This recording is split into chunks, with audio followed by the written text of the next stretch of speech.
hope she's been sleeping well the past couple of days. Huh. Why do I feel like I'm being watched? Seriously? Is this payback for when I stared at her earlier? But I thought she was asleep. Never mind. I'd better try and get some sleep myself.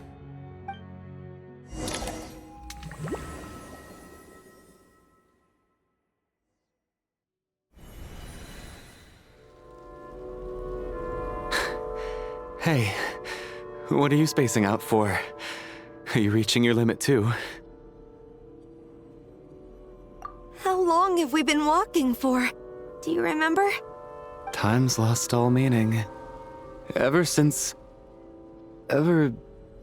we noticed that thing above our heads. What was it called again? A star key? Or key star? Anyway, the person who named it was swallowed by the black mist. Whatever it's called, ever since we noticed it, we've been walking up and up, hoping that as long as we reach it, we can find a way out of this place. But it seems like no matter how far we walk, we never get any closer. Well, we've come this far. You never know. Maybe we're almost there? Come on, enough moping. Let's go. The black mist is catching up.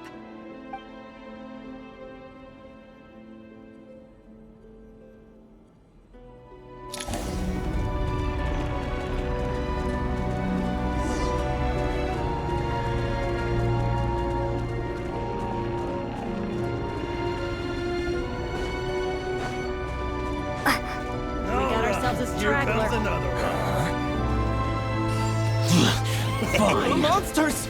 Watch out! Not again! I've lost count of how many times we run into them. Be careful.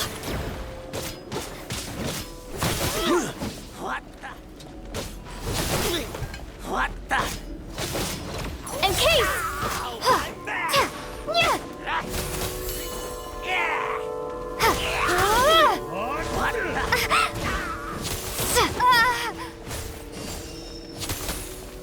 Hey, tough guy.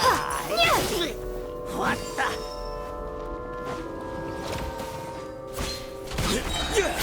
Here.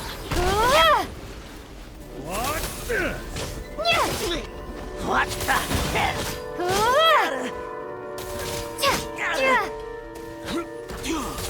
Condense!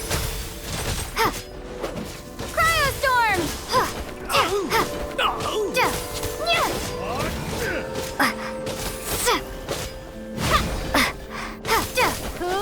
Shut up! Run faster.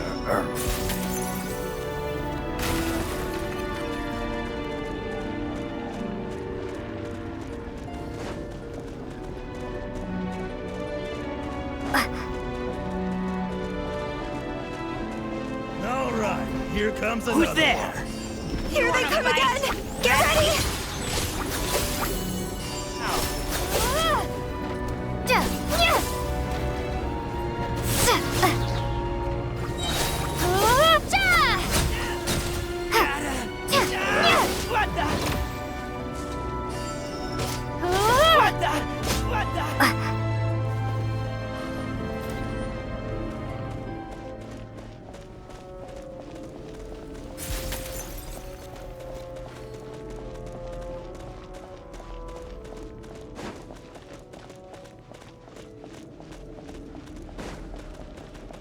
All right, here comes another one. Monsters ahead of us? The black mist behind us? It feels like there's no escape.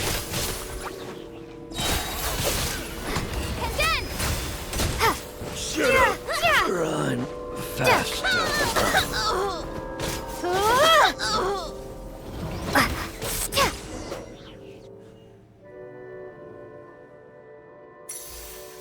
Are you hurt, Coolish? No, I'm fine. It's just... suddenly I don't want to walk any further. I get you. In fact, I reached my limit a long time ago. Sometimes it feels like there's hope where there shouldn't be. Yeah. The hope that the star gives us is the only thing keeping us going. But I'm not sure it's real at all. It may just be a collective illusion. Otherwise, why would it always be out of reach? We know you mean well, but you're only saying that to try and encourage us to keep going, aren't you? Thank you, friend. But enough is enough. Please don't give me any more false hope. Hope is poison in this place. You're going to continue, aren't you? I admire that. I've given up, but I wish you the best. May there come a day that you catch up to the star and leave this godforsaken place.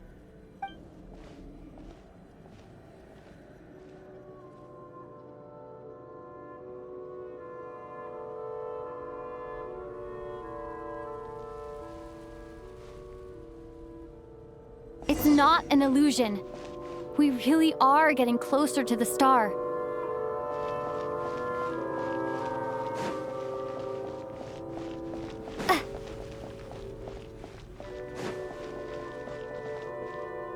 Congratulations. You're the first person to make it here.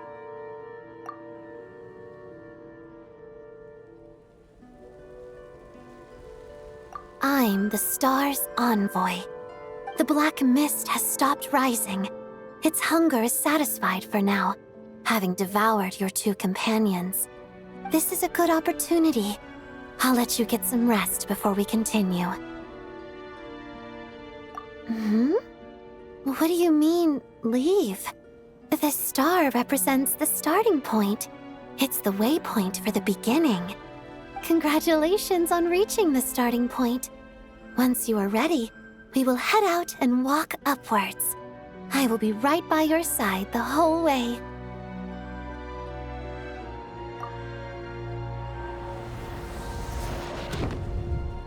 Huh? What's wrong? Hey, don't give up before the journey's even begun.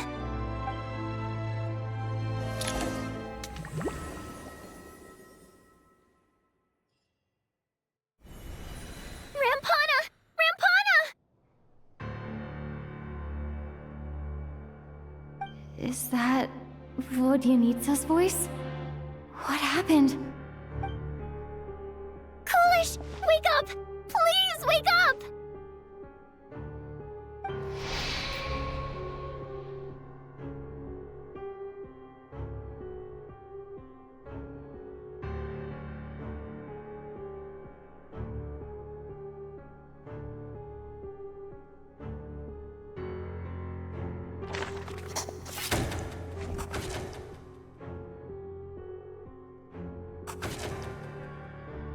The situation is identical to that of the two casualties yesterday. We cannot ascertain the cause of death. At least there are some elements that we can rule out this time. They slept on the stage with everyone else, so I suppose the surrounding environment can't be a relevant variable. Rampana. Coolish. Weren't some of us keeping watch last night? 3 of us, in fact. How could you not notice something was wrong? I'm as confused as you are. Certainly nothing unusual happened on my watch. Likewise, and from what I've observed so far, both Miss Odette and the Traveler can be trusted. To be honest, I didn't get a wink of sleep last night. I couldn't help but think I was the target, so I just laid there with my eyes closed. I heard the Traveler and Lelik chatting, but otherwise I don't recall hearing any commotion during the night. Me too. I didn't want to wake everyone up, so I was concentrating hard, trying not to cough. I hardly slept at all. If anything had happened, I'm sure I would have noticed. Then, what could possibly be causing this? Once was bad enough. I can't believe it happened again. I worked closely with Rampana and Coolish for so long. I never imagined that one day they'd... And On this stage of all places. Florianitsa. 4 victims in just 2 days, and we still don't have a single lead. I need to get to the bottom of this as soon as possible. And above all, keep Tonya safe. I'd never be able to look Child in the eye again otherwise. Still snowing? Yes, I just checked. Still no sign of anyone outside either. So we only have ourselves to rely on. If you ask me, this killer can clearly strike whenever they please. The Night Watch was a useless endeavor from the start. Lelik must be an expert in poisoning. Clearly she used some poison that can't be detected on the corpse. Here we go again. Listen, I was already thinking to myself last night, was Lelik's reason for revealing her identity the real story? Well, now I have my answer. It most certainly was not. She's been playing us for fools. You get off on this, don't you? Revealing your identity, only to carry on with your killing spree? That's a hideous thought. One that only a hideous mind like yours could dream up. How dare you? That's enough! Yesterday, you named Lelik as a suspect because the victims were both wealthy merchants. Lelik might have had a motive then, but today's victims were just ordinary people. Not to mention that they were colleagues of Odette and mine. What reason would she have to murder them? Let me guess, just to scare you? Who knows? Maybe you don't know her as well as you think.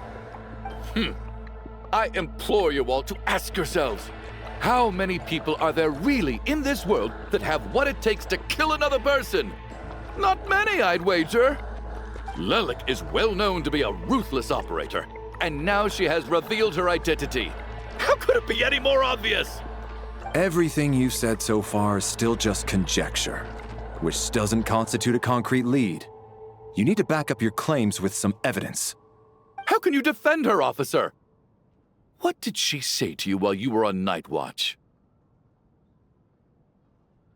Maybe I shouldn't be so surprised. You military types are always colluding with criminals to target the rich.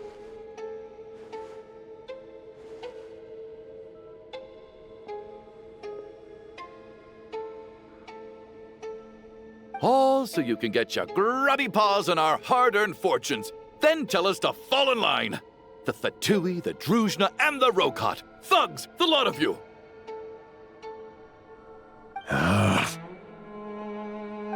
Don't you dare!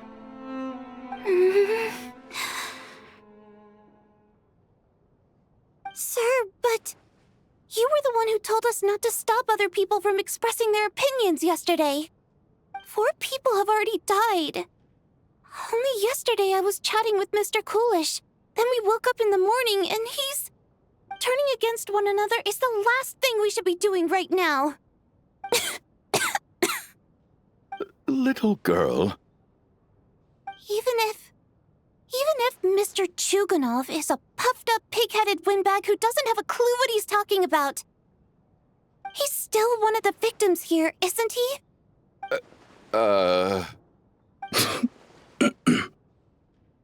Quite. I had no intention of resorting to violence. But you're right, Miss Tonya. I ought not prevent him from speaking his mind. In any case, I believe Mr. Chuganov has calmed down a little now. We may resume our discussion. I don't think there's any need for that. What is there to discuss? Nothing about this situation is normal. Did you have an idea, Mitya? You're the brainiac here, right? Come on, clue us in. I've been mulling something over. All the leads we have so far concern things from outside the theater. Miss Odette's alter ego, the threats Mr. Chuganov received. But then there's the 2 double murder crime scenes themselves, which have given us absolutely nothing to go on whatsoever. That's highly unusual. Even with the most careful killers, there's always some evidence left behind. So what are you suggesting? I think this could be a supernatural event. It isn't characteristic of human-on-human homicide at all. Correct me if I'm wrong, but aren't you supposed to be a scientist? That doesn't sound like a conclusion someone like you is supposed to make. I got into scientific research because of my insatiable curiosity. But if the present situation defies all known scientific explanations, I don't mind shifting my curiosity toward the paranormal instead. Now that you mention it, I remember when I first came to the theater. I heard rumors about this place being haunted. Haunted? Yeah, I think I heard the same thing. But I mean, they're only rumors, right?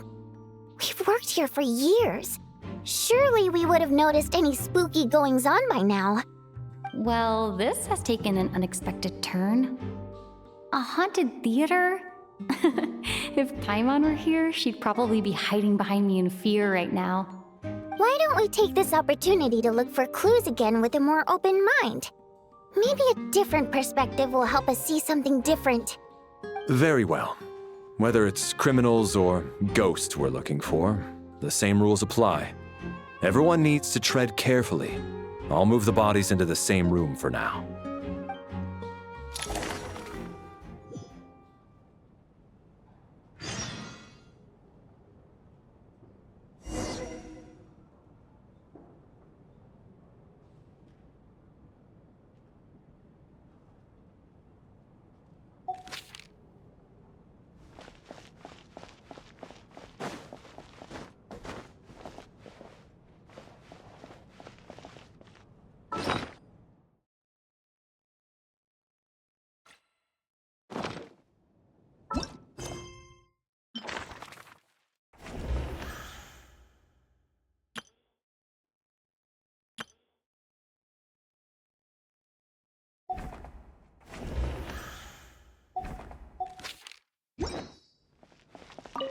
I need to think very hard about whether there's anything that ever needed hiding.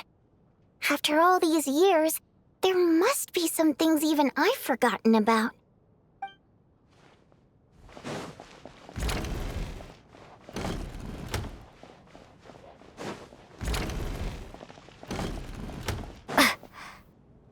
Tonya? Did you find anything? Not yet. Still looking. So... Are we supposed to be looking for something paranormal? I think I'd prefer teaming up with you than looking around on my own. This looks like somebody's notebook. Shall we read it together?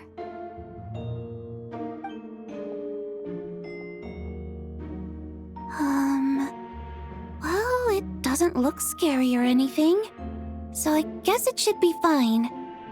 All right, let's read it together.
Huh. This has to be Vodyanitsa's writing, surely. Maybe it's a little rude for us to peek at this. I feel like I just read someone's secret diary by accident. It sounds like she's writing this for her parents, right? I don't understand. Why put this stuff in a notebook instead of mailing it in a letter? Because her water imp parents belonged to the aristocracy, who were driven out of Snezhnaya by the Tsaritsa long ago. And now they live somewhere new, where the postman can't get to. We're sorry. It's fine. My fault for not storing it properly. I can't leave things lying around and expect them to get ignored when everyone's scouring the place for clues. All right, give me my notebook back. I'll take over the investigation in this room.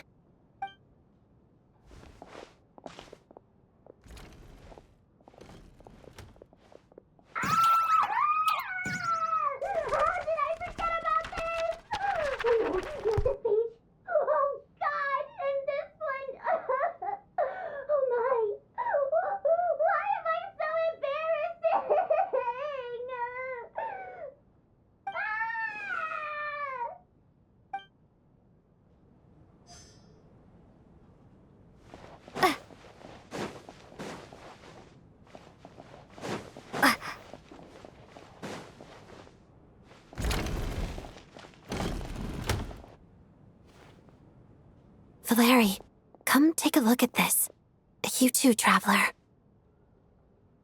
Some sort of notebook. What is it for? It's the on-duty logbook for the theater. Kulish was the main person to use it. He mostly used it to record any unusual incidents during a show, audience numbers, exit times, and so on. Yes, he'd always have this logbook with him when he checked tickets at the entrance. This should confirm a lot of key details about the recent show. So, you find anything unusual? Yes. The number of people. I've checked and double-checked, but the numbers just don't match what's recorded in the logbook. Apparently, we have an extra person among us. Are we certain that logbook is accurate? Could someone have sneaked in without buying a ticket or something? Unlikely. Kulish took his duties very seriously. I've rarely seen any errors in his work. Not to mention that this was a dress rehearsal, meaning smaller audience numbers and tighter ticket restrictions than usual. Everything would have been well within his control. We no longer have our tickets with us, do we? They got collected on entry. I assume there's no way we can check them again. Unfortunately not. The theater recycles tickets. Once people are in the door, they don't tend to leave until the show ends, so we collect the tickets at the point of entry. Still, I'm inclined to believe that this discrepancy in the head count is significant somehow. Did an extra person just materialize out of thin air?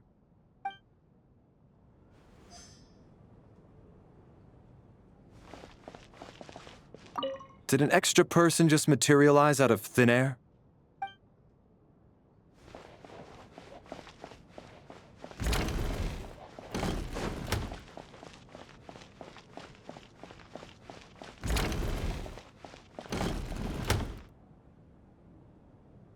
Ah, Traveler. Since you're here, come take a look at this. Alosha found it. We're both curious to hear your perspective. It appears to be an investigation report. And the focus of the investigation was the rumors of haunting we heard about earlier.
Investigation report, huh? Looks quite old. Huh. This person's name looks to be of Sumeru origin to me. Was the investigator from Sumeru? The theater manager must have hired an investigator once specifically to look into this issue. But it doesn't look like anyone ever looked at the report.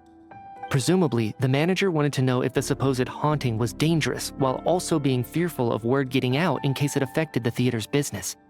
Anyway, the bottom line is, the haunting is actually real after all.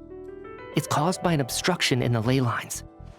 Is there any chance this is the key to finally making some progress with the murder cases? Ley line problems are pretty unexceptional to me by this point.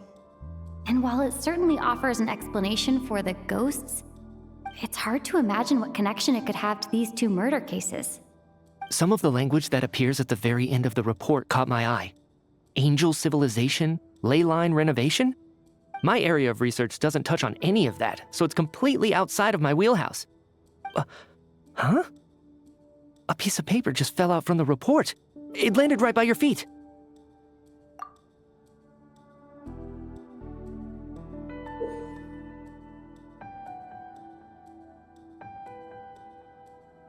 How unnerving.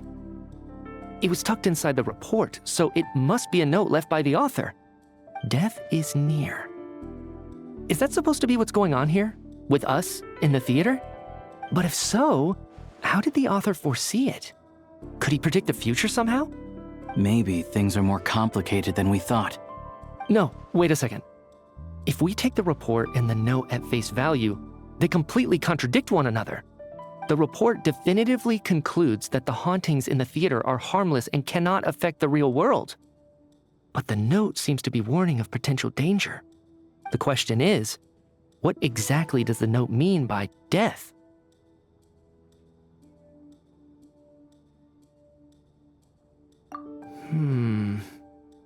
The various ways we could interpret this keyword lead in completely different directions. Let's pause our analysis here for now. I think we need more information.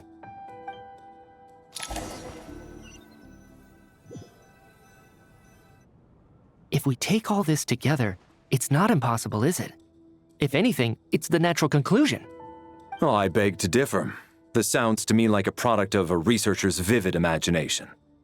And perhaps it's because I'm still viewing this through the lens of a typical murder investigation. But still, I'm struggling to be persuaded by your theory. Does it really sound that far-fetched? All right, well, let's treat that as speculation for now. I do agree with what you've said, so let's go with your idea for now. Good. Okay, now that we finally have some meaningful leads, I think it's time to reconvene. Let's get the others.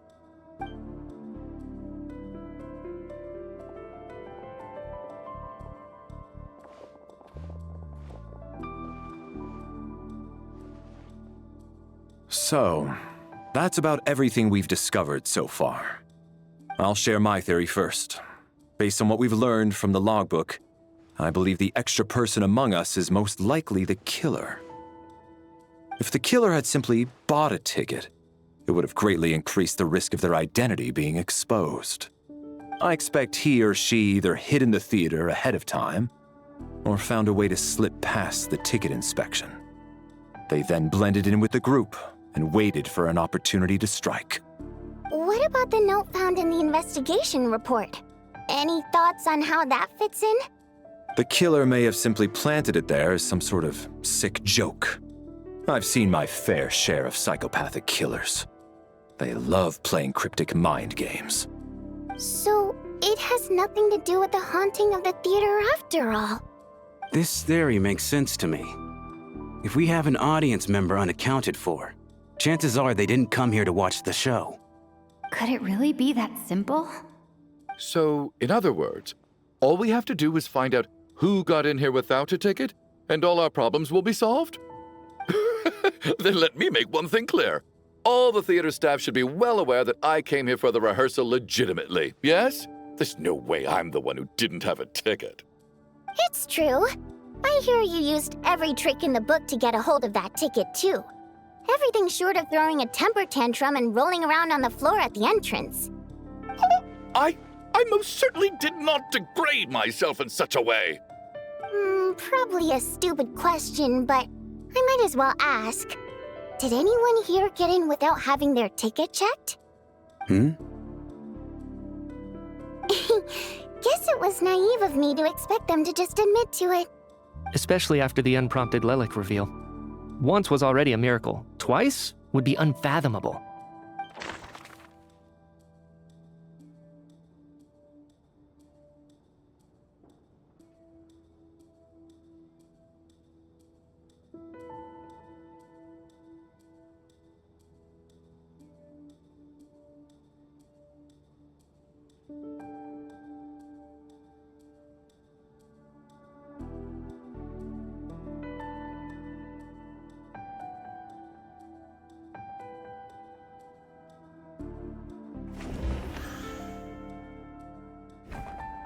I don't believe any of us here knew Shram before all this. If no one can verify Shram's identity... Mr. Shram, did you really go through the ticket inspection to get in here? Huh? Me? Why am I being singled out, my friend? Do I seem that suspicious? It's not that you stand out as suspicious, more that everyone else has been ruled out as trustworthy. Okay. Well, we spent the best part of 2 days together now, so I'm sure you can all tell what kind of person I am. I'm a true gentleman. I never dream of doing something like sneaking to the theater without a ticket. Yeah, I have no doubt that you're a good person. But the problem is, none of us here actually know you, so no one can say for sure that you are who you claim to be. Although, actually, what was it you said last night? Yeah, you're friends with that water imp, which is why you understand our primary mode of expression. Last time I checked, there were barely any of us remaining in Snezhnaya, since most of the water imps left. Could you tell me a little bit more about your friend? There's a good chance I actually know her. And I suppose it's also kind of a way for everyone else to get to know you a little better.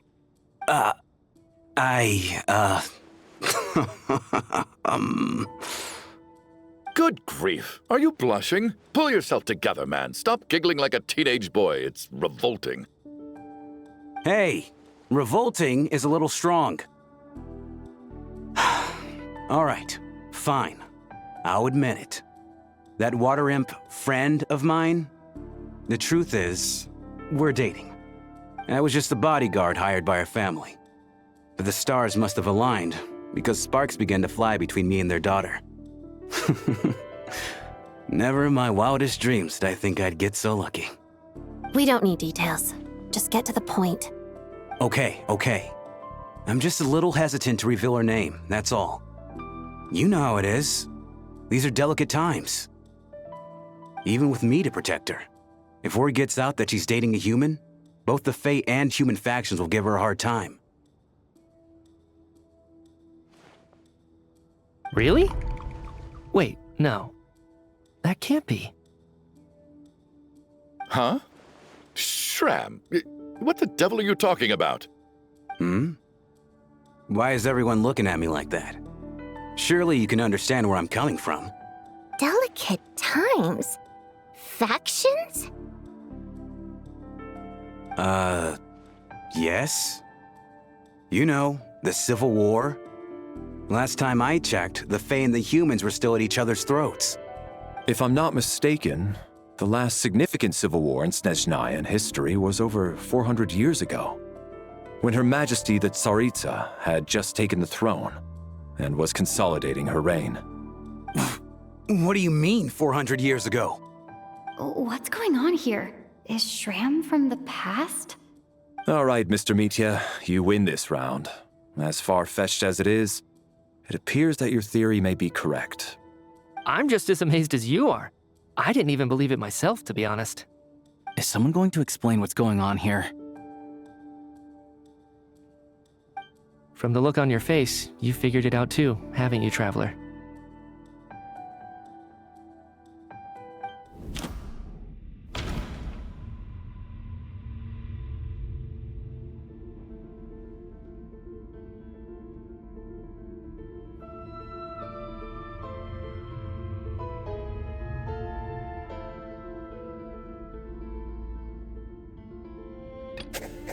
That seems to be the case. Shram's the extra person, but there's no way of learning his identity from this clue.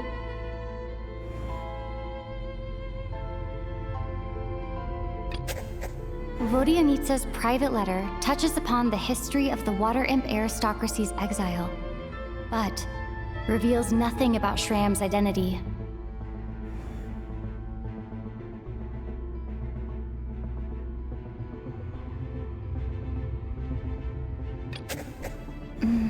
No.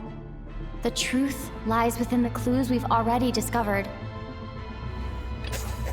The theater's ley lines have been modified to block souls within its grounds from returning to them.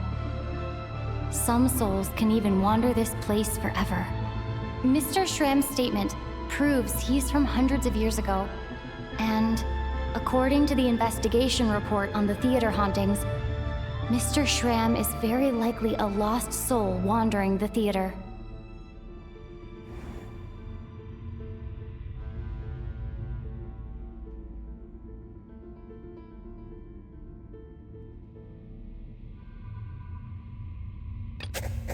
I don't think I'm that redundant. That's not it. If that's the case, we're back to square one.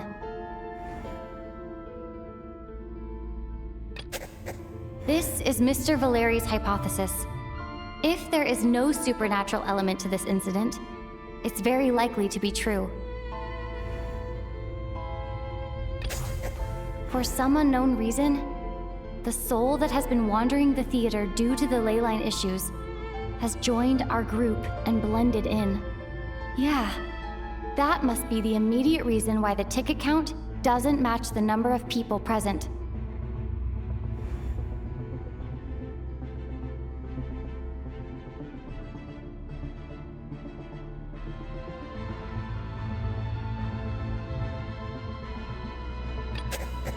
All of last night, Lelek, that is, Odette, was under surveillance, which rules her out. We've basically proven Lelek's innocence.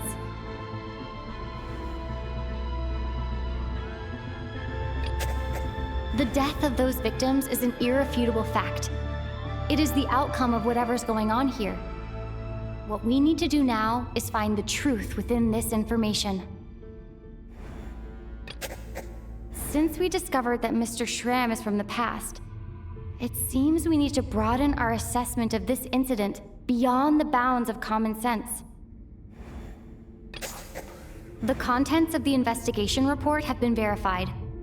There are indeed ley line issues and wandering souls in the theater. Death likely symbolizes the deceased.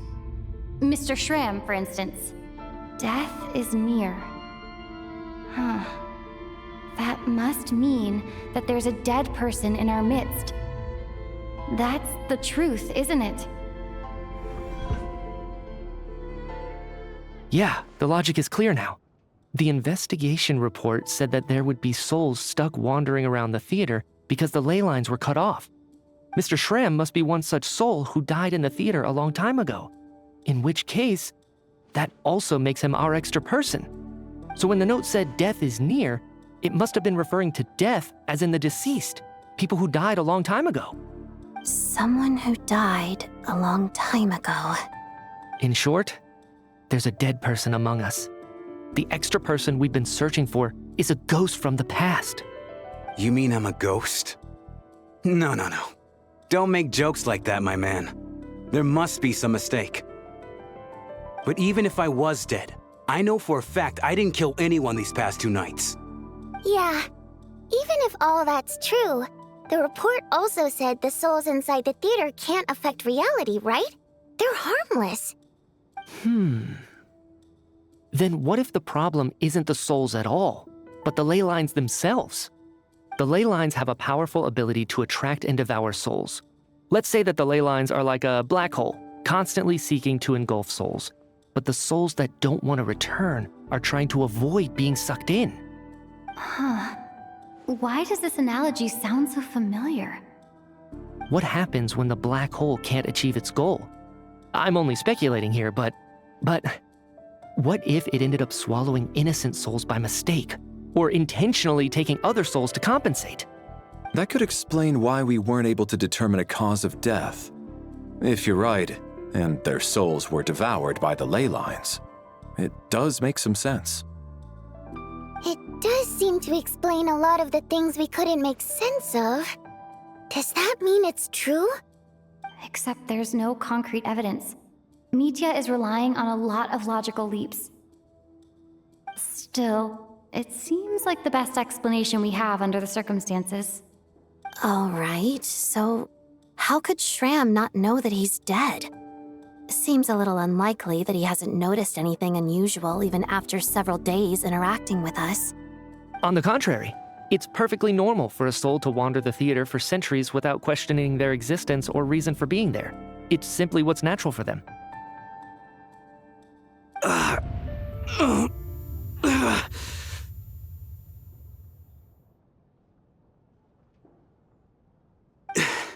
You know what, Mr. Brainiac?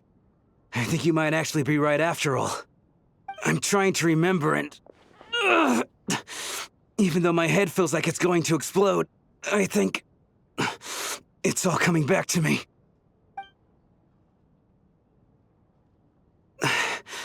I was the one who didn't want to remember my own death, so I forced myself to forget. Well, I'm sure those are painful memories. My lady and I snuck out to go on a date one day. We bought tickets for the theater. It wasn't really my thing, but I was just happy to be together. All of a sudden, a group of people burst into the theater, shouting for all the water imps to get out, performers and audience members included. It was clear the conflict between humans and Fae had reached a boiling point. This time, the extremists were even coming after the water imps who had nothing to do with the war. I thought I could pull one over on them, so I took off my jacket, draped it over my lady, and tried to sneak out amid the chaos. But I got caught. They started shouting, calling me a traitor to humanity. But I was going to do whatever it took to buy our chance to escape, no matter how many people stood in my way. I had to, both as their bodyguard and out of love. It's all right, friend. You can stop there if you want. You don't need to dig all that up again. It's just... even now, I'm still struggling to accept the truth. How could I be dead? I'm sorry, everyone. If I'd known I was a dead man walking, I wouldn't have dragged you down with me. If I'm the cause of all this death, then punish me however you see fit. But, Mr. Shram... No. I refuse to be a burden. I know what I have to do. You said I've been wandering the theater for centuries, right?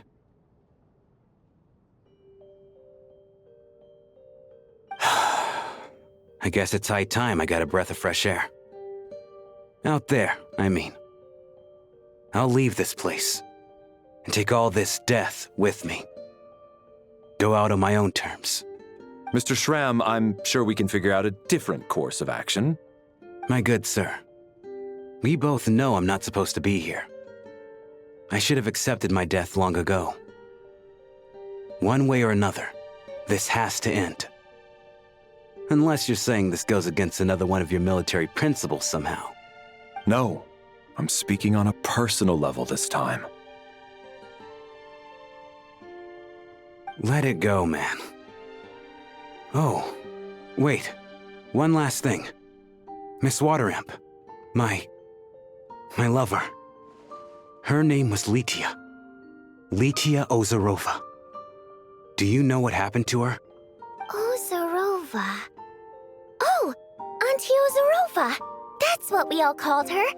I remember her as a very kind elder. She had a bunch of kids, too. I'm so glad she survived. And she had lots of kids? Good. That's... good. I could hardly expect her to stay single just because of what happened to me, right? As long as she went on to be happy, that's all that matters. Besides, I'm dead. My soul's been wandering around here for so long because I was worried about her. But now, I can go without regret. There's no need to see me off, my friends. I've enjoyed our time together over these past few days. Perhaps we'll meet again in the next life.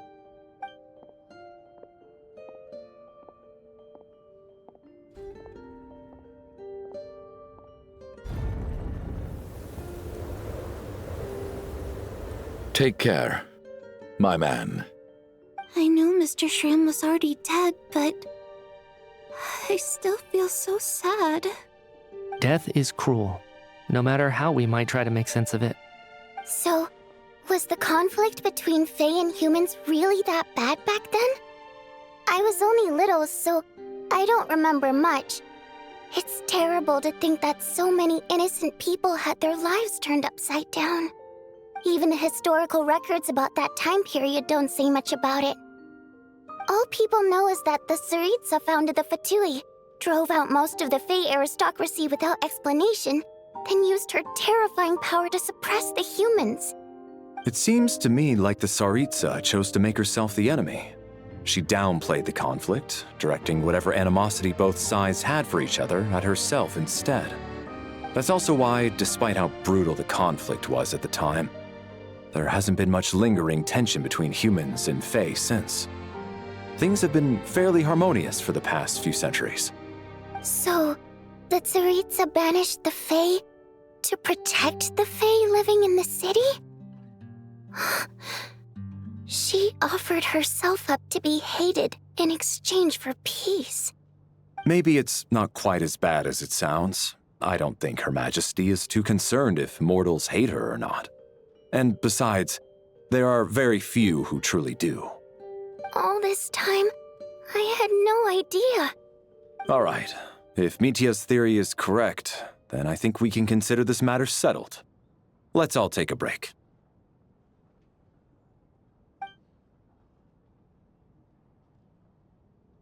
Ugh, if only this blasted storm wasn't still raging on.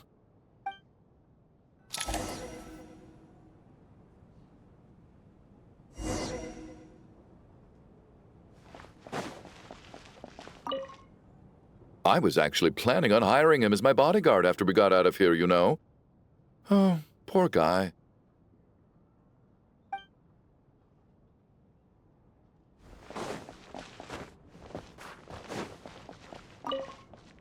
At least the lingering regret that kept him here has been put to rest. That's not necessarily a bad thing.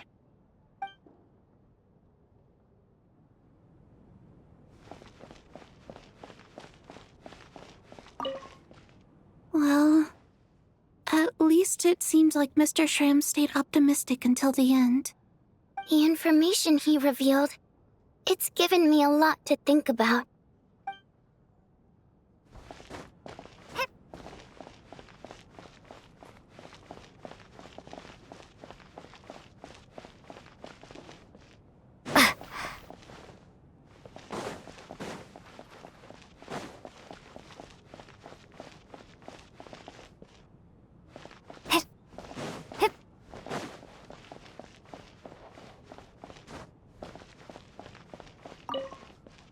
Even though Shram was already deceased, his decision to walk into the snowstorm was still a sacrifice, and a very brave one. This is one of the few times I don't feel at all happy to have my theory proven true.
Looks like now we can just rest until the snowstorm stops.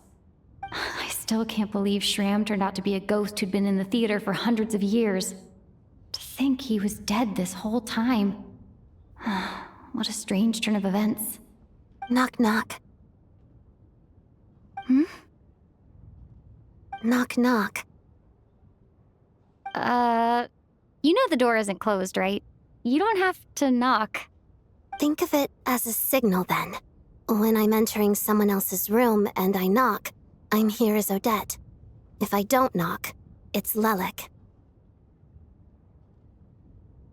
Thanks. So, why did you come to find me? Is there something I can help with? Vodyanitsa said you knew about my secret identity from the start.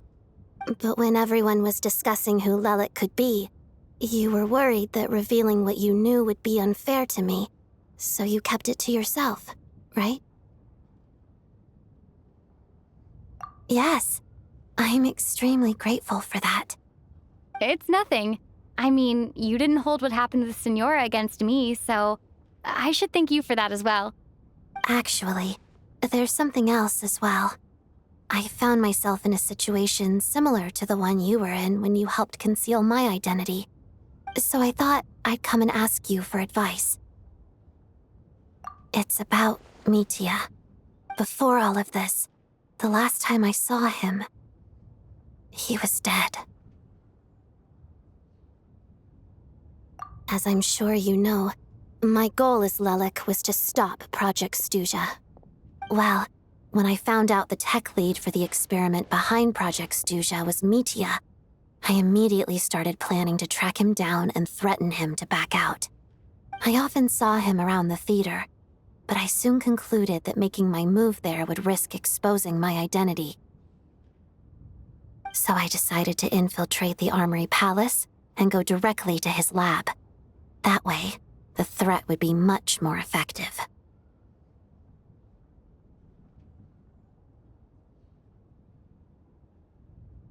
Well, I suppose there was a bit of luck involved, but I am a Fatus, so I already had some familiarity with the building's layout. But when I finally made it to his lab, Mitya seemed to be dead.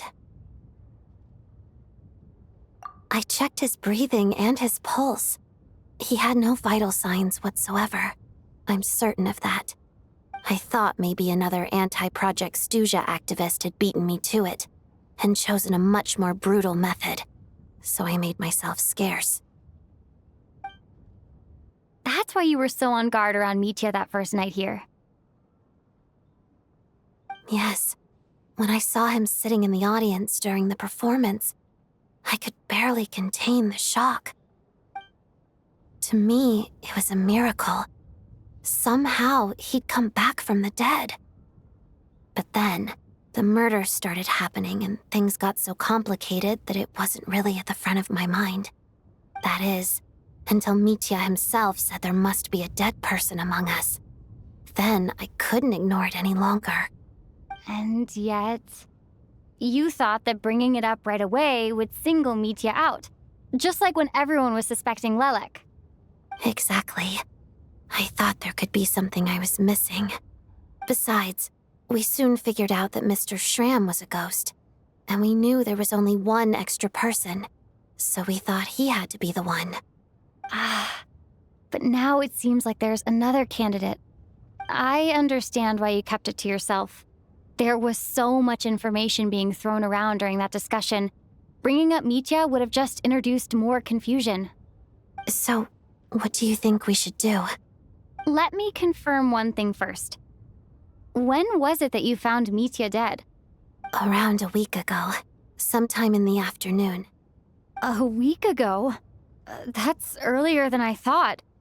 I saw him just a few days ago at a restaurant. That definitely would have been after you found him dead.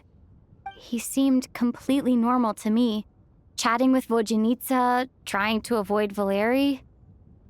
So he was definitely alive on that day. Huh. Well, all I can say is I know what I saw. Here's a thought. The reason we even suspected a dead person could be among us was because of the problem with the theater's ley lines. But Mitya's death happened inside the Armory Palace. The ley line issue affecting the theater shouldn't reach that far. You're right. I guess he doesn't fit the profile of the person we were searching for. I think the chances of it being him are very low. Surely he can't have died for real in the Armory Palace. Unless what? Unless he really did come back from the dead. You're right. Do you think we need to disclose this to the others? Huh, what's this? A private meet and greet? Where do I line up? That's not what's going on here. Well, I was just making the rounds. Thought I'd try to lighten the mood a bit. Vodyanitsa's handing out food if you're hungry.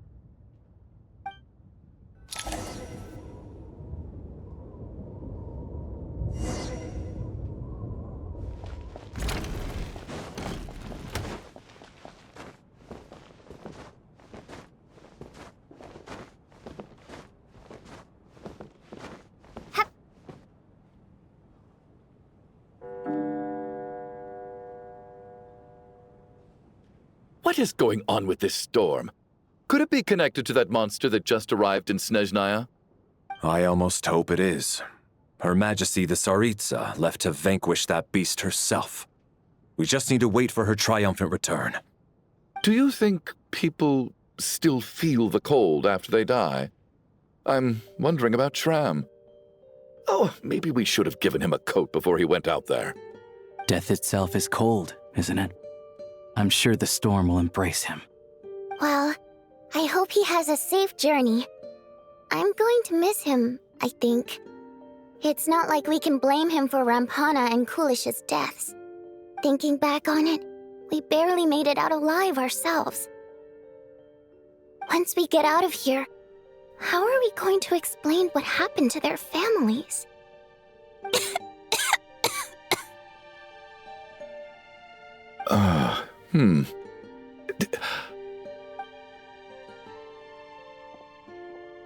Are you okay? Here, take this. I've never used it.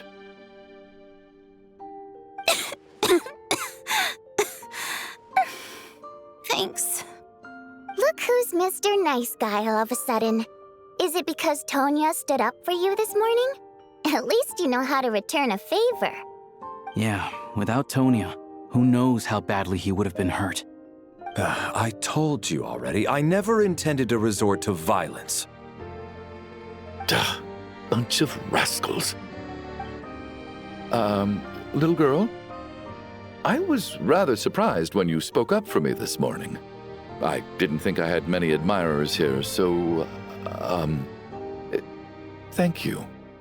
Oh, no need to thank me. I said some bad stuff about you too. I've been, too embarrassed to admit it, but, you remind me a lot of my daughter. So kind to everyone, but never lets her old man off the hook. Unless my wife and I are having a fight, then she's always on my side. Especially when she was little. Every time I took her out...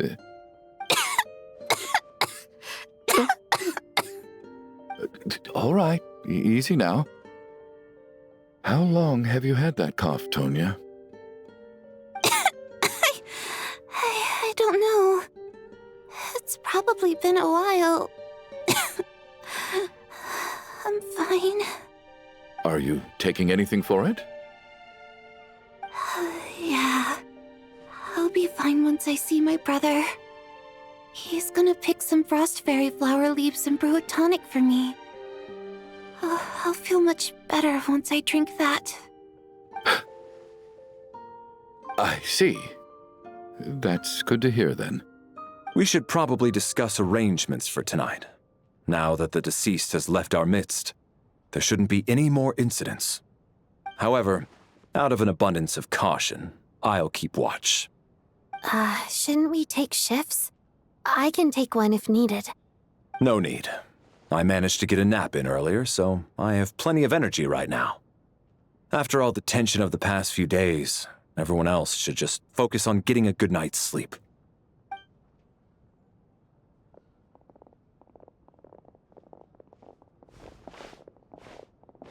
What a long day. This whole situation turned out to be way more complicated than I expected. But Valeri's right.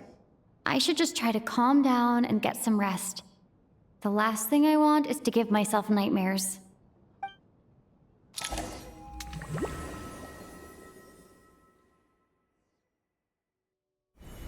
She's awake.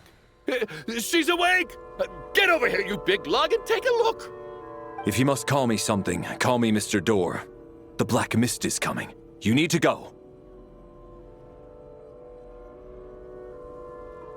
Are you all right? Can you walk?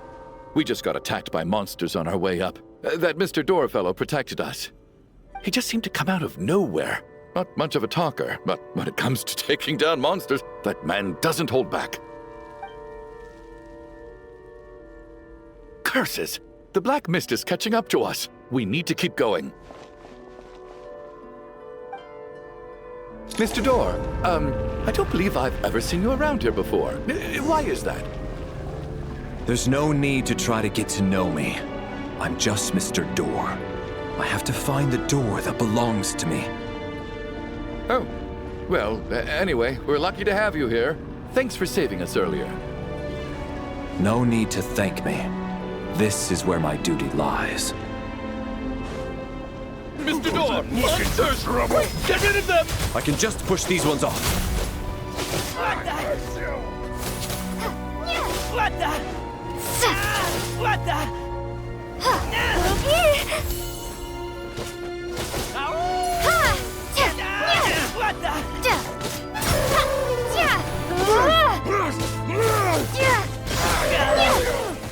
What Condense! Encase!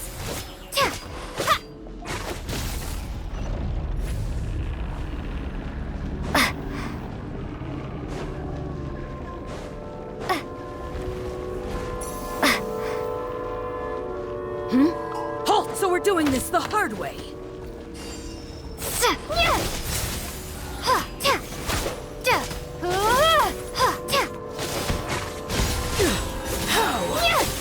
Fighting frost! Win.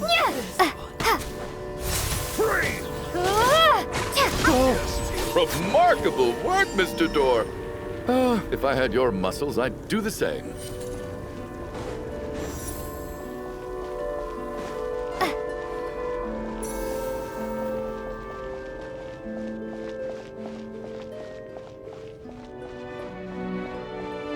Are none of these doors the one you're looking for? No.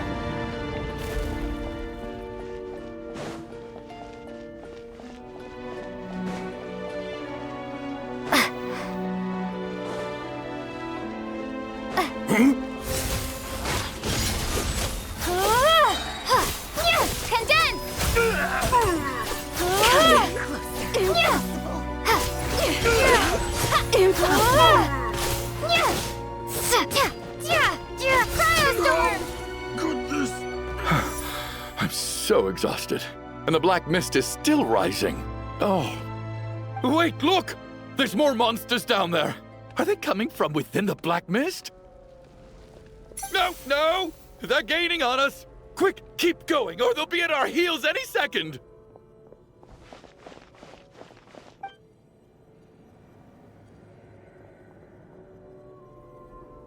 Mr. Door, what are you doing? We need to get out of here. They're coming!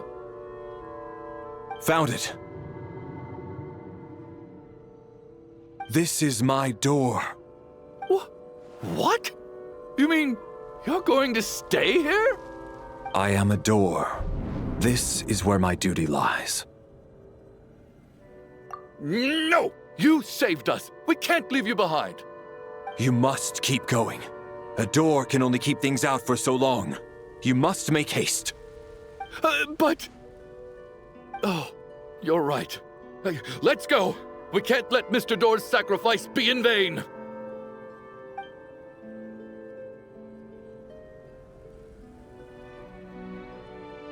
The black mist isn't moving anymore. Looks like both the monsters and Mr. Door are gone. I didn't just imagine all that, did I? Surely I wasn't so scared out of my mind that I hallucinated a door as a human being. Oh, okay, good. There's no way we both hallucinated the same thing. Getting sleepy? Well, looks like we're safe for now. Go ahead. Let's get some rest.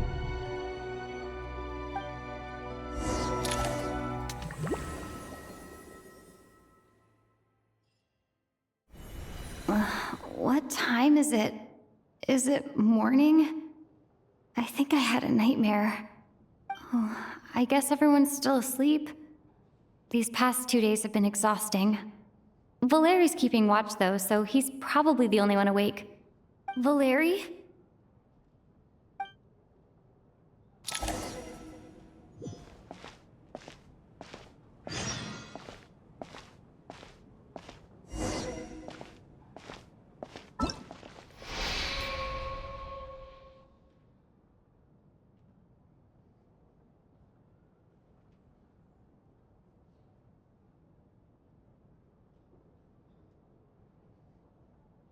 Wake up! Everyone needs to wake up!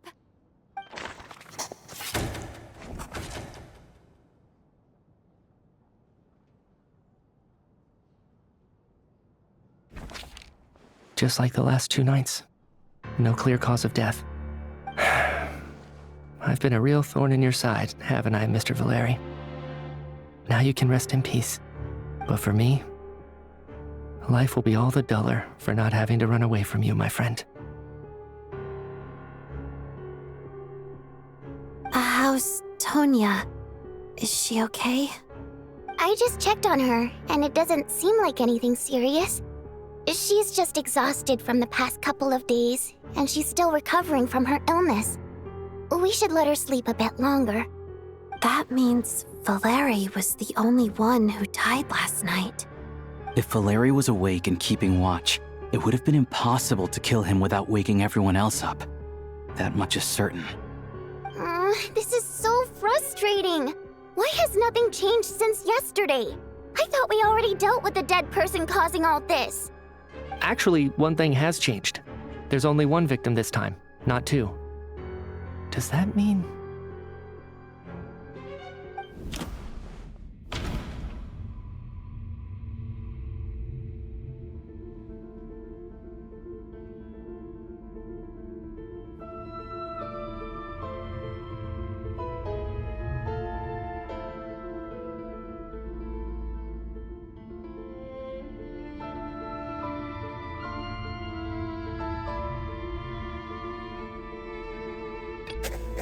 No similar cases have ever been confirmed. So, this theory doesn't seem to hold up. But Mr. Schramm was already deceased to start with. That doesn't seem very likely. Can a death at night even be defended against? This logic seems baseless to me. After the deceased Schramm left, there was 1 less victim last night. That more or less tracks. It's a reasonable conclusion, considering the only variable that changed. Oh, the number of people who die each night is equivalent to the number of dead among us. That's your theory, right? Exactly. We identified Mr. Schramm, and the night after he left, the death toll dropped from 2 to 1. By that logic, there must be 1 more dead person left among us. Another one? But there was only 1 person unaccounted for in the ticket checks, right? The head count should match up now. Having an extra person was definitely a cause for alarm, but being 1 person short isn't nearly as unusual. Someone could have left in the middle of the show, or made it out before the storm hit. One more dead person among us. If Mitia's theory is right, then what Odette told me seems a lot more relevant. It's just, at the time, we had no reason to think there was more than one dead person. If only we'd taken it more seriously as a possibility, maybe this could have been avoided. I'm sorry. This is my fault. I had information that could have been helpful, but I held back. I should have brought it up right away. I'm partly to blame as well. I was too quick to dismiss Odette's concerns. What is this about? What have you two been getting up to behind my back? Sounds like there's some big news you've been keeping from the rest of us. Well, we're all ears.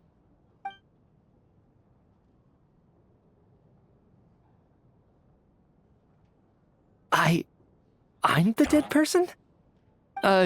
Wow, that's certainly news to me. Odette and I talked about it yesterday, but we thought it just wasn't possible, so we left it at that. Yeah, I don't blame you. If I'd been there, I probably would have reached the same conclusion. It just sounds too unbelievable. Let me just try and verify this. I just scoured my memories trying to think back to the afternoon Miss Odette mentioned. But I honestly have no recollection of dying. That's where I'm different than Mr. Schramm. Having seen Mr. Mitia a few days ago myself, I also find it hard to believe he could be the other dead person among us. Well, if it isn't Mitya, then who? Do we vote on it? If you don't mind me asking, Traveler, I believe you mentioned that you know Tonia's brother. Had you ever met her before all this? No, never. Wait, are you saying... Now just 1 minute. I know where this is going. You can't just randomly point a finger at anyone you want. You're in the hot seat, and all of a sudden you want to divert our suspicions onto somebody else? Trying to pick a fight, Mr. Chuganov? Whenever you open your mouth, all you do is attack people, and I've had enough of it. If you don't want to engage in a civil discussion, you can shut up.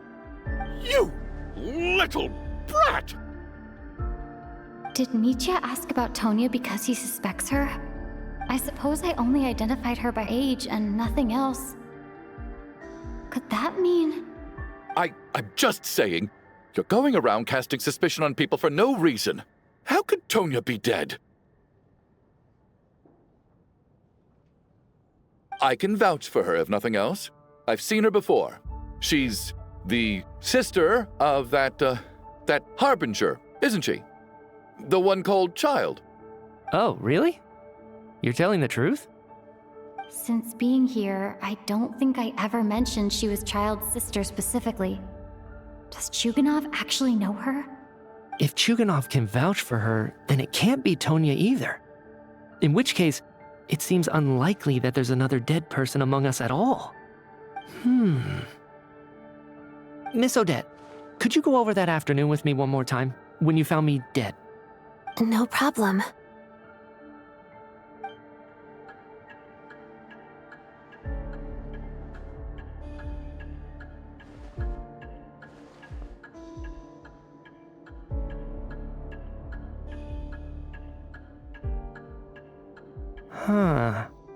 No matter how hard I try, I just can't remember anything about dying. But I do remember something else. Miss Vojanitsa, during our last meal together, I told you how some of the researchers were suffering from temporary memory loss. Do you remember that? Oh, yeah. You said it was hindering the progress of your experiments. You thought they were just under too much stress or something. Right. And even though I don't remember dying that day, I'm pretty sure I experienced something like amnesia. Some of my memories from that afternoon are missing. Are you suggesting you're missing the memory of your... Of course. How am I only just realizing this? Humans aren't necessarily aware of their own death. You mean being silently assassinated, or dying in your sleep? Situations like that? The researcher's amnesia. Suddenly it all makes sense. I must thank you, Odette. I think your perspective just helped me reach a breakthrough on a series of issues that have been troubling me for quite some time. All right. It's decided then. I'll be the one to leave today. Oh, leave? Hey, wait a minute. Aren't you rushing into this? What if you're wrong? You'll pay with your life. Come on, kid. Aren't you gonna fight for your life? This seems like a rash decision. I have other reasons beyond what's been discussed. In fact, thinking back, I remember during Miss Odette's performance, while I was sitting in the audience stalls, a brilliant new idea for my research popped into my mind. But then, my train of thought suddenly cut off. I can't remember it now at all, and I didn't take any notes. I guess that must be another instance of temporary amnesia. No. Hold on. I see where you're going with this. You're suggesting that each instance of temporary amnesia is a death, right?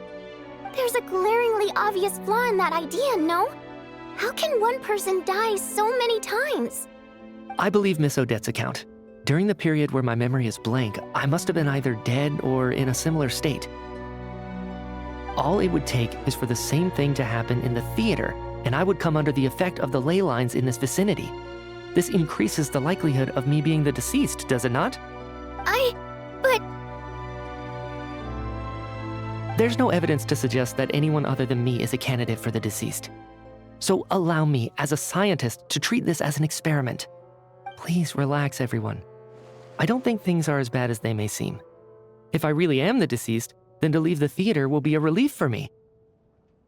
If, on the other hand, I'm still alive right now, well, apparently you've all witnessed my resurrection recently anyway.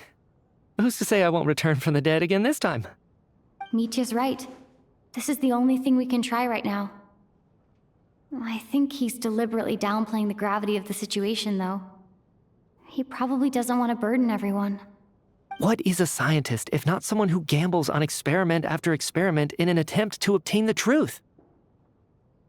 With this snowstorm, the ley line phenomenon, ghosts of the dead, and my amnesia, we've been paralyzed by not knowing and powerless to do anything about it. It's a terrible feeling. But if I do get resurrected, you can be sure that I'll come back with the truth of all this. Just you wait.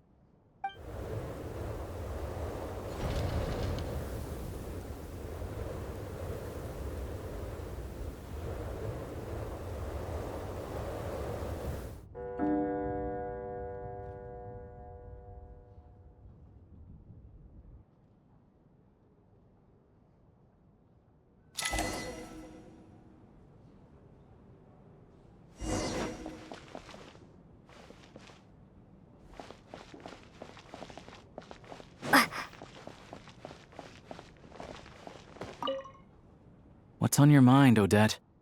You haven't said a word. I was thinking about Mitya. If he'd been unwilling to sacrifice himself by walking out into the snowstorm, that would have made more sense to me. After all, it seems like the dead don't perceive things any differently from the living. Mitya doesn't even remember dying. So, to hear the news that you're apparently dead, and simply choose to walk out that door without a second thought, I can't imagine all the things that must have been going through his head. But when Mitya left, his expression revealed absolutely nothing. Perhaps he is even better at disguising himself than I am.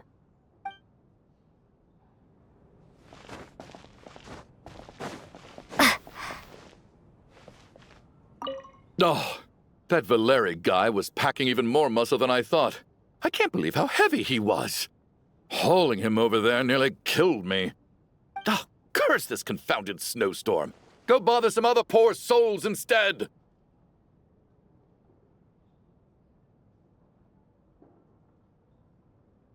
What do you want? I'm not in the mood to talk right now.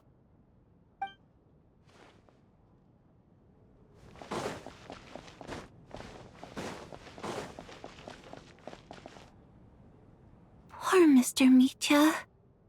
I didn't even get to see him one last time. Maybe it's a good thing that you weren't there to see it. It was a hard thing to watch. I hate goodbyes. Why does it feel like everyone around me is slowly disappearing? Not just in here, I mean. In the outside world, too. Maybe it's the realization that, at the end of life, everyone has to face it alone. Come to think of it, the main reason we're still alive right now is pure luck. Each morning here, for every one of us, there's the chance that we might not wake up. You could take it a step further and say that the same is true outside, too. Who can never be 100% sure when they drift off to sleep that they'll open their eyes again in the morning? If I make it out of here, I'm going to cherish every moment that I'm awake and live without any regrets. Without regrets? I feel like a strange sense of anxiety has been quietly growing inside me over the last 2 days.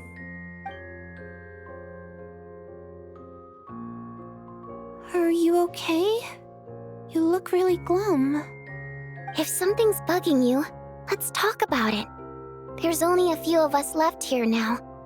After everything we've been through, what's the point in keeping things bottled up? I have a travel companion named Paimon. Alosha and Odette have met her before. She's been feeling unwell recently. You're worried about her, aren't you? That makes sense. We've been trapped in here for days.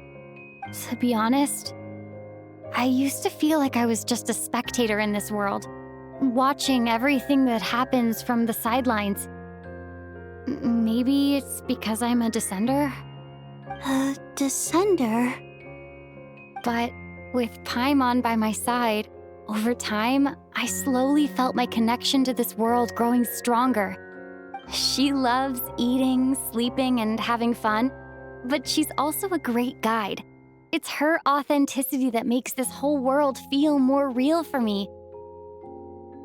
Over the last few days that we've been apart, I've often caught myself wondering, what would Paimon say if she were here right now?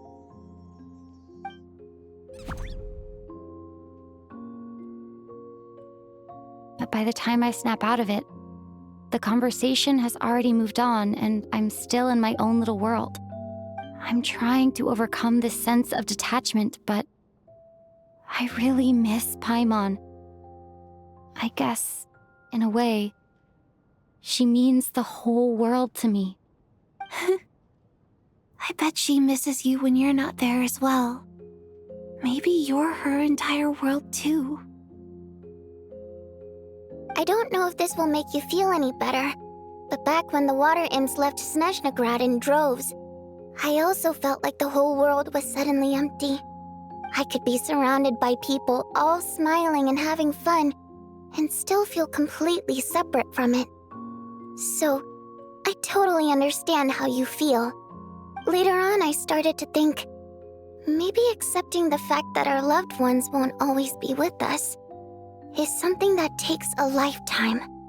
All we can do is cherish their companionship from moment to moment. So, once we get out of here, you better hurry back to our side as fast as you can. You can't let your story end in regret. That's the trope I hate the most. Thank you. That's exactly what I needed to hear. But Vodyanitsa, if you hate goodbyes too, why didn't you leave with your people? That's just the choice I made. I used to regret it, but I don't anymore. Like I said before, singing is a water imp's primary mode of expression. It's how we convey our emotions. Our songs have echoed through this theater for hundreds of years, each one a story pieced together through moments of joy and sorrow. But does a story exist without someone to read it? To me, the answer is no. So I made the choice to stay. That way, there would still be someone left to sing these songs and listen to their stories. Otherwise, they could have been lost forever. Could you teach me how to understand your people's songs sometime? I want to be able to truly hear them, like Mr. Shram. A fan after my own heart. Thank you, Tonya. How about I sing something for you, and you tell me what you hear? Okay, I'll do my best.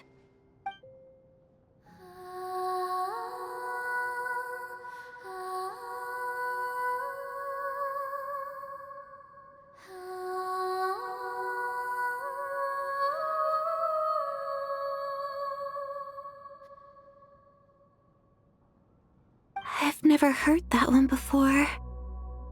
I feel like I can hear a sense of longing somehow. I wonder why that is. Color me impressed, Tonya. You're a keen listener.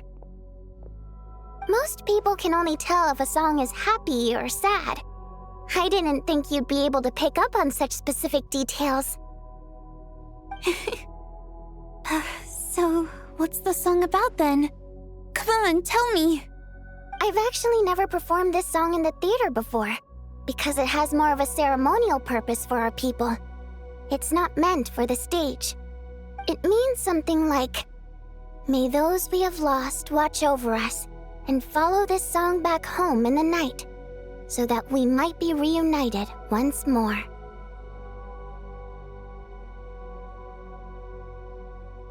No wonder I could hear that sense of longing.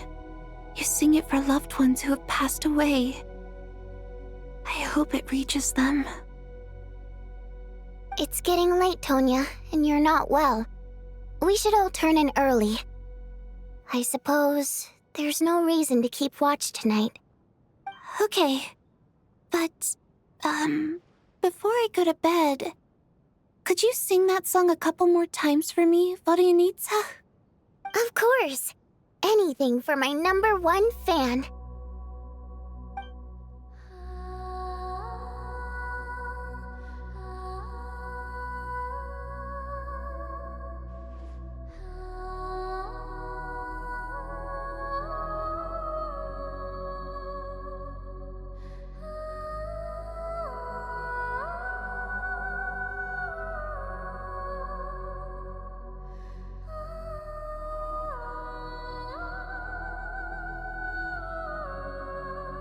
Once I get out of here, I definitely don't plan on ever coming back. But I guess that means I'll never get to hear Vodyanitsa sing again. That's a sad thought. Before I fall asleep, I should cherish this moment of companionship while it lasts.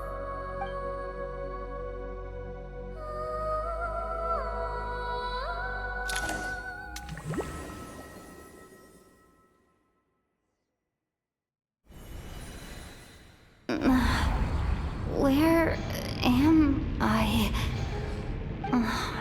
It's so dark in here, and I feel kind of dizzy. Am I alone? Huh? What was that noise?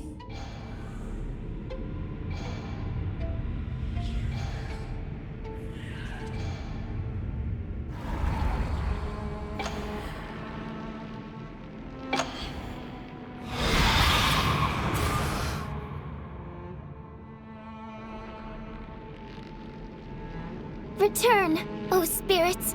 Fulfill your oath of protection.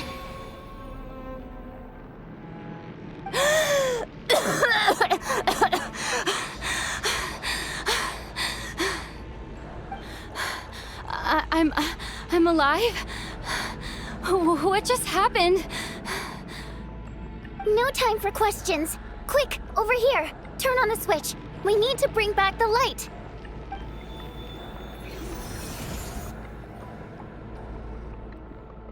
All right, we're safe. The spirit just now is called Night Prayer. The light subdues her, but she'll attack without a second thought in the dark. Sort of. I know it's hard, but you can't let this place go dark, or she'll kill you again. Yep. Luckily, I was here to resurrect you. Otherwise, that'd have been a real bummer. A bit more than a bummer, I'd say. Wait, so you have the ability to resurrect people? Sure I do. I'm your guardian spirit after all. I specialize in soul recall. Oh, it's nice to meet you, by the way. Oh, thanks. It's nice to meet you too. Alright, there's no time to waste. The black mist is already catching up. We need to avoid it at night prayer at all costs. Come on, let's go. We need to reach the next switch before the place gets too dark. If we bring the light back, night prayer won't be able to get to us.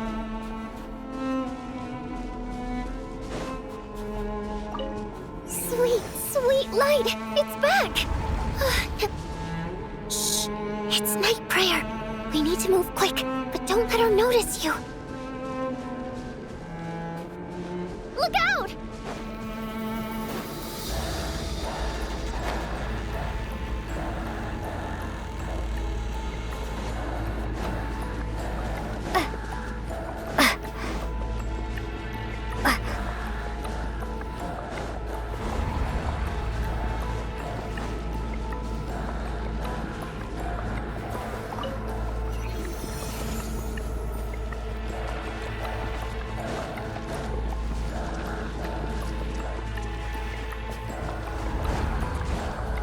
The next switch is over there.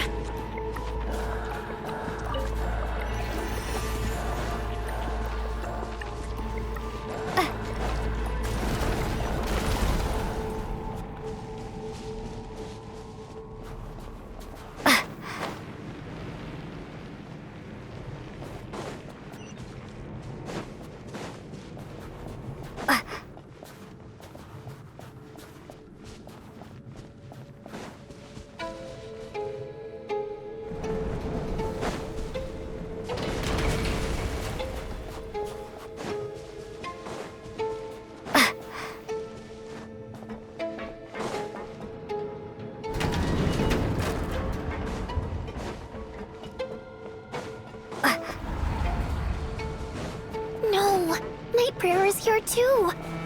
This can't be the only path. Let's head up there and take a look.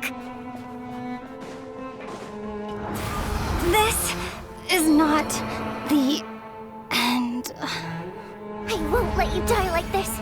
Not on my watch.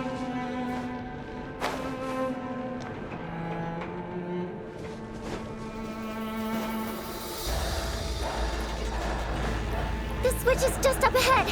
Hurry!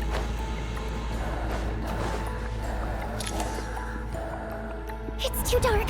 We're not gonna make it. Come on, faster!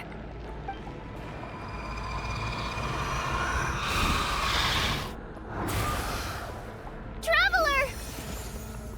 I won't let you die like this. Not on my watch.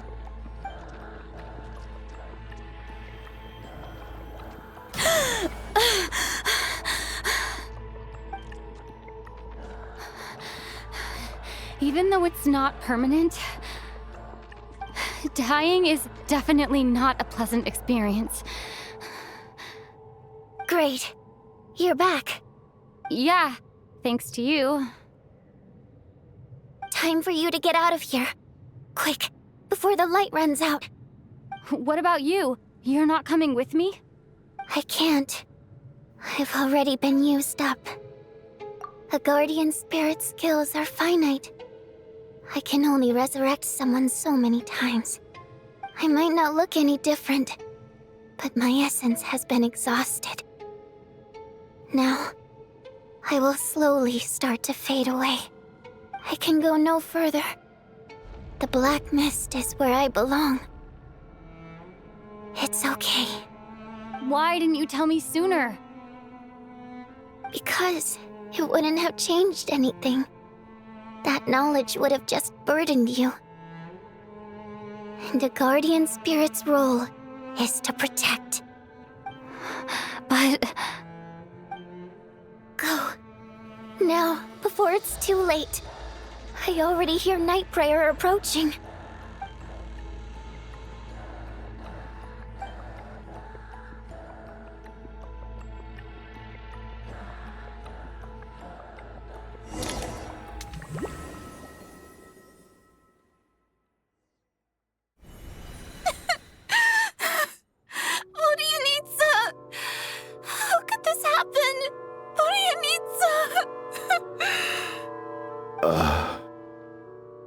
Well, guess there's no need to inspect the body.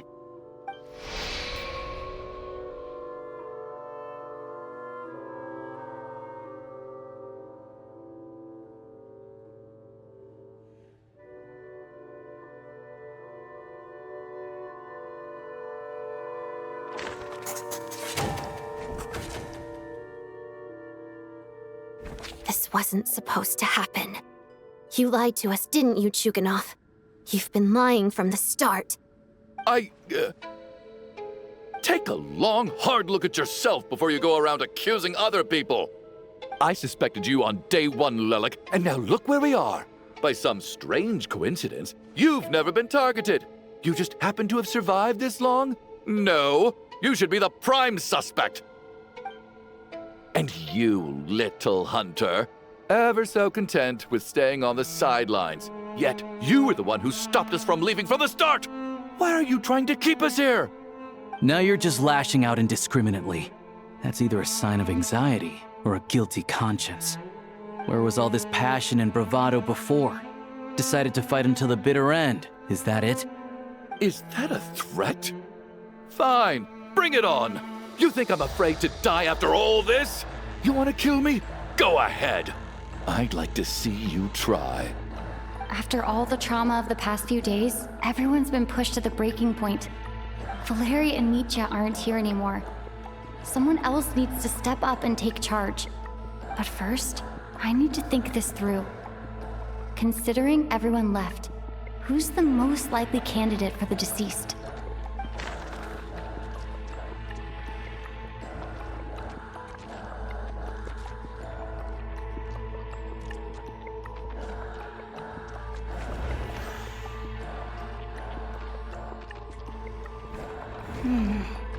My memories are perfectly coherent.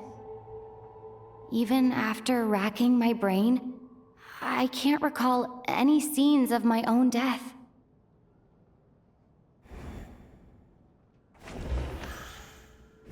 She's been recently active as Lelek, so she's unlikely to be the deceased.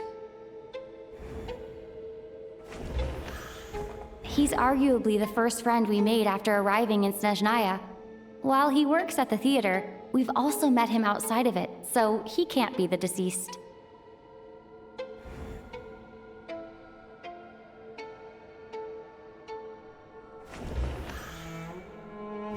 I clearly remember Mr. Chuganov from the first time I visited the theater. He made quite an impression. That was just a few days ago, so he's unlikely to be the deceased. Of those who remain, the only person we've never met before is Tonya. There is room to doubt her true identity. People are easily misled by first impressions. Now that I think about it, child sister was in fact a label I imposed on her due to my own assumptions. But Mr. Chuganov vouched for Tonya's identity yesterday, with basically no other possibilities left. Could it be...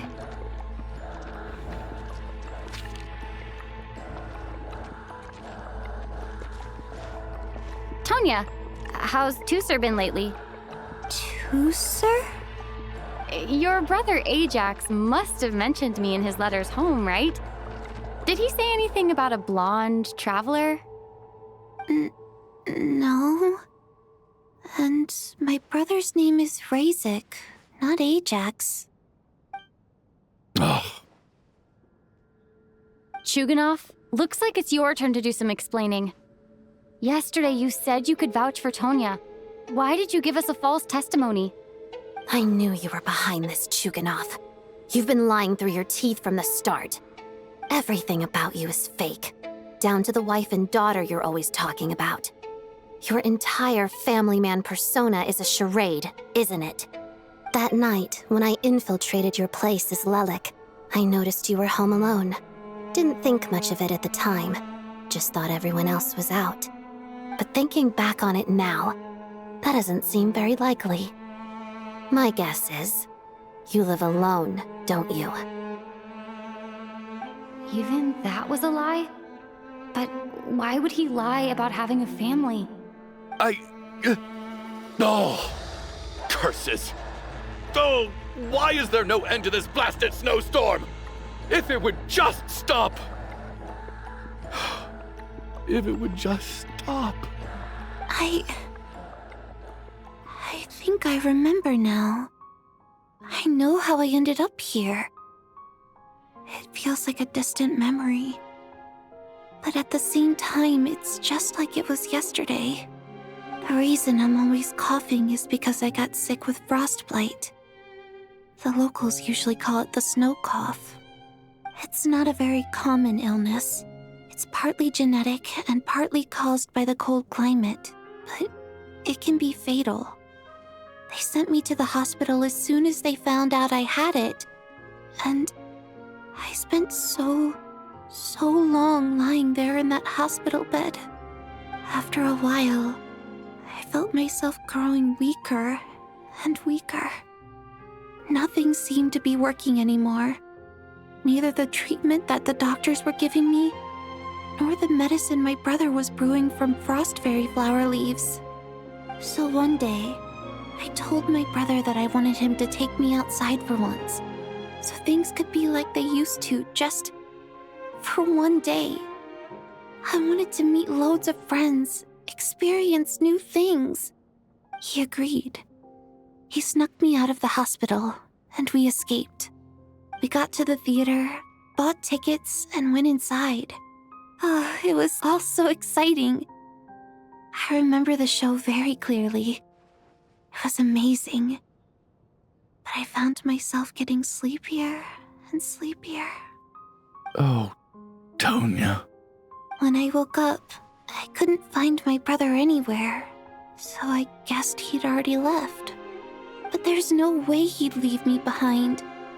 So I decided to stay here and wait for him. At the time, I figured he'd probably gone to brew some more medicine for me.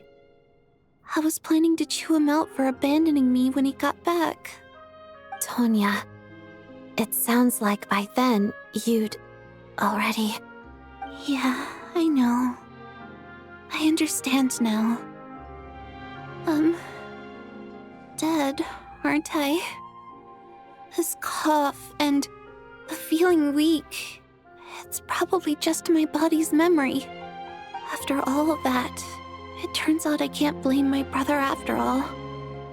I was the one who abandoned him. I'm sorry, everyone. I realized this much too late. It seems like death skewed my perception. And now I've dragged you all into this mess. Your name probably isn't even Tonya, is it? Didn't that ever strike you as odd over the last few days? Well, when I was little, my brother and I read a storybook, and Tonya is the name of one of the characters. When we escaped from the hospital, our family and the hospital security were looking everywhere for us. So when you first approached me and said my brother had sent you, and called me Tonya, I thought he must have chosen a fake name that only the two of us would know. Because he was afraid of getting caught. Now, it seems like that was just wishful thinking. At least your memory of death isn't painful. That is a small comfort. Now it's your turn, Chuganov. Talk to us. I believe no lie is ever told without a reason. You're right. I was lying. I happened to know that the Harbinger child and his sister Tonya managed to get tickets, so I lied to you and pretended I knew them. And yes, I was lying about my family too. The truth of the matter is, I lost them a long time ago. I just refused to accept reality. And now I've spent the second half of my life living a lie. I'm a joke. My daughter's name was Iskra. And before you ask, yes, Iskra, as in Iskra Manufacturing Plant. She also died from the snow cough. She was just 6 years old. If she were still alive today, she'd be around the same age as little Tonya here, after Iskra passed. My wife couldn't bear to face those memories either. So she chose to start a new life, without me. One day when I came home from work and saw the empty room, I felt like I couldn't breathe. Subconsciously, I started to imagine that they were still there. I soon discovered that this was the only thing that made me feel any better, so I just embraced the delusion. Nothing more than a pathetic means of escapism, I know. But at least it's not a crime. So explain your false testimony then. The night before last, when I was chatting with Tonya, she mentioned that her brother would brew medicine for her from frost fairy flower leaves. Combined with her various symptoms, I suddenly understood everything, including the fact that she was deceased. The snow cough used to be an incurable illness. I would pick frost fairy flower leaves to brew medicine for Iskra too. It took hours and hours on the stove. But the year after my daughter passed away, the jester of the Fatui announced that a cure for frost blight, also known as the snow cough, had finally been developed. It turned out that all previous treatments were completely ineffective. No better than random concoctions. That was the final straw for me. I just couldn't take it anymore. Just one more year. One more year, and everything would have been okay. So, more than anyone, I know full well that in this day and age, no one in their right mind would still be using frost flower leaves to brew medicine for the snow cough. Poor Miss Tonya, therefore, had to have been from an era when snow cough was still a terminal illness. So, you projected your daughter onto her? Even though you knew she was one of the dead? That doesn't make any sense. You knew she was already dead. What did you hope to achieve by protecting her? I just don't believe in your crackpot theories, nor do I approve of your actions. How can you just declare a living person dead and throw them out into that snowstorm? Nitia's gone. My good buddy Shram's gone. And now it's Tonya's turn, isn't it? The others I can make my peace with, but little Miss Tonya, here she is, standing right in front of us, alive and breathing, and fighting her own battles. Yet you're quite happy to say she's dead? I just want her to live. Once this snowstorm is over, the very moment it stops, I'm going to march out that door and find someone who can fetch the very best medicine for her snow cough. I'll be damned if I'm gonna let you cast her out into the snowstorm before I have the chance to cure her. Not again. Not this time. Not when the cure is right within our grasp. I'd never be able to forgive myself. Mr. Chuganov, stop. I can't let you do this. Tonya. By the sounds of it, you've known I was dead since the night before last, right? I really liked Mr. Valeri, Mr. Mitya, and Miss Vodoyanitsa. And now they're all dead because of me. I'm not happy about that. The reality is, you've been trying to fight your own demons through me. But all you've really done is trap me inside your delusion along with you. No! Listen to me. I want to save you. I do! Well, at this point, I'm quite sure that I'm dead. I don't need to be saved. The time I got to spend with all of you is more than enough for me. Despite all the bad things that kept happening, I got to meet so many interesting people and spend so many days and nights by your side. Since the day I escaped that hospital until now, this has been an adventure I never even dared to dream of. I'm very fond of you all. If it were only possible, I'd trade my soul to bring back the ones who died. If it meant things didn't have to end like this. And that's why I'm not fond of you at all, Mr. Chuganov. I'm sorry. It's them that you owe an apology to, sir. Not me. Well then, I suppose this is it. It's time for my adventure to end. I've caused enough trouble. You're leaving already? It's still early. Don't you want to stay a little longer? No thank you. Oh, and by the way, my name is Patashka. It was nice meeting you all. Feels strange that we're only being properly introduced now that it's time to say goodbye. Patashka?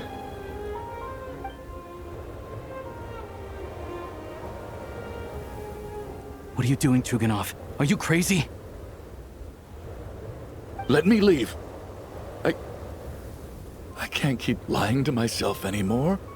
In your dreams. Don't think you're getting off that easy when you had a hand in the deaths of so many people.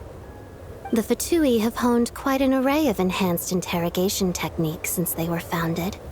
Once we're out of here, Lelik will personally give you a taste of every last one.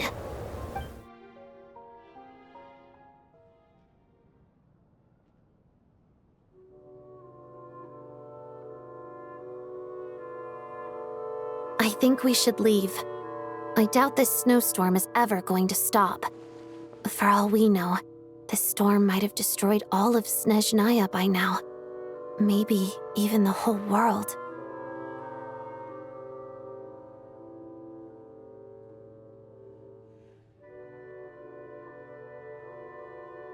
Wait, we finally solved the mystery of the haunted theater today. Maybe let's at least try to enjoy tonight? Fair enough. I don't particularly feel like dying in Chuganov's company anyway. And yet you won't let me die first. Hey, Chuganov, on a serious note, if we do make it out of here, you should close down that factory of yours. A lot of people are freezing thanks to you. Is this really the time to be discussing my factory? All right, fine. I'll shut it down. Doesn't matter to me anymore. Am I hearing things? Or was that a knock at the door?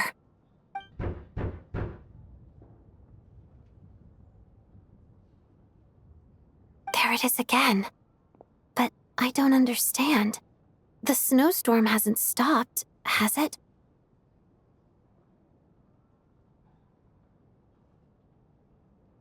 Should we open the door? Is this it? Is this nightmare finally over? If the last few days are anything to go by, I probably shouldn't be getting my hopes up. Whatever lies beyond that door at this moment, it could be something even more terrifying than everything we've been through so far.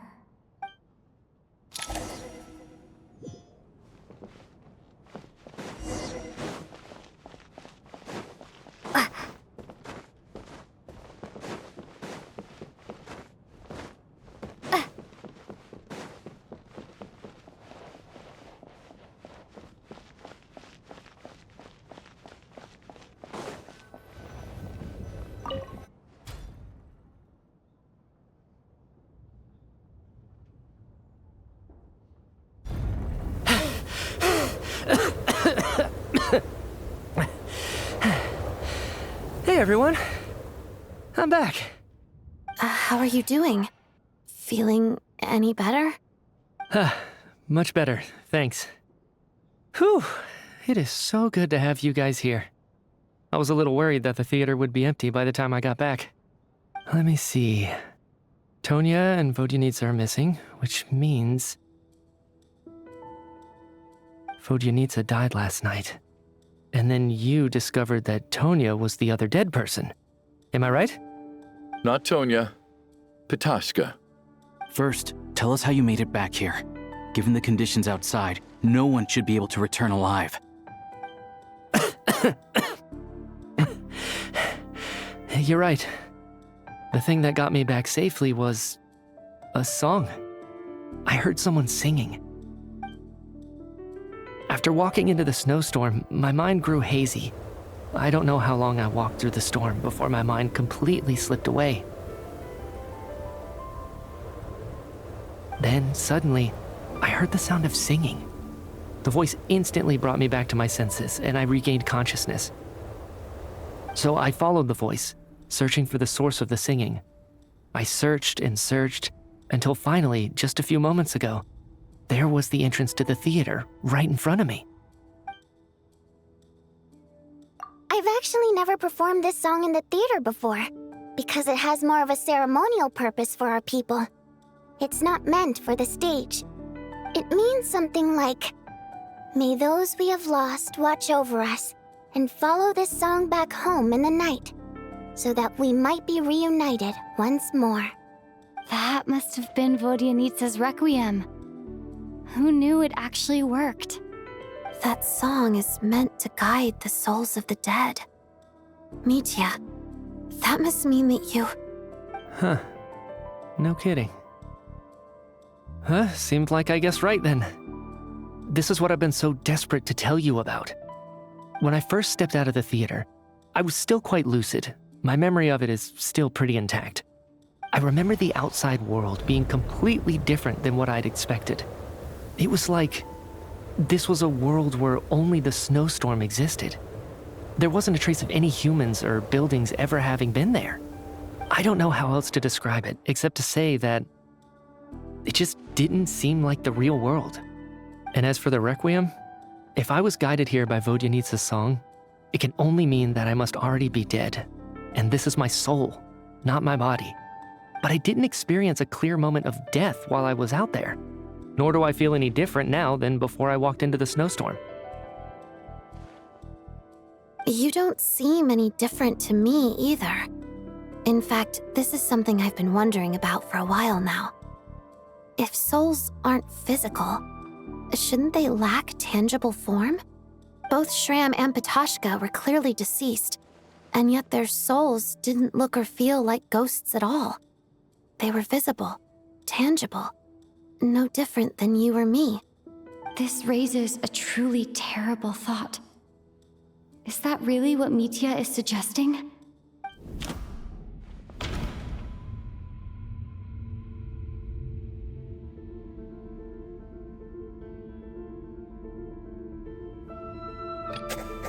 Nietzsche said, "The outside is a world where only the snowstorm exists." It must be connected to the ley lines, so going out there will only take us further away from the real world. The Requiem calls to the souls of the dead. This is proof that Mitya is dead and has not been resurrected. Dreams can't explain everything, and this isn't the Sub-Zeru's festival. Mitya's soul was summoned back by the Requiem, confirming that he is indeed already dead. And yet, he looks no different from us. Of course, if even the long deceased like Mr. Shram can blend in with us undetected, then maybe we've all been dead from the very start. And all of us are now souls wandering the theater.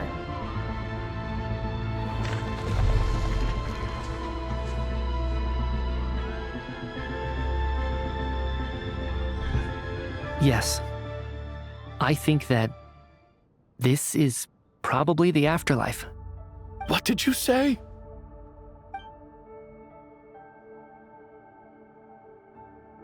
You heard me. We died in the theater. All of us did. But due to an obstruction in the theater's ley lines, our souls are trapped here, while an endless, infinite snowstorm rages outside. It's ironic, really.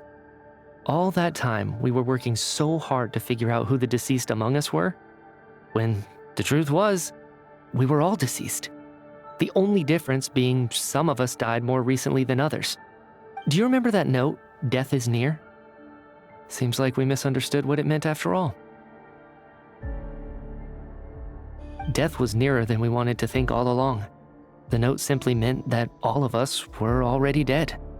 So all our attempts to survive, Our search for the deceased. It was all for nothing? Hard to say. At the very least, we helped 2 lost souls find clarity and go to where they belong. The presence of those 2 is probably what caused our souls to be drawn in by the ley lines. In which case, the deaths we've awoken to over the past few days were just souls returning to the ley lines for good. If what you're saying is true, doesn't that make us the lost souls now? Huh, no wonder. This afternoon, when I was moving Vodyanitsa's body, I noticed that the other bodies in the room hadn't decayed one bit after all these days. That's further proof that those aren't physical bodies at all, but merely our shells here in the afterlife. Am I really dead? This doesn't feel real to me at all. No, that's impossible. This cannot be how it all ends. I still find it hard to believe that all of us are dead. How exactly did we die in the real world? None of us have any memories of dying, right? Ugh, not even knowing how we died is preposterous. Good grief! Surely there has to be some reason. Exactly. It's hard to rest in peace when you don't even know how you died. It gave me lots to think about as I strode out into the snowstorm. I racked my brains trying to remember the cause of my death, the exact moment I died, the root of all of this, right up until my consciousness faded. Wait. Hold on. Right before I lost consciousness, I think I saw something. I can't remember. And I think I lost my notebook and pen. Mitya, your hand. Is that blood on your fingers? Huh? You're right. There's blood on the fingertips of my right hand. Looks like it's already dried. When did that happen? What the? I guess this was what I saw. I must have desperately drawn it in my own blood right before losing consciousness. What's wrong? Do you recognize the symbol? It's Renova, the ruler of death. Alosha, do you still remember that Snezhnayan folktale you told me about? It was about the Grim Reaper. When someone's about to die, he appears as an incarnation of someone familiar to guide their soul into the afterlife. And as soon as you recognize his face, your life is over. I heard a similar tale when I was little. You think the Grim Reaper in this story refers to the ruler of death you mentioned? That's right. In which case, death is near could also mean that the Grim Reaper is here, disguised in a familiar form. Death, the deceased, and the Grim Reaper? So it's a triple entendre. When I first saw this note, I thought it contradicted the investigation report. But now it seems like that was the whole intention. So the Grim Reaper deliberately misled us. Then, we started suspecting each other and searched for the deceased while they hid in plain sight. By that logic, the one person most likely to be the Grim Reaper incarnate is...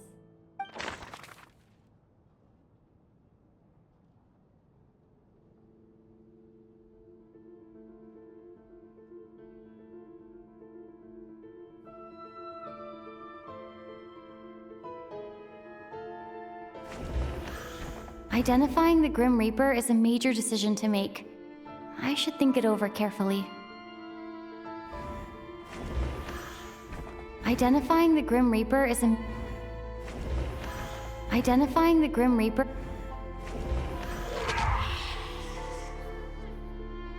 No doubt about it. It's Alosha. Looking back at how everyone has acted over the past few days, Alosha is most likely the Grim Reaper lurking among us.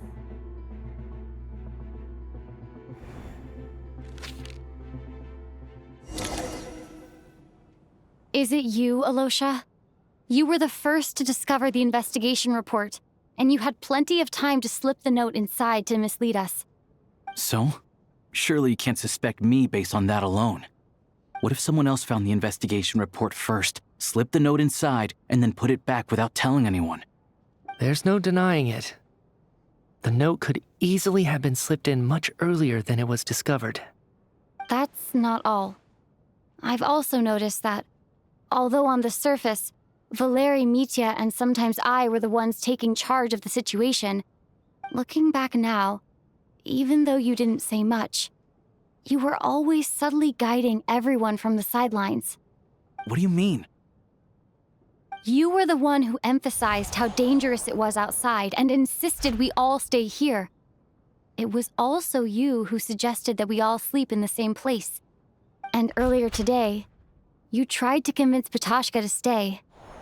I don't understand why, but it was out of character. So, you didn't understand my intentions, and now you're assuming the worst. Seems pretty unreasonable if you ask me. He still won't admit it? Fine. Let's see how he responds to the most damning evidence of all. The biggest question I have right now is, if the Grim Reaper is impersonating Alosha, then where's the real Alosha? When did they switch?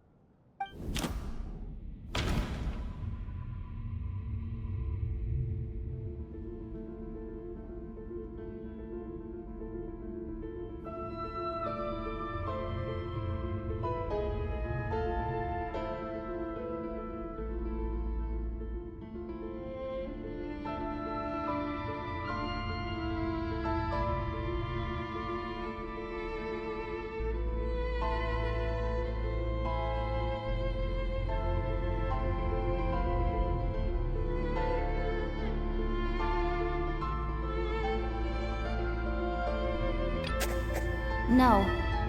The Ruler of Death added a note to the investigation report at the time. This indicates that Alosha had been switched out even earlier than that. No. The Ruler of Death would have needed to control how everything unfolded from the start. She wouldn't have infiltrated our ranks this late. Let me think about this again.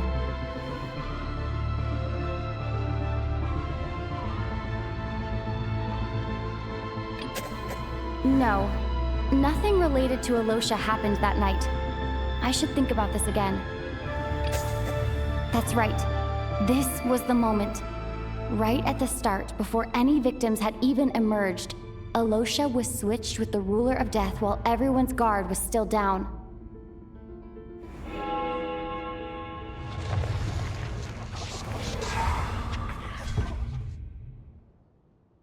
When all this began, right after the performance ended and the snowstorm began to pick up, no one suspected anything unusual. We just assumed we were snowed in. It wasn't until we discovered the bodies the morning after that we realized something out of the ordinary was going on. But it's clear now that the oddities actually started earlier than that, when Dimov walked into the snowstorm and never came back. Right. So Mr. Dimov was the first victim, not Sobolova and Torgov. And if we pinpoint that moment as the beginning of this incident, then one thing becomes clear. Alosha, you are the only person who walked into the snowstorm and came back without the help of Vojanitsa's Requiem. More precisely, Alosha never came back at all. The one who came back was the Grim Reaper. Not bad. Well, since you've backed me into a corner, I suppose there's no point in keeping up the act anymore. Alosha?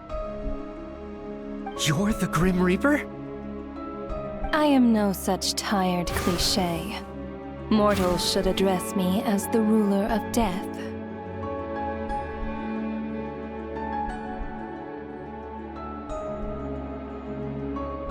Before being wiped out for good, you identified the two deceased, and even sensed my presence. A commendable achievement. Far beyond what I expected. I heard you can ferry souls. Those deaths each night. Were they your doing? Your initial conclusion was correct. Due to the existence of the two deceased, the ley lines yearns to reclaim those long-lost souls. Every night they devoured an equal number of souls to fill the void. This required no intervention from me. Though, of course, ferrying souls is indeed my authority. Here, take a look.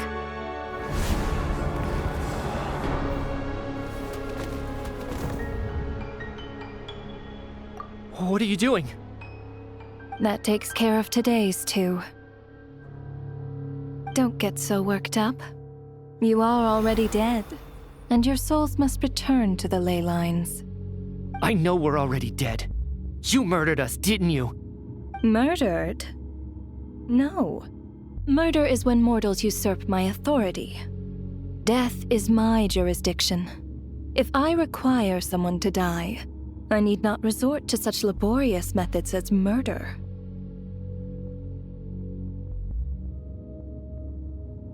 You simply met the criteria to trigger my curse of death. I know about the curse of immortality. So there's another death-related curse too? You cursed us? When? And why would you do such a thing? So often, humans pray to me, begging to know when their death will come and what form it will take. But few people ask why. If you must have an answer, know that death comes simply because one's time has come. So you're not gonna tell us the truth? Hold your tongue. By all rights, you shouldn't even be allowed to speak with me. Those angels from the past are to blame for the reckless renovation of the ley lines here. It's made my work on this occasion infuriatingly complicated. Work? So trapping us here, making us watch our friends die, that's just another day at work for you? You clearly have a lot of questions. Fine. As a reward for your remarkable accomplishments over the past few days, I shall answer a few of your inquiries, provided they aren't too unreasonable. After the physical body dies, the soul must return to the ley lines for that person's death to be considered complete. My work encompasses the entire process of death, including, naturally, the guiding of souls into the ley lines, with which you are now so familiar. You must also be rather familiar with Natlan's Night Kingdom, I presume? It was I who supported the creation of the Night Kingdom. It provided a convenient means of guiding the souls of Natlan. Here, too, the ley lines connected to the theater underwent some modifications. The angels hoped to make them capable of accommodating the souls of some special creations. But this actually hindered their ability to accept ordinary souls to some degree. This effect manifested itself after you died from the curse in the theater, leaving you stranded in the afterlife, unable to achieve a complete death. But if souls who die from the curse of death fail to return to the ley lines within a short window of time, they will miss their chance for good. Then, they will remain forever suspended between life and death, no longer subject to the authorities of either. So if you don't resolve this matter soon, and see all our souls return to the ley lines before long, we'll escape your control. Nitya is sharp. This must be what Renova was worried might happen, and the reason she got involved to begin with. But if you have the authority to guide souls, why didn't you just show yourself and get it over with? Why hide among us in the form of Alosha? You seek to understand the mind of a god. Very well. I'll tell you. This is a theater, and I decided I wanted to watch a show about death. That's why I encouraged you to take the events to the stage. I found myself getting quite immersed. I suppose the entertainment you provided makes up for all the trouble you've caused me by being so defiant in the face of death. There. Are you happy with my answer? Can't say I am. Really? But it fits the stereotypes you humans have about gods. Just moments ago, you were complaining about how infuriatingly complicated your work here has been. Work is work, I get it. There are times when it's a huge pain, but you just have to get it done, right? That's a rather unique perspective for a human. You are in fact correct. there is a pain point in this case. Due to the obstruction in the theater's ley lines, there is a hard limit on the number of souls they can receive each day, making it impossible for me to ferry all your souls at once. Revealing my identity too soon would inevitably have led to futile resistance, and there was a risk that any souls who chose to run would disappear. Then there was the issue of the 2 lost souls you called the deceased. The way you resolved that quandary was all part of my design. That's what I don't understand. If all of us were souls of the dead, what made their presence among us special? For centuries, they have refused to return to the ley lines, exploiting the issues created by the angel civilization to resist being drawn in. Centuries of obsession accumulated during this process. You may think of this obsession as the resentment of the dead, and in this quantity, it was a bomb that could have detonated at any moment. It reached the point where I could not afford to leave it unchecked. But the only way to fix it was to help them acknowledge their own deaths, make peace with their regrets, and willingly walk into the snowstorm. Only then, with my guidance, could they finally return to the ley lines. Otherwise, you would not like to know what the consequences would have been. I vaguely remember seeing Patoshka, but in the most terrifying form. Was that in a dream? Is that what would have become of her if she hadn't returned to the ley lines? I see your dreams brought you many revelations. So you see, death in fact grants wisdom to mortals. Souls connect to all things in the world and see the chain of cause and effect between them. It's nothing unusual. Anyway, giving psychological counseling to lost souls is not my strong suit. That is more of an angel's role. It was something I could not resolve directly using my authority, so I decided it was easier to leave the bomb defusal to you.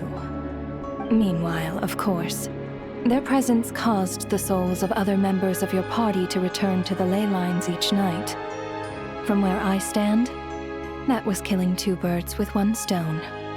As both issues slowly resolved one another without me having to lift a finger, all I had to do was stay close by and keep the situation under control.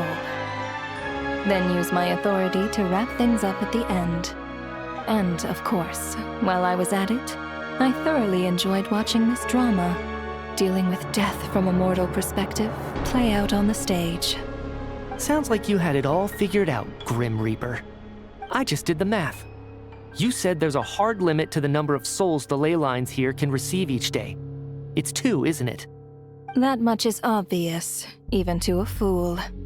It's time to review this whole affair. If the ley lines can only take in 2 people per day, I need to go over the deaths from these past few days again.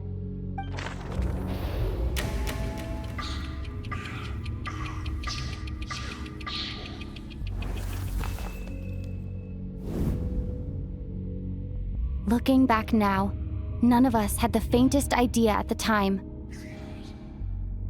From the moment the staff member named Dimov walked into the snowstorm, the incident had already begun.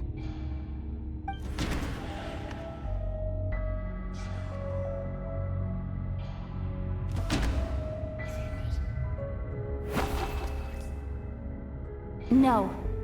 Let me go over this again.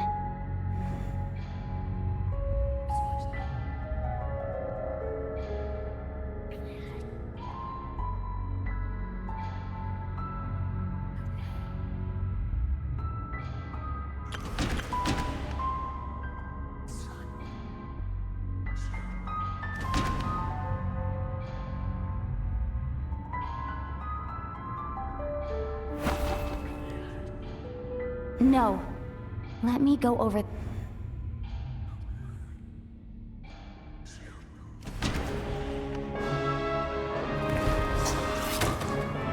Alosha was the second to walk into the snowstorm after Dimov to investigate. During this process, the ruler of death assumed his identity, making him one of the victims.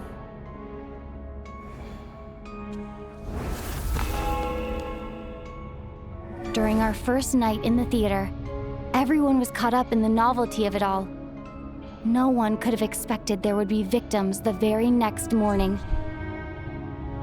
Despite all the confusion, and with the help of hindsight, we finally began to realize that something was amiss with the snowstorm.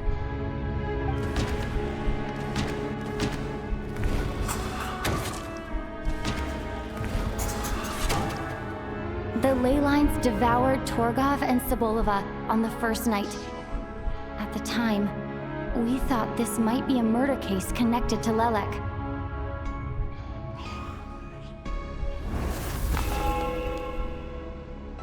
Odette and I spoke a lot that night.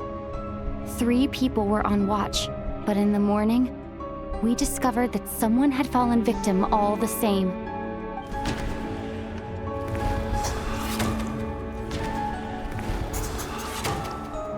The deaths of Kulish and Ranpana caused everyone to stop suspecting Lelek. Unexplainable phenomena occurred one after another, leading Mitya to suspect that we were caught up in a supernatural event.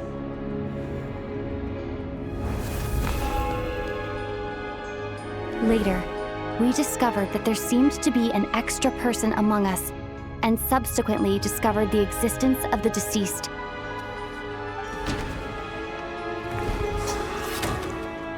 Mr. Schramm realized he was the deceased and walked into the snowstorm to return to the ley lines of his own accord.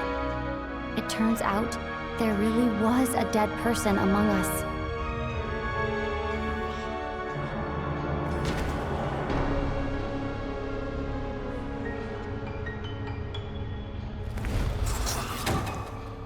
We thought it was all over, but Mr. Valeri's death was a rude awakening for everyone. Once again, the ley lines consumed him during the night. A lot happened today. Mr. Valeri's death led us to discover the connection between the number of deceased and the number of victims during the night.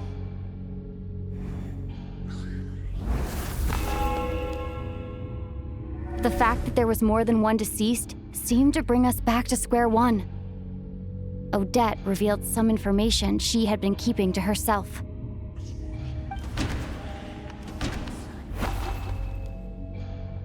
Although Mitya did indeed walk into the snowstorm that day, he returned from the ley lines with the help of Vodyanitsa's requiem. The void in the ley lines hasn't been filled, so let's rule out Mitya for now.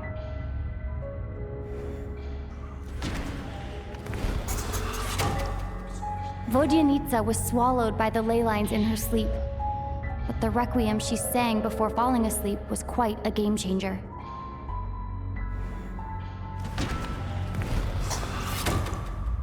As it happened, Katashka filled the void left by Mitya's return from the ley lines by walking into the snowstorm this morning. The girl I thought was Child's sister, Tonya, turned out to be another of the theater's deceased. Come to think of it, Katashka was about to walk into the snowstorm at that time, and Renova, unaware that Mitya would return, was concerned that her soul would overflow from the ley lines. That's why she used Alosha's voice to try and persuade her to stay behind. Looking back, I suppose that was an early slip-up on her part.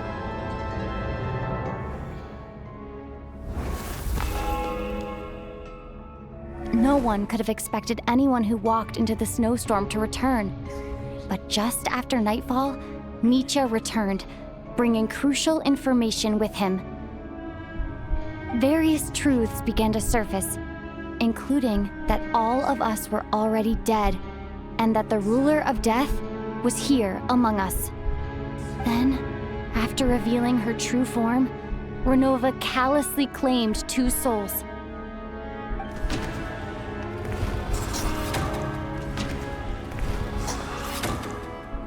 In fact, everyone was already dead by the time we took the photo. And in the days since, we've experienced many more partings in the afterlife. Now, only Mitya and I remain, and the true culprit behind everything still stands before us. In Mitya's eyes, I see the same anger and frustration that I feel.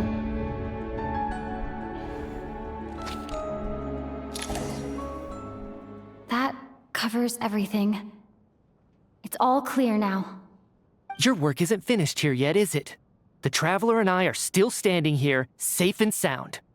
The water imp's song threw things off a little, but it is of no consequence. The ley lines have already anchored your soul, and the first ray of light tomorrow morning will take you back. I, meanwhile, need to review my attitude towards the water imp race. So the reunion in the night that Vojanitsa mentioned, I suppose that was never meant to be a permanent reunion. That just leaves you, Traveler. My power only allows me to temporarily separate your soul from your body. The ley lines of Tevat would not accept you, and your soul is firmly anchored to your body by your will. For a descender like you, who is not bound by Tevat's rules, your death can only be brought through the most violent of means, such as directly destroying either your body or soul.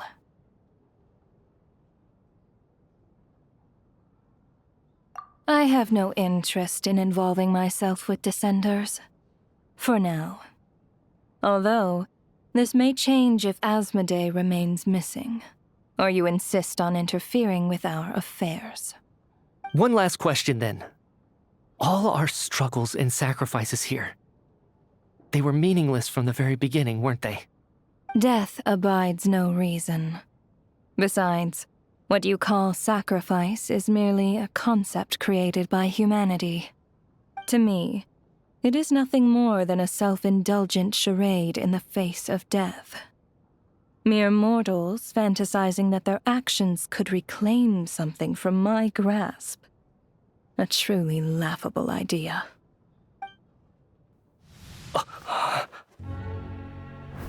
Grim Reaper, you really know how to get on my nerves. I'm not here to ingratiate myself with you. I kill merely because your deaths are necessary. Oh, you've made that quite clear. But humans don't take well to being scorned. Not even by the gods.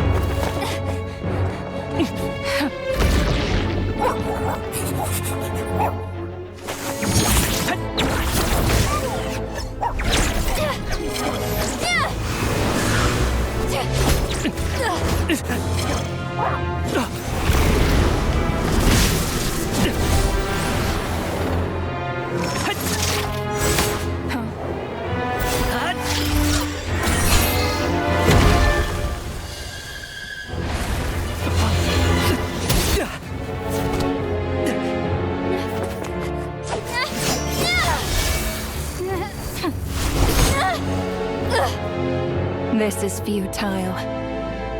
You must know that you are powerless against me in my own domain.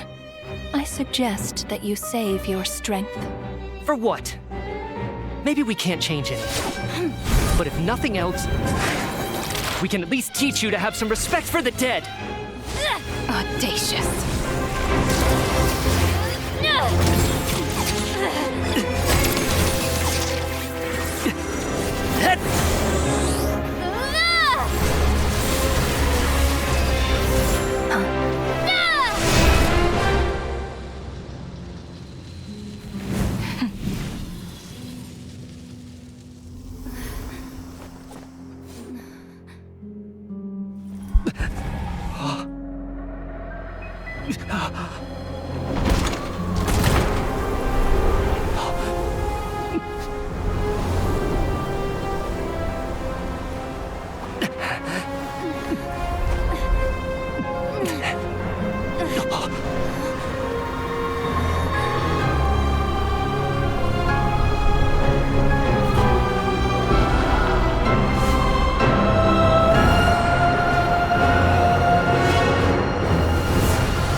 How are you holding up, Odette?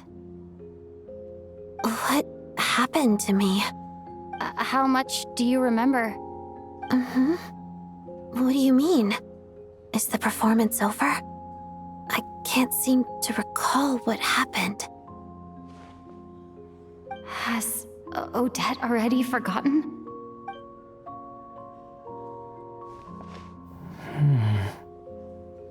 Mitya? Oh, I'm sorry. I guess I spaced out there for a second.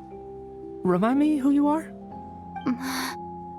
Don't you remember anything?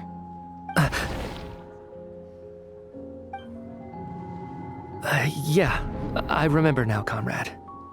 Looks like we guessed right. Just like me when Odette found me at the Armory Palace, for some reason, everyone killed by the ruler of death eventually came back to life. Just with one catch. They forgot what happened while they were dead. Odette and the others have already forgotten everything. Why were you able to remember this time? Could this be the reason? You said this is the ruler of death's symbol, right? I don't see anything there. You don't? Huh. Okay, I guess that makes sense. I carved this into my hand in the afterlife, so it's not visible in the physical world. Does that mean I carved this symbol into my soul? What an unsettling thought. Still, at least I get to remember what happened. I suppose it's a blessing in disguise. What about you, though? The ruler of death mentioned that you're a descender? Is that why you can remember? A full explanation would get complicated very quickly, but that's essentially it. Well then, now that it's all over, let's figure out what we've learned. The first thing I notice is that everything here is precisely as we left it, right before our deaths. This confirms that time passes differently in the afterlife than in the real world. They say that right before death, time slows down and your whole life flashes before your eyes.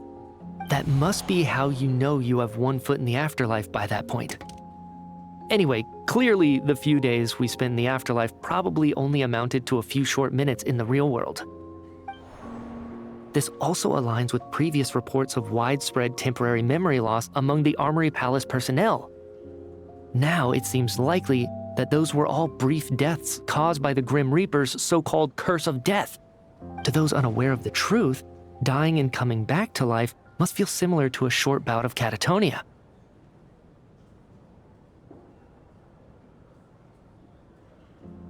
This leaves me with a couple big questions. What are the conditions that trigger this so-called curse of death? And why are we resurrected after we die? If nothing else, I think it shows that killing us wasn't her ultimate goal. We still don't know her true reasons for subjecting us to death. Right. This time only got complicated because of the situation with the theater's ley lines. That's why she had to approach it differently. If the previous incidents of amnesia among the researchers are anything to go by, killing us is usually a pretty routine matter.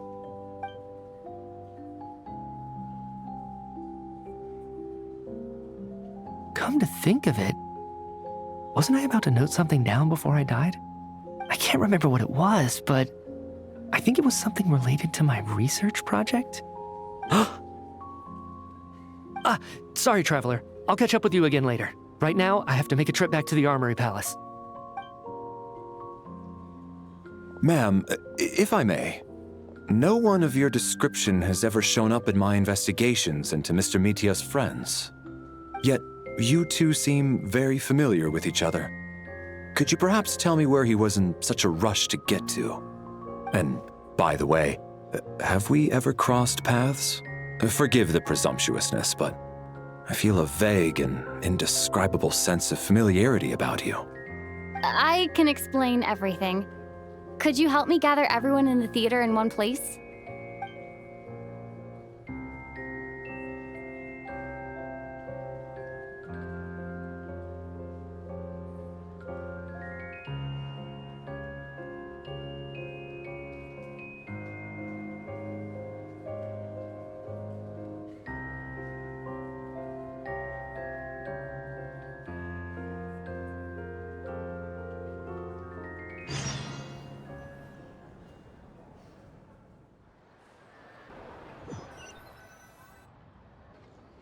So Chuganov really is going to shut down the factory.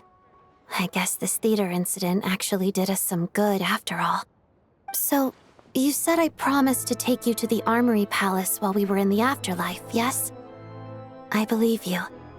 I think I even have a vague memory of it. Agreed. Let's check in on her first. The whole reason for our trip to the Armory Palace anyway is to figure out what's going on with her health.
Ward on the road.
Thank you for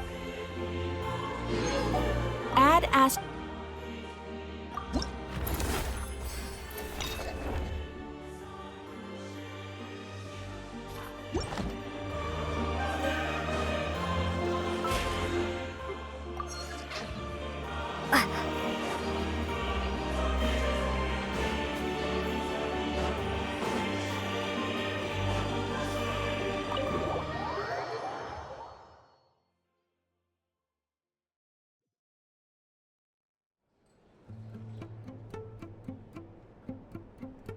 I'm finally back. Even though a long time has passed from my perspective, as far as Paimon's concerned, I probably just went out to watch a very short show. I should keep my emotions in check when I see Paimon again, or it'll seem weird. Wait. The atmosphere here feels off. Shh. Stay quiet. Let's go inside and take a look. Have we still not been able to notify Child yet? We need new orders. What if that person comes back again?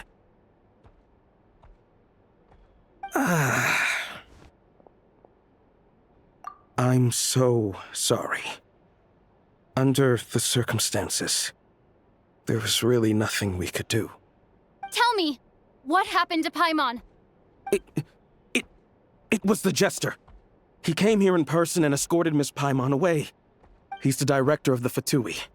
His authority supersedes all others and cannot be questioned. There was nothing we could do. How long ago did he leave? And what was Paimon's status? It was about an hour ago. Miss Paimon was fast asleep at the time. The Jester simply walked off with her as if it was only natural. I assure you, he absolutely did not use any force. Do you know where they went? The Armory Palace, most likely. Lord Piero, the Jester, has been overseeing the experiments there lately, keeping a close eye on their progress. Everyone in the Fatui has heard about it by now. I'm surprised he came in person. Whatever his reason for taking Paimon, he'll most likely return to the Armory Palace first, which is exactly where we were headed anyway. Then lead the way, Odette. Okay, let's go.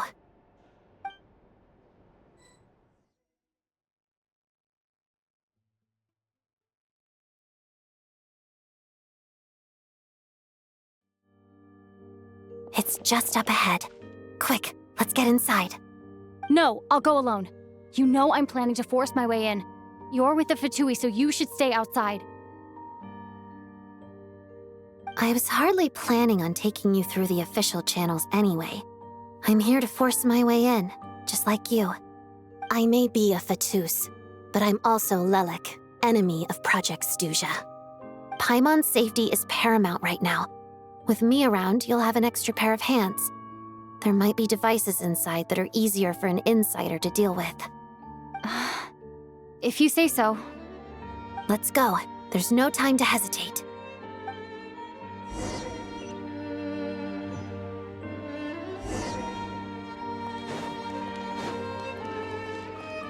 Time to relax. Hey, who are you?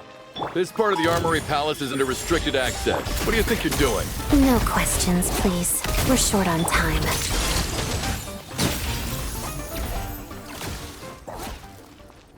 Sweet dreams. Bad dreams be gone. Right here, right now, right here. A sight to behold.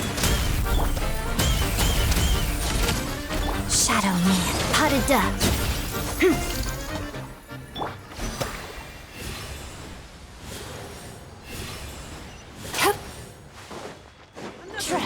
Emerge, right here. Here, boy! Together. Witness the snow swan's grace.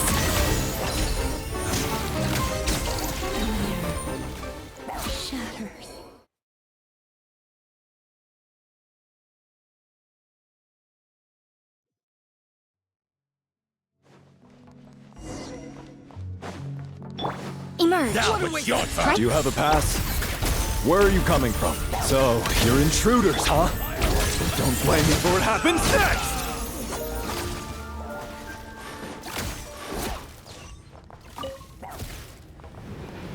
The Armory Palace is hidden this deep in? This place is much bigger than I imagined. They're conducting top-secret research, after all. The deeper it's hidden, the better, is standard Fatui logic.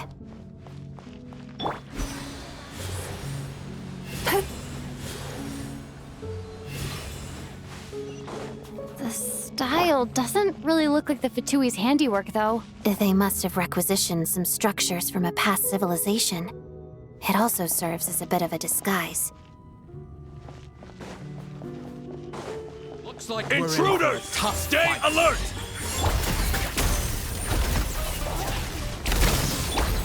Cast your worries to the wind! Encased! Fighting cross!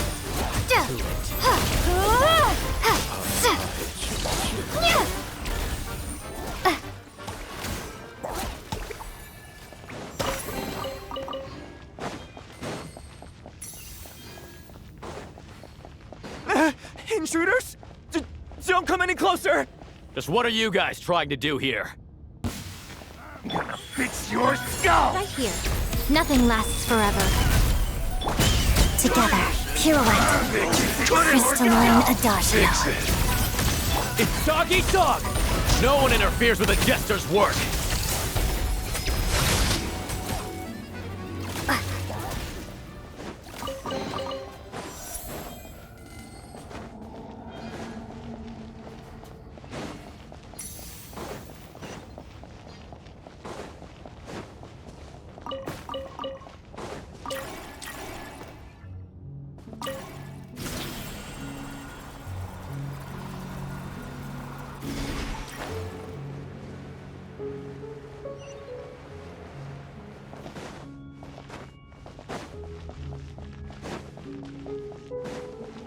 Looks like no one's guarding this place. There's something off about that decoration over there. Look out! Let's deal with these before we move on.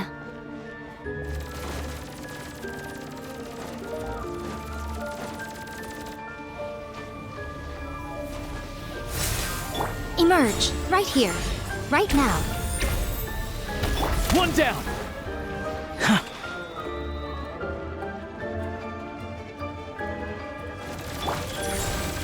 Right here.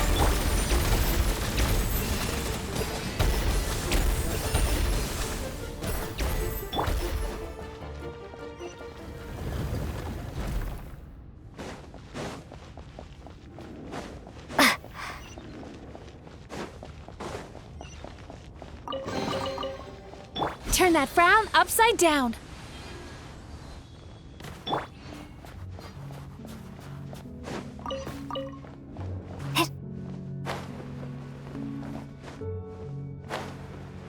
The researchers here probably don't know that we're uninvited guests. Let's try not to hurt them. What's the big star from the theater doing here? That's Miss Odette. She's a member of the Fatui. Don't tell me you didn't know that.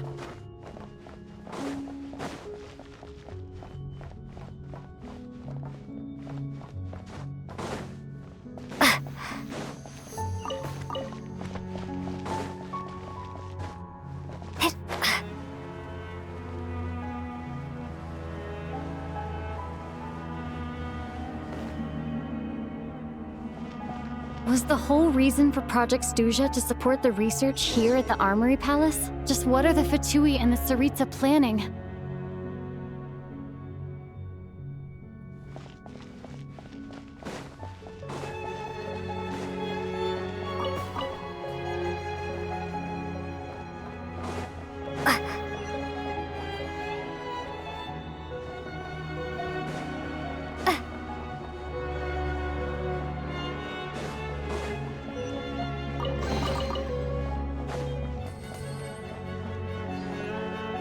Whoa! Who are you? Never seen you around here before.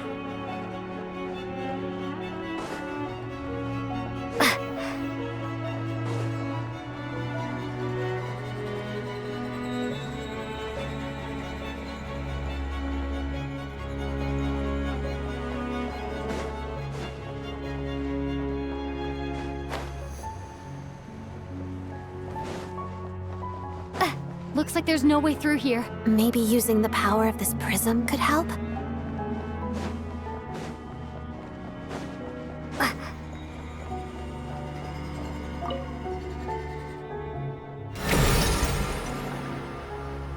I think I see some images. It's the prism's power at play, causing images of the past to reappear, albeit only as illusions.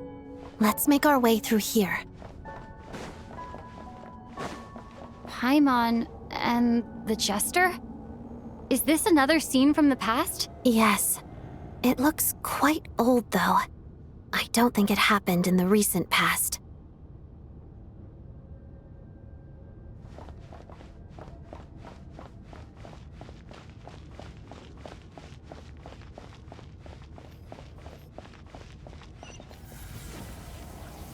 What's going on here? What happened? The source seems to be the Armory Palace. They must have started some large-scale experiment. Wait, what if this has something to do with Paimon? We need to hurry!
We're almost there.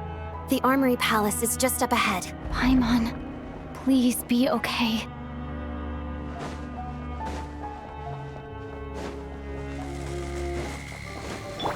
Emerge, right here.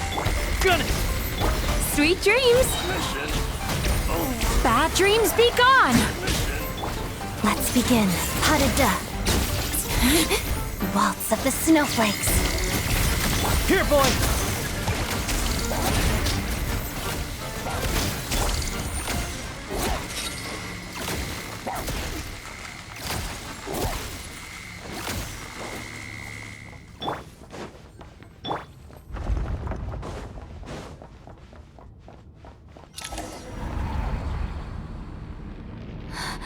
What's going on?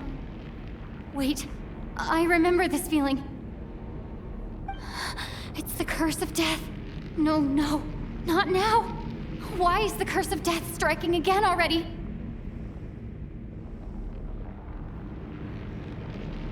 Odette?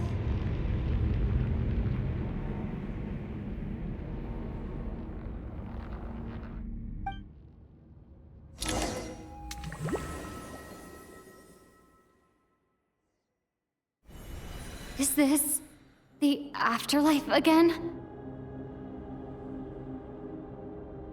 I need to find a way back to reality. Is that Odette's core Ignis? Could that be what just woke me up?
Odette!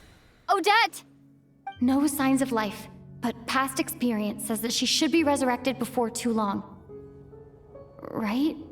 Did Odette intentionally use her core Ignis to guide my soul? I feel like something similar happened in a dream I had before. Thank you, Odette.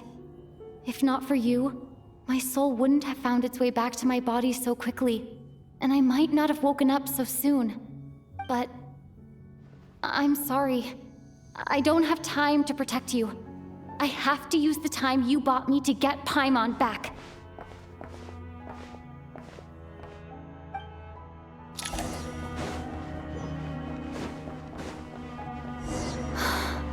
Sure enough, everyone here has been affected by the curse of death.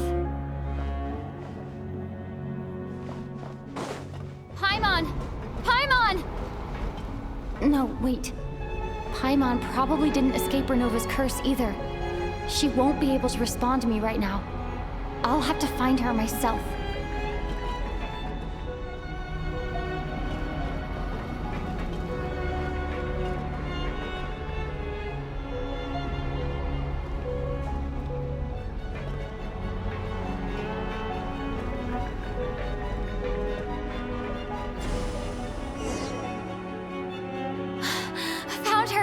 Paimon really is here.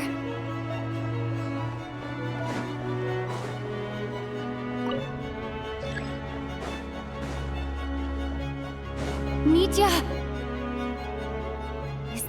laboratory he works in? What happened here to trigger the curse of death again so soon? I'll have to ask him when he wakes up. Finding Paimon has to take priority now.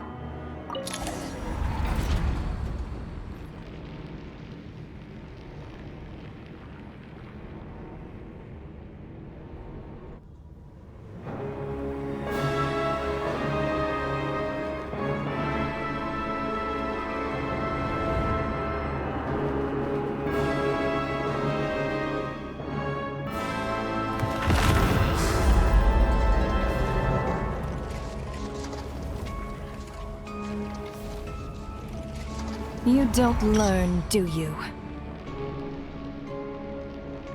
You've already been involved in one mass death, and now you show up at the scene of another. This might have passed for a coincidence the first time, but a second time? Am I to assume you are intentionally interfering in Snezhnaya's affairs?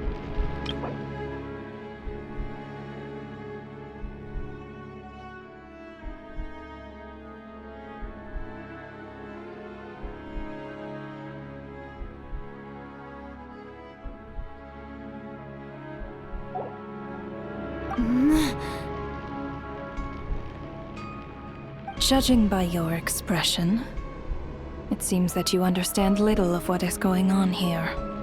In that case, a word to the wise. Do not interfere in Snezhnaya's affairs. A civilization that fails to learn its lesson constantly depletes its own worth. It will one day lose any reason for its existence. And as a descender, you are perfectly suited to be the lifeline to which a dying civilization might desperately cling. Consider your position carefully. No advice needed. I'll make my own judgments. Suit yourself. When the day of reckoning arrives, not even a descender can hope to escape unscathed. The time for resurrection fast approaches. The mortals here are not yet worthy to behold my form. So that will be all for today.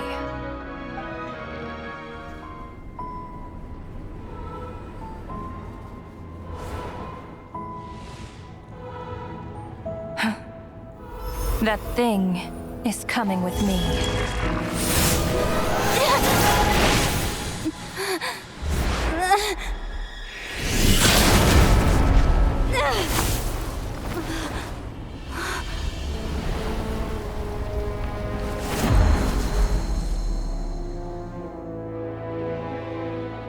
You awoke sooner than I thought.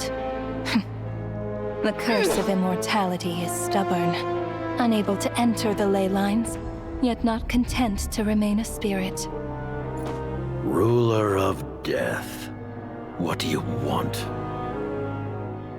You perplex me. Both you and you. That thing may be a creation of Celestia, but it possesses none of Celestia's power, let alone authority. Your obsession with it baffles me. No matter, the resurrection will soon begin. It's worthless anyway. I'll reclaim it next time.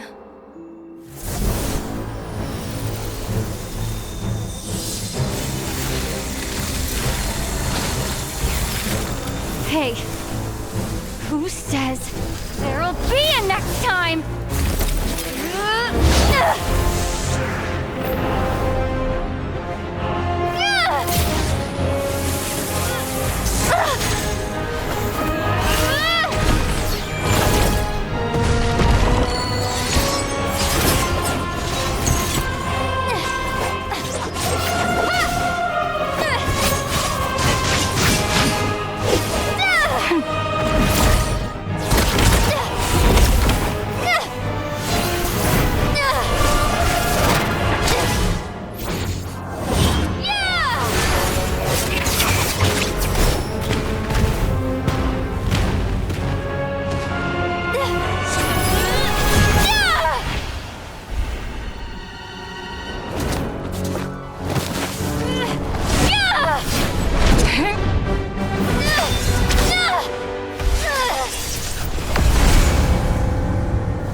missed you, Paimon.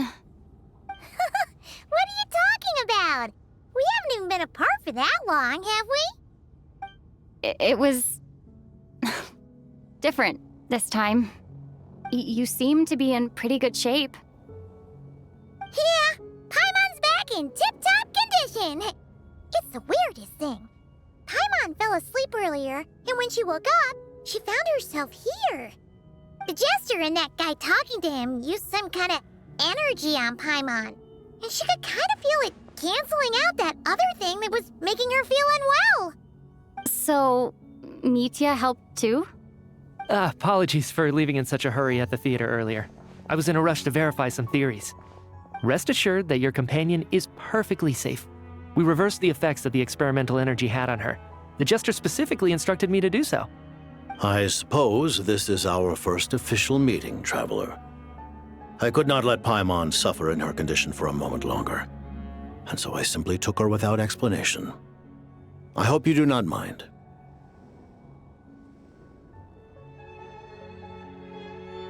But why would a big shot like you care about what happens to Paimon? As I said when you first arrived in Snezhnaya, we once spent some time together in the distant past. Oh yeah, you did mention that.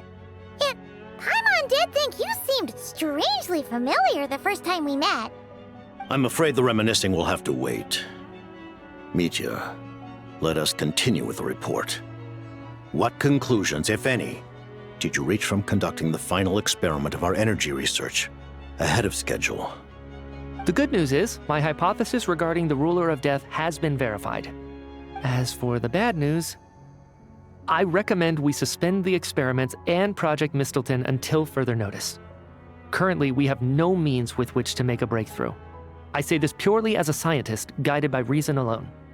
I will trust your judgment. We shall put the project on hold until the Ruler of Death has been eliminated. Wait, what are you guys talking about? You want to get rid of Renova? Like, how? By killing her? By whatever means necessary, so long as it removes the threat she poses to us. Until then, everything we do will be in vain. After what just happened, I've ascertained Renova's goal, or rather, the trigger condition for the Curse of Death.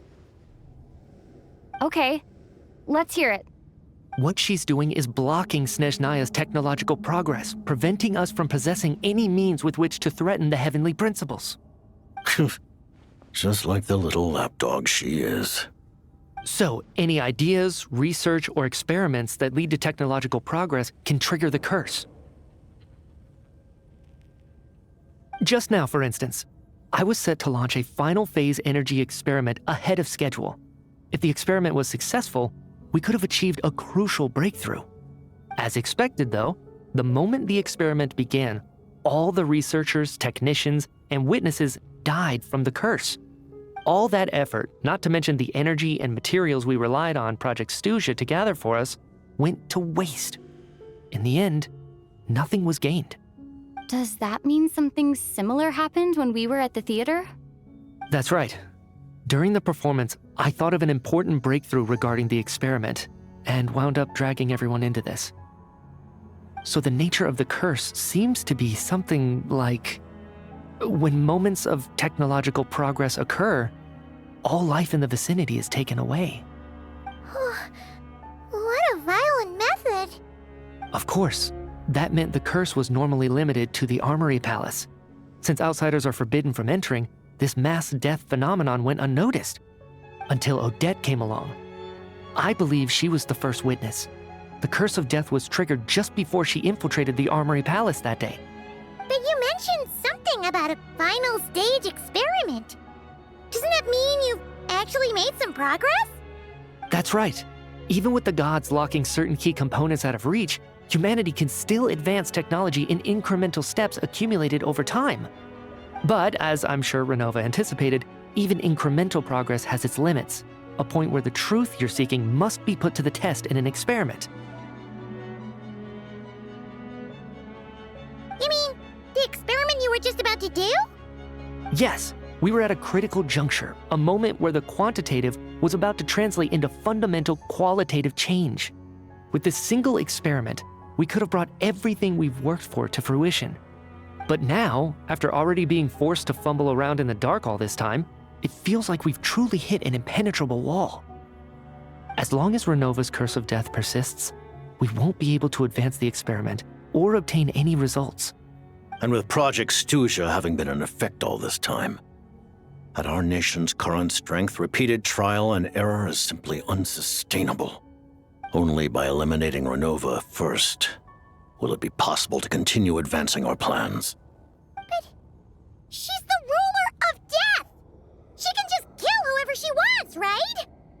That's gotta be the scariest power ever! Is it even possible to beat her? We'll see. But one thing's for sure. She definitely can't just do whatever she wants. The best proof of that is me, standing here, very much alive. You're saying... Wouldn't it be easier to just kill all of us researchers for good? Why resurrect us over and over again? Why let us advance our technology to this point? So, you're saying even the ruler of death has limitations we don't know about? Exactly. And I think that's where the key to our breakthrough lies. Regardless, the ruler of death has always been an obstacle we must overcome. Indeed, we must face life, death, time, and space. After all, our goal is the heavenly principles. The Fatui want to challenge the heavenly principles? For a long time, I've had a vague suspicion the Fatui and the Tsaritsa were targeting the heavenly principles, but hearing the Jester admit it is still a shock. No wonder the Tsaritsa's goal has always been kept a secret from the people. What kind of road will that lead Snezhnaya down? In that case... Lord Jester, I would like to request some leave. I'd like some time to organize my thoughts and go over the data. Granted. Get some rest, put the experiment out of your mind, and take care that the curse of death doesn't affect any civilians.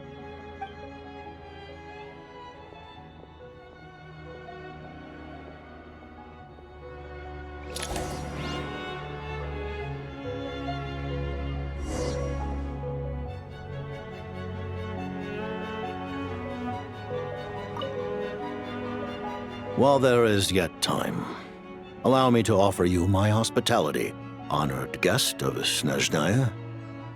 Is there anything you wish to know?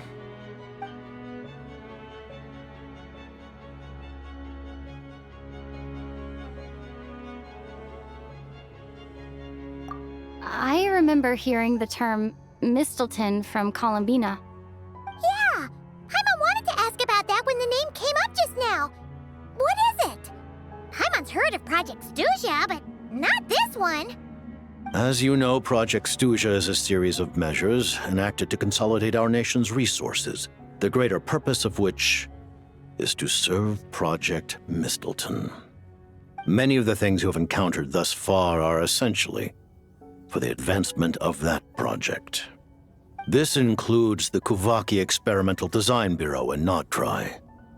Researching Kuvaki was merely a facade.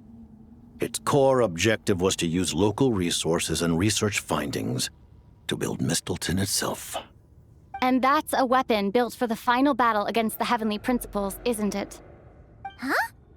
How did you know that? I was given some intel, and I made some deductions. Wait. You must mean that thing over there. Oh, Paimon's gotta take a closer look at this thing. Especially after you guys sent so many people to Notdry to work on it. Kuvaki alone will not break through Celestia's defenses, let alone challenge the heavenly principles.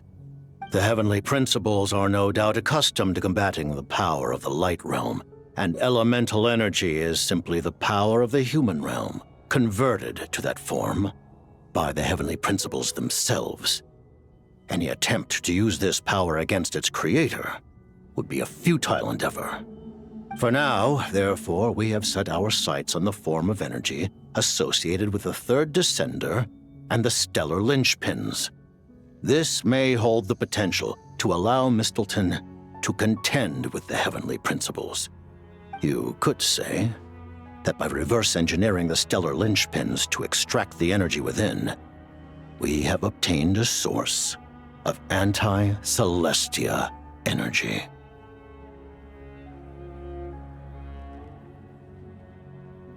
The Kulagi Experimental Design Bureau, Project Stusia, and the new energy experiments. Huh. So, Project Mistleton is what ties it all together. And it looks like your plan is almost complete. No wonder the Ruler of Death came after you.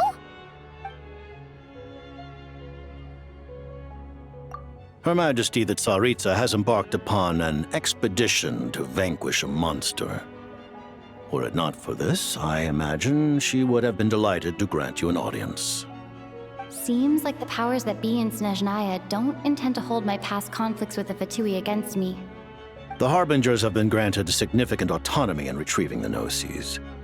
But by the same token, they do not completely represent Snezhnaya's official stance. You read my mind. Speaking of the Gnosis, Paimon's been dying to ask this question since forever. Why exactly does the Tsaritsa want to collect them? Is it something to do with the fight against the heavenly principles? The Gnosis will undoubtedly serve as a key bargaining chip when she confronts the heavenly principles. Beyond that, you had best ask the Tsaritsa herself. I am not sure if this information is mine to disclose. What do you mean, not sure? Don't you make the rules? You're the highest-ranking Harbinger! Ugh, never mind. Taking on the heavenly principles is something most people wouldn't even entertain in their wildest fantasies. Why is the Tsaritsa so fixated on this? Intervat today, civilization is nothing but an illusion. Something whose very existence can be negated at any moment. Our civilization may very well be destroyed in the struggle, but as things stand, the heavenly principles could choose to negate our existence on a passing whim. And we must not sit back and accept that fate. Only by changing the state of affairs, only by overthrowing the heavenly principles, can our civilization truly be said to have taken root. Otherwise, the fate of the people of Conria and Hyperborea is a cycle doomed to repeat itself. Accepting potential destruction in return for getting to control your own fate. Furthermore, perhaps this is still somewhat difficult for you to understand. Are you aware that all the rules of this world are made up of curses? Huh? All of them? Paimon knows about the curse of death you mentioned, and the curse of immortality that you and Dainsleif have. Then, the birth of the Hilly Churls, the rules of Natlan's Ode of Resurrection, those are curses too? Farina's long life seems to stem from a curse placed on her by Focalor as well. Yes. Even a god's love for humanity is a curse the heavenly principles inflicted upon the gods. What? The Tsaritsa has always had ample reason to hate the heavenly principles. If she can seize their authority, she will reconstruct the entire world, and when that time comes, humanity will be completely liberated from curses and lies. Look forward to it. It will be a world beyond your imagination. Though the ordinary people of Snezhnaya may not understand these details, in this frigid land locked in a ceaseless struggle against the environment, in this nation to which the gods have never shown favor, we all believe that standing in solidarity with the Tsaritsa in our shared struggle will surely usher in a new and better world.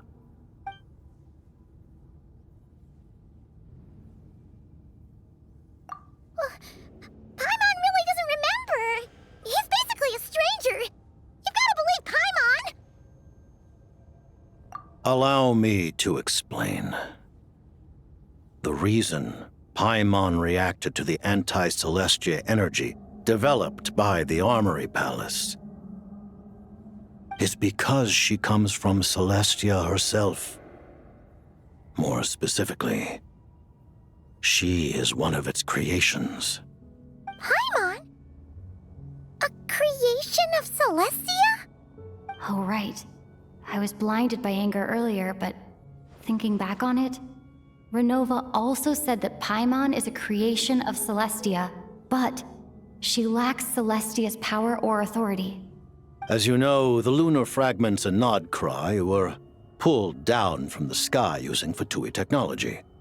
But the first application of this technology was in Conria over 500 years ago. I used this technology upon the heavens, and the response I received was none other than Paimon descending from Celestia. I presented her to the Vinster King, but he took no interest in this gift, nor did it satisfy him. Paimon then took up temporary residence in my palace until, of course, the arrival of the Cataclysm. Wait, Paimon's a little confused. You're talking about things that happened in Conria 500 years ago. You're saying Paimon was there for that? But Paimon doesn't remember any of that. Falling from the sky? Being given away as a gift? None of it. Having lived through the Cataclysm, perhaps you too were burdened with some manner of curse. Although, losing your memories would indeed be the smallest price I've ever seen paid. But it's not just her memories from Conria. Paimon doesn't even know how she spent the last 500 years. She only has memories from the past few years. No matter how hard she tries to remember. What was Paimon like back in Conria? Did she know a whole lot because she came from Celestia? Was she super smart? Unfortunately, when you arrived in Conria, your consciousness was like that of a newborn infant. None could say what kind of being you once were in Celestia. During the time you lived in Conria, your personality was no different from how it is now.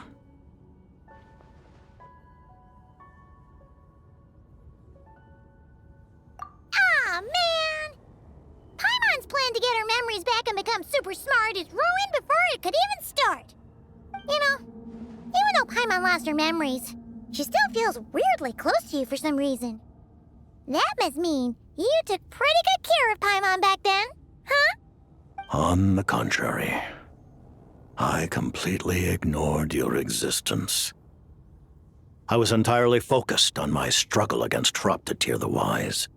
But now, as I see it, it is as if you are the only sane thing that survived that era of insanity, and thus are worthy of protection. Noted. Man, Paimon's gotta stop projecting friendship on everyone she meets. But, Traveler? Even though you know Paimon's some creation of Celestia now, you still want her, right? You're not going to abandon her?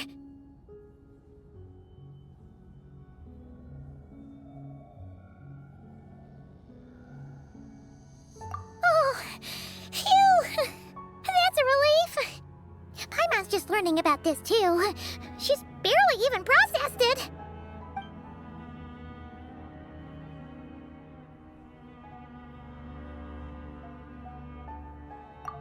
Thank you for telling me so much. I'm a bit surprised, honestly. I didn't expect you to be quite so transparent with me. Given the circumstances, the Fatui need not hide anything from our allies. Allies? To advance Project Mistleton, we must first resolve our issue with the Ruler of Death.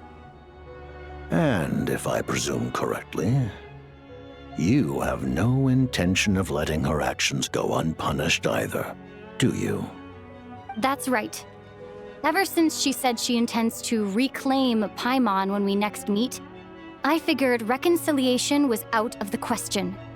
Against an opponent of this caliber, deliberating over our allegiances would waste time we do not have.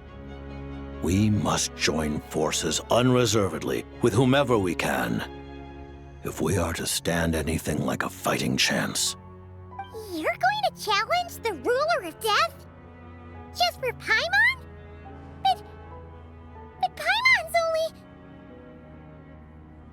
Thank you. Oh, thank you. Oh, gee. Now Paimon doesn't even know what to say. Anyway, Paimon's super touched. The Tsaritsa will return in triumph in short order, and the Fatui shall hold internal discussions regarding the enemy. The time for us to meet again will come very soon. Got it. Thanks for your help with Paimon. I'll be sure to look after her for you. There was just one other thing. Well, just a request, really. Paimon really wants to see what this Mistelton thingy you're gonna use against the Heavenly Principles looks like. Of course, Paimon knows it's top secret and stuff, but she just had to ask. It's okay if the answer's no. Certainly you may. Oh, for real? Actually, maybe it's best not to. What if her Nova suddenly pops up again? She might take this chance to... While the technology is not yet fully developed, it has nevertheless reached the stage where Celestia's creations are unable to damage it. In that regard, you may rest assured. Oh. Wow. No wonder Paimon felt so out of sorts recently, even though it was super far away. Alright then! Paimon's ready to take a sneaky peek at this top secret super weapon!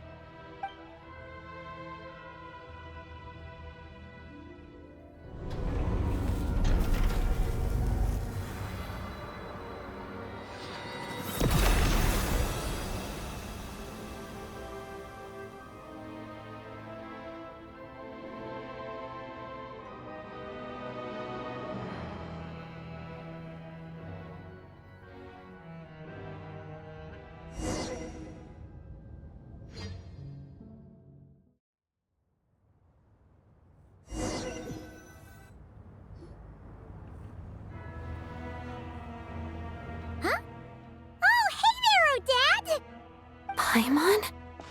You're okay. Thank goodness. You look well. Have you recovered? Long story short, yep, Paimon's all better. What are you doing here? Were you waiting for us? That's right.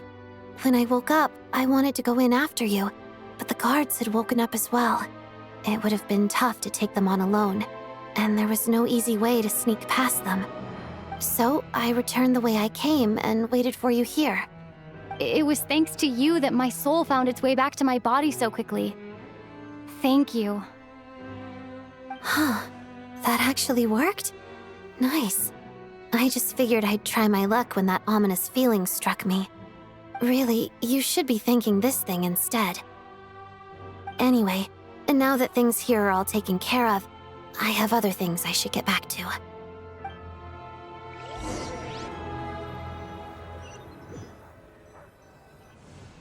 Ah, Director Chuganoth, you're back. We just received notice that Project Stuja has been suspended, so we've convened an emergency meeting. This is the preliminary plan. In addition to expanding production capacity, we've also discussed feasible layoff plans to optimize revenue and expenditure structure. Our calculations indicate that the factory's profits will increase by at least 30%. Just give the word, Director. That won't be necessary. Leave the energy for those who need it. Whether they use it just to get by or to run a business, that's up to them. Start preparing to halt production and lay off the staff. Make sure the workers are able to land on their feet and that they are duly compensated. Thank you all for your hard work during this time. Am I hearing you right? Why? After all the tough times we made it through, now is exactly when we should start to turn a profit. I just suddenly don't want to do this anymore. Huh. Does there have to be a reason? Iskra, it's time to rest. Dear esteemed members of the Rokat, given the effects of Lelik's radical actions upon our organization's reputation and social stability, a decision has been made to permanently withdraw this codename from use. Considering that Lelik did what they did for the benefit of the people, the Rokat has nevertheless negotiated with the authorities, ultimately securing a waiver for all penalties due to them. Lelik will be suspended for a period of time. Depending on their future performance, they may be allowed to adopt a new codename and continue acting as part of the Rokat. The purpose of this notice is to remind everyone once again that motives and methods are equally important when one operates in the shadows. Even with Project Stooge's suspension and our interim operational victory, we must guard against complacency and rashness and work to consolidate the progress we have made so far. We act only for the greater glory and solidarity of our nation. May the aurora shine ever on, and the tundra always stand firm. We act only for the greater glory and solidarity of our nation. May the aurora shine ever on, and the tundra always stand firm. Looks like it's finally over. You mean for us? Just thinking out loud. I've never seen the Snezhna Gradvecha so lively before.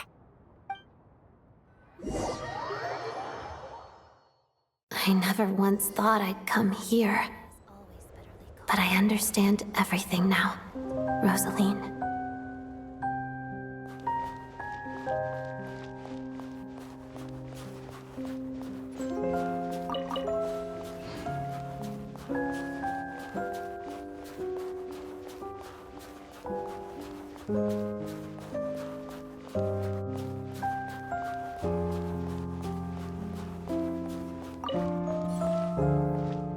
I've seen Spirit Seeker performed many times, including by your mother.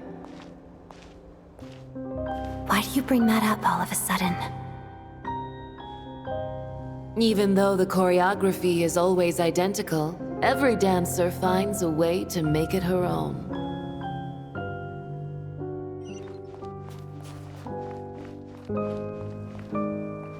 So you actually want to talk to me about ballet? I just think it would be a pity if the dance was lost to history. She didn't teach it to you, did she? That was an unusually subtle taunt for you.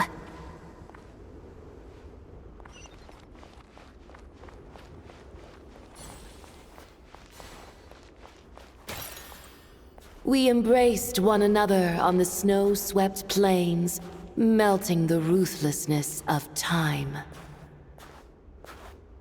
But when our bodies, in pieces, are cast to the winds, what of our love will remain behind?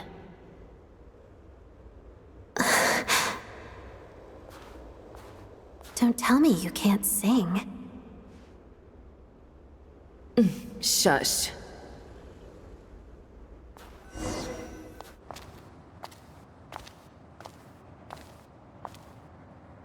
I understand her hatred. The Fatui robbed her of the life she should have had. I never opposed her dancing. Yet still I became an enemy of her ballet. I'll just keep my distance. Many despise me. I'm used to it. You're certainly not one to shy away from confrontation. But children, they need a different approach. I'm hardly the most maternal figure. Yet, she is a child. In my experience, while a father commands authority, he must still yield to love.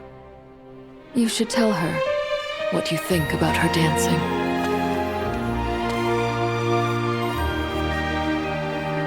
Odette will soon take the stage at the Koralyevsky Theater. This could be your chance. Geonosis secured. It went smoothly. I'll be there. Have them send me an invitation.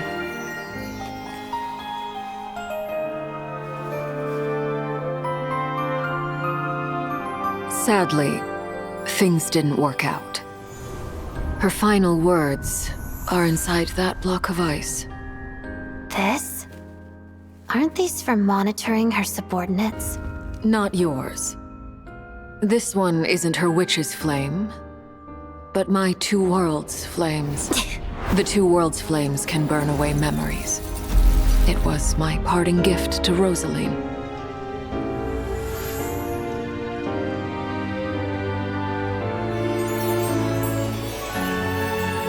If all goes to plan, she and I will both live to see that Tsaritsa succeed. I believe she'll find peace. But if anything happens to me, she needn't follow in my footsteps. The cryo-energy will fade away in time. Then the two worlds' flames will burn away all memories of the Fatui. She'll be free to dance. She deserves this. I will handle the aftermath. The choice is yours, child.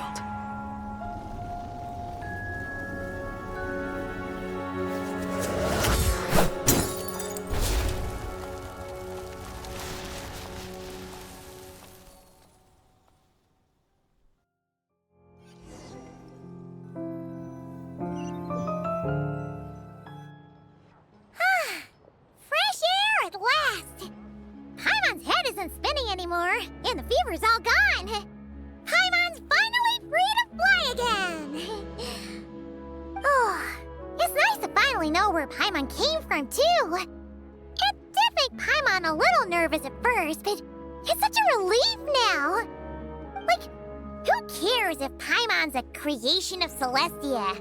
She's probably not anyone that important. Probably just the fairy of food and fun or something. And like you said, this doesn't have to change anything between us. You're not gonna just... Hey! Hurry up! Why are you walking so slowly? You've spent the last few days lying in bed and stuffing your face. I didn't think you'd be able to fly this fast. Says who? Paimon's as agile as ever. They don't call her White Floaty for nothing. Paimon originally wanted to check out the bookstores in Snezhnograd, but she's more in the mood for flying around right now, so let's save that for later. Wait, they've got light novels from Yai Publishing House here too.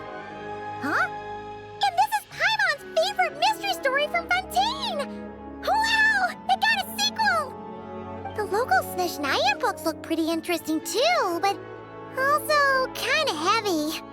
Not the easiest things to look around. I thought you were in the mood for flying around. Paimon can read while she flies. Hey, look at these two dolls. Which do you like better? All right, boss, we'll take both. Paimon will have the other one. Oh, I thought we were only getting one. All right, fine, I'll pay. There you are. Thanks for visiting. Paimon will grab this and then... Huh? Huh? Huh?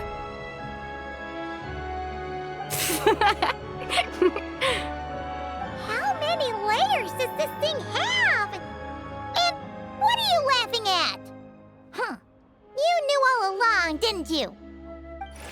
A whole bunch of people are gathered over by the plaza. Hey, look! That looks like Tartaglia! Hey, Tartaglia! I know that voice. Of course. If it isn't Paimon and my old comrade. You're looking well, Paimon. All better? Yeah! The Jester knew I was wrong and fixed Paimon right up! Thanks for sending someone to keep Paimon safe, too. Oh, yeah. About that. That was... kind of embarrassing. Who could have known that our director would go looking for you in person? So sorry for the misunderstanding. Oh, right. Let me introduce you. This is my little sister, Tonya.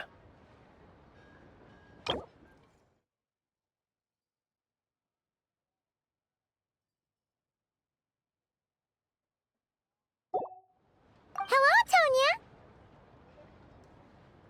Hello. Firstly, I'm really sorry about my brother. Sounds like he's caused you no end of trouble. Hey now, why'd you have to start with that? Not that it isn't true, of course. So she's the real Tonya. She said you two didn't manage to meet up at the theater.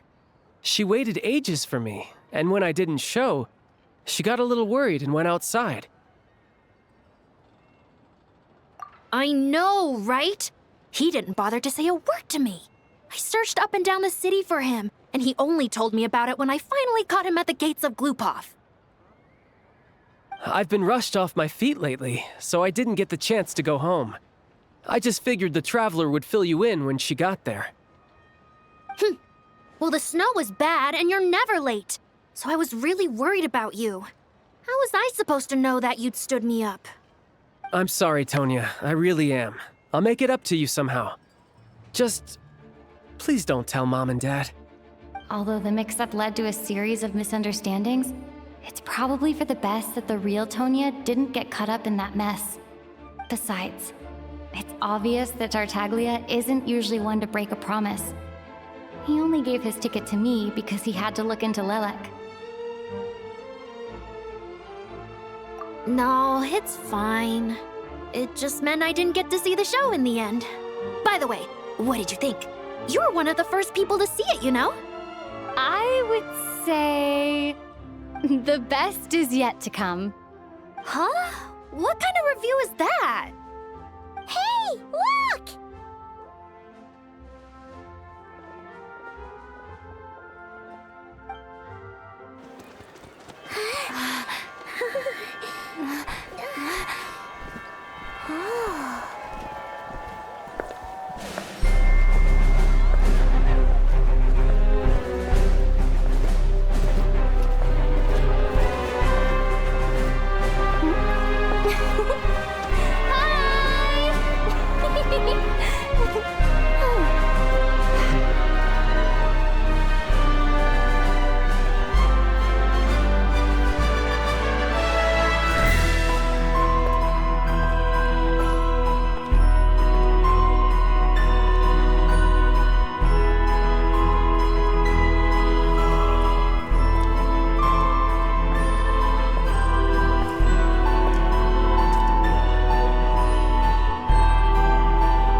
This amount goes back home, and this is for the Rokat to buy medicine.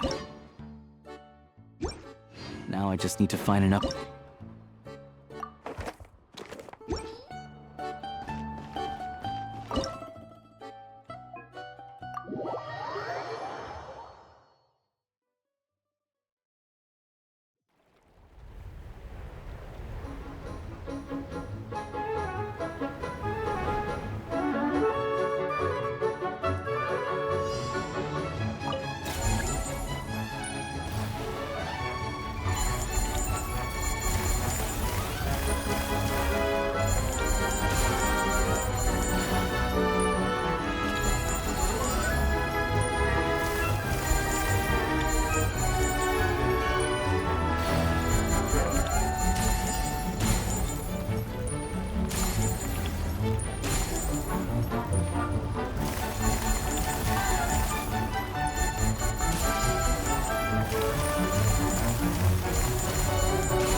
Time to relax.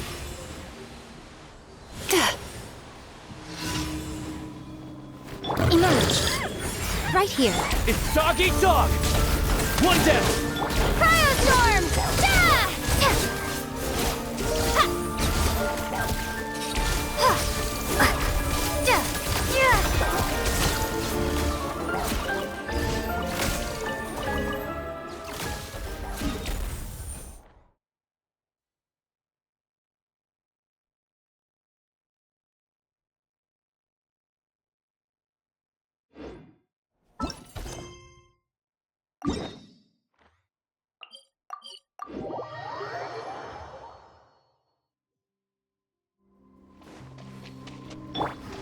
Sweet dreams!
Come now. Emerge, right here. Tagarin, fetch! Encase! Fighting frost!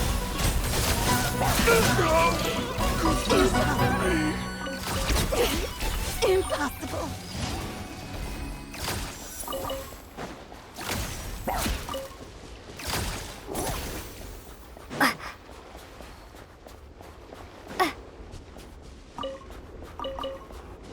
Turn that frown upside down.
relax.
What are they doing? Ready? Go!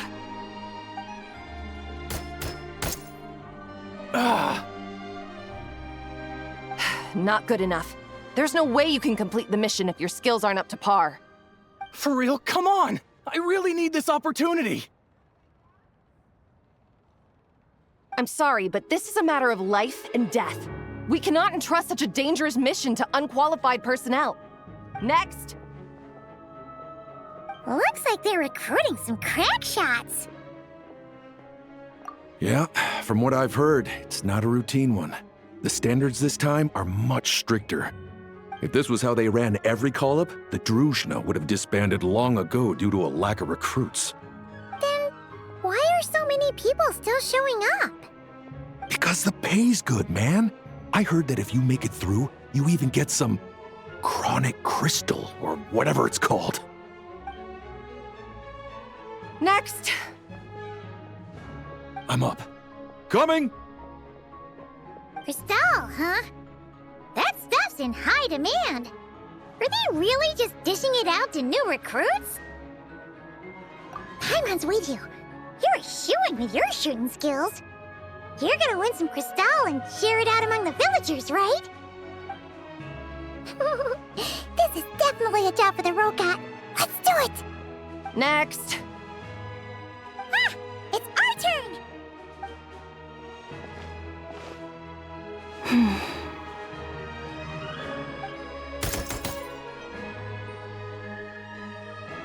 Pass! Oh yeah! Pardon my curiosity, but have you entered the Shadow Realm before? Please, follow me first. Judging by the look of your firearms, you must be familiar with the Shadow Realm. and well aware of the dangers within. My superiors would like me to send some personnel into the Shadow Realm to eliminate the danger and prevent it from affecting the outside world. With this device, we can transport you right into the target zone. After that, all you'll have to rely on are the abilities you've just demonstrated. So, that's what this mission is! Yeah! Is there any crystal to be had? You must have heard the rumors spreading among the applicants. It seems that's what they consider the highest reward. In fact, the terms I am authorized to offer state that, in addition to the highest level stipend, you may requisition a batch of supplies needed to complete your mission.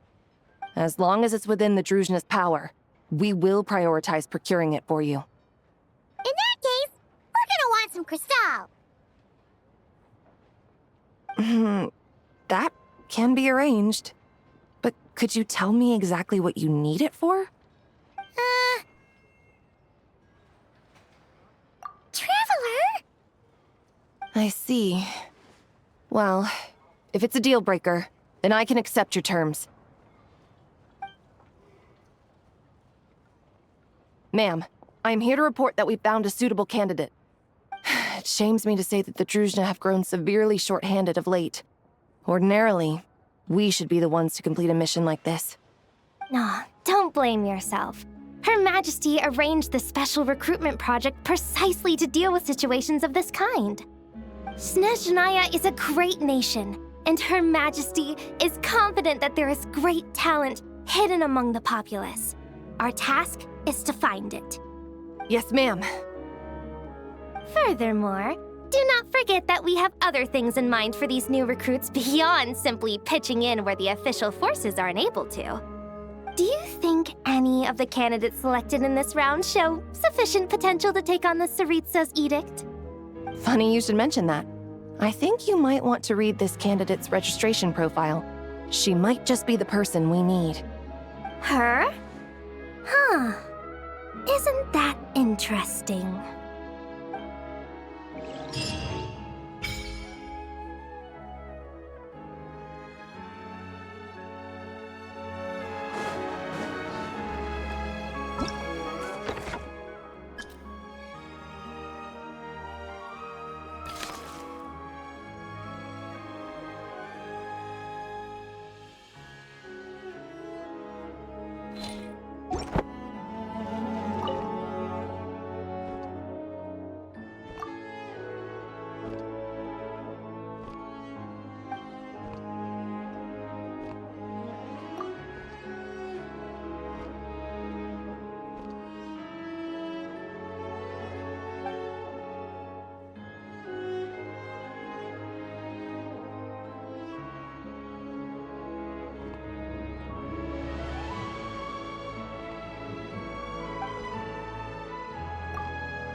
The advantage! Where's the... Boosted! Commander! Grasp the advantage! It's... Can't...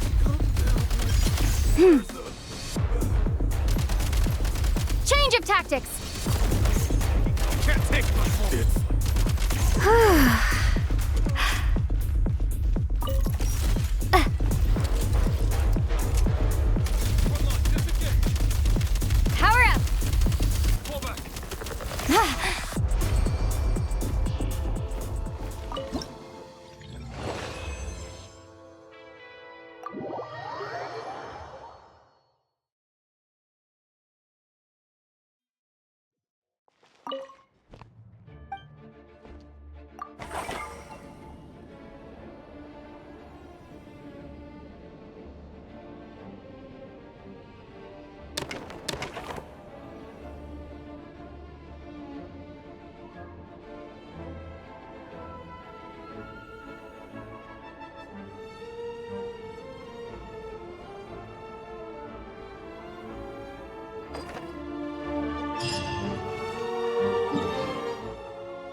Black Snow Swan? That's an interesting name. Aren't snow swans usually white? Looks like the person playing the lead is... Please come to your senses, Miss Odette. There's no way you can get all this done in time. That's Bodianitsa's voice, isn't it? Sounds like it came from over there.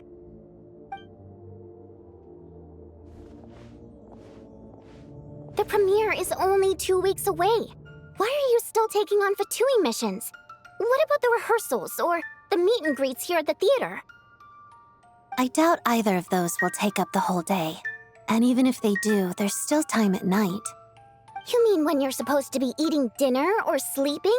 Which one are you planning to skip this time? Neither. I made this decision based on objective knowledge of my own abilities, not... Sorry. We didn't mean to eavesdrop. It's just, things sounded a little heated over here, so we came to check.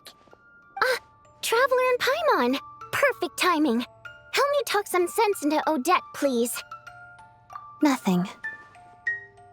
Uh-huh. Right. Just our prima ballerina running herself into the ground again. You saw the poster outside, right? Odette's starring in the Black Snow Swan in 2 weeks. And let me tell you, this ballet is a real test of a dancer's technical skill and their emotional understanding of the character. But just as rehearsal time's getting tight, Odette's gone and accepted a monster-slaying mission from the Fatui. Who knows how long that's gonna take? It's not like monster hunting is a walk in the park either. What if this causes problems during the final performance, and people start sending complaints to the theater? Could you explain the situation to the Fatui, maybe? Just say you didn't know how tight the rehearsal schedule was gonna get. You misunderstand. I applied to work with the Fatui with full knowledge of said schedule. Huh? Why would you do that?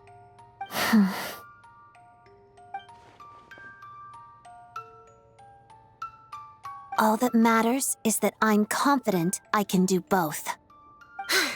Forget it. You win. But if someone comes looking for you and you're nowhere to be found, I'm not covering for you this time. Yeah, we know you're just looking out for her, Bodianitsa, but it seems like she's got her heart set on doing both. I knew it was a lost cause. Just do me a favor and at least let someone else help manage your schedule, okay, Odette? I can do that on my... What was that? Fine.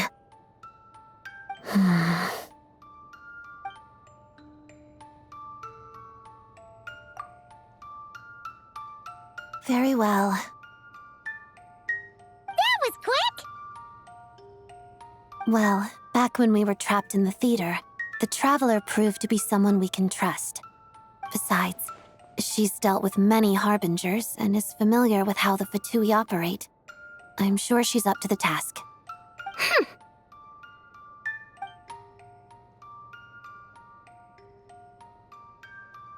You picked the Traveler when I'm standing right here? We've known each other for way longer! That's true. And whether it's through the theater or the Rokot, you know I'm always happy to work with you. But if I left this up to you, you'd set aside too much time for rest, or drag me out to go shopping and buy snacks. Well, that's because rest is a necessity. To you, everything is a necessity. Well, there are too many fun things worth trying in this world. I'm not just gonna let them pass me by. Are there? I never noticed. Of course not. You never let your eyes stray from what's right in front of you. It's only natural for one's eyes to stare straight ahead. And that is why friends are so important. Each friend is like an extra pair of eyes. So, she's all yours, Traveler and Paimon. I trust your vision. Good. Then, since you've agreed to put the Traveler in charge of your schedule, you better listen to her and follow it, Odette. Okay, I promise. That's more like it. All right, it's all up to you then. The schedule planner is over there, so fill it out whenever you're ready. Remember, the premiere for the Black Snow Swan is in 2 weeks. The Fatui mission assessment is in 1 week, so do factor that in as well. Okay, leave it to us! Wait a second. Does this make us your managers for the next 2 weeks? I suppose. Here's to the start of a successful working relationship, then.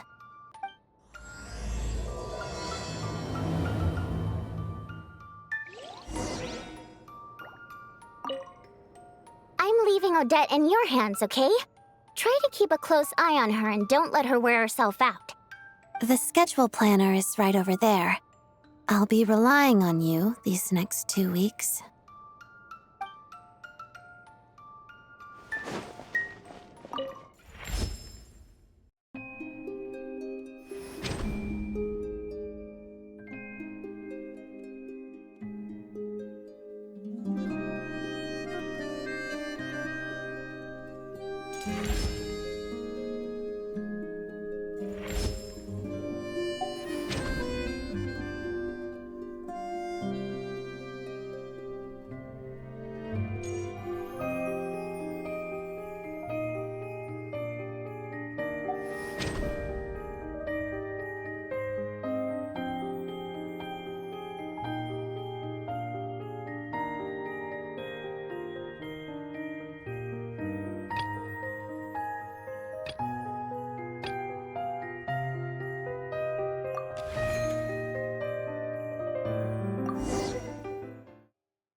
We're early, so feel free to rest for now. Would you like some water? Thanks! Oh, wait a minute. We're your managers. That should be our line. Don't worry about it. Wow. Seems like the venue went all out for this meet and greet. Is attendance usually pretty high? Yes. Events like this serve both as a warm-up for the performance and promotion for the dancers, so the theater takes them quite seriously. If this were an open house or a discussion, we'd need to interact face-to-face with the audience. But for an autograph session like today, we only need to sign posters and commemorative albums. Oh, Paimon gets it! So, whenever a fan comes up to you, you give him your brightest smile and say, "Thanks for always supporting me." Smiling isn't necessary, and neither is a thank you. I don't know if you've managed other celebrities before, but I generally don't use exclamation marks either. Oh, well, you do things your own way. Nothing wrong with that. Yes, just like the Black Snow Swan.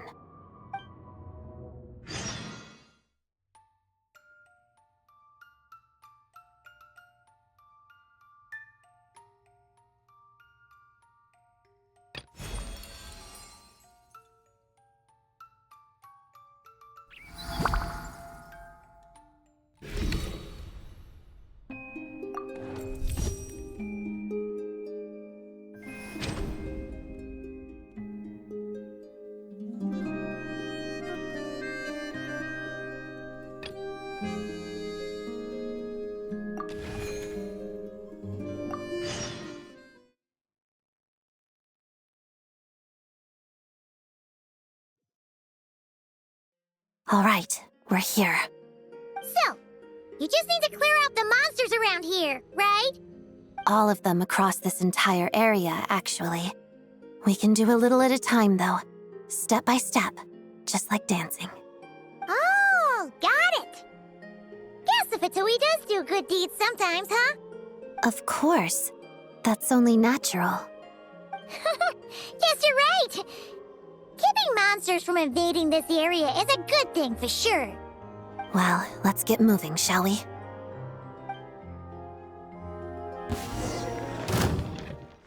It's dog eat dog! Prey spotted.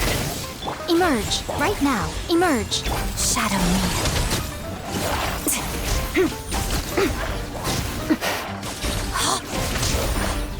Yeah. Witness. All right, done.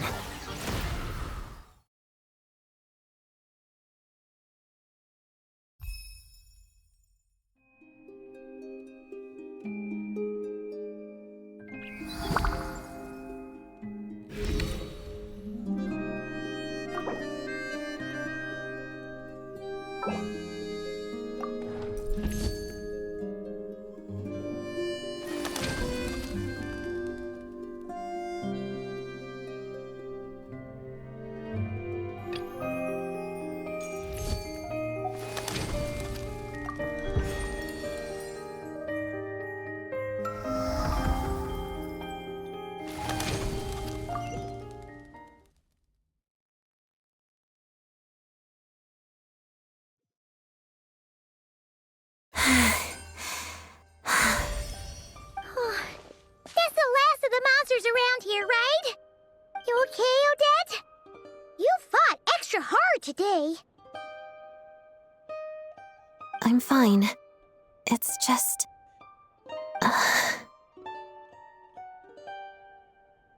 No, I'm just trying to find the right words. This is where I used to practice dancing when I was little. Out in the wild? Well, most of the time, it was in a studio full of mirrors. But every so often, I would practice outside. I love dancing in nature. It reminds me of the true essence of the art form, celebrating the beauty in this world. Oh! Is that why you took on this mission? Because you wanted to keep the spot peaceful?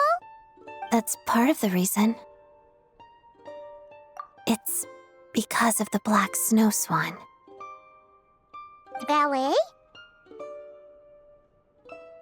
Yes. I practiced it a lot when I was little, but I didn't get to perform it on stage in the end. That was a big disappointment for a long time. It's about a snow swan whose feathers are a different color than everyone else, right? That's right. I felt so sorry for the black snow swan back then. It suffered such an unfair fate just because of how it was born. It deserved to live a normal life alongside its companions, but it couldn't. Actually, when I was little, the black snow swan was my least favorite role in the ballet. I didn't want to be anything like her, but fate always has a way of playing tricks on us. The more I wanted to be a dazzling white snow swan on stage, the closer my real life came to the black swan. I have a much greater appreciation for the character now, but thinking about what I felt as a child helps me reflect on how far I've come.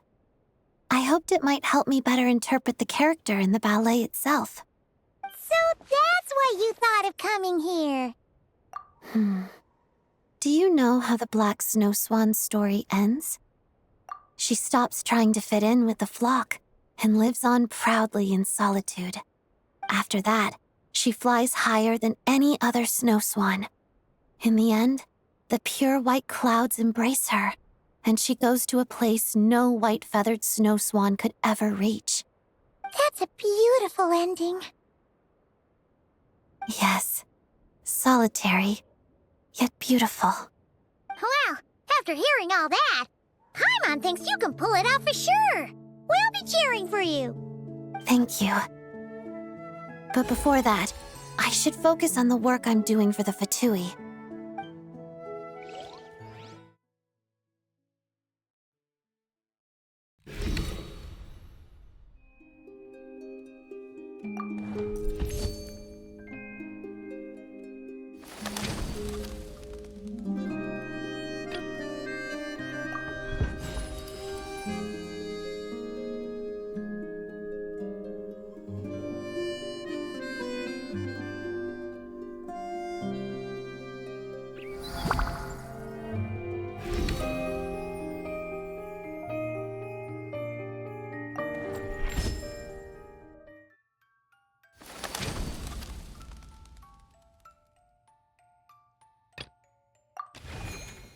When it comes to honing your marksmanship,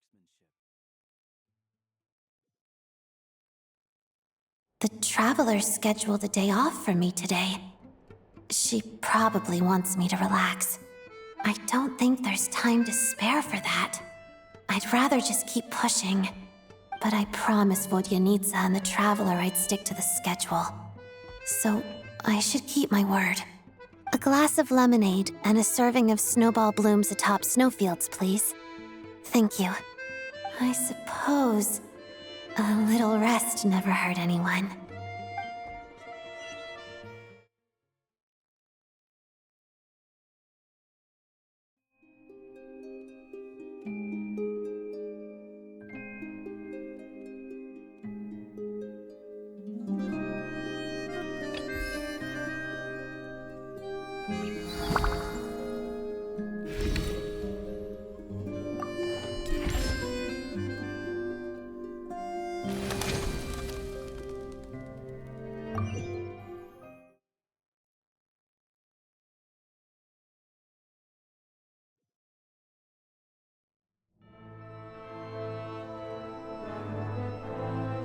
Nothing on the schedule for today, but Paimon wonders if Odette's actually getting any rest.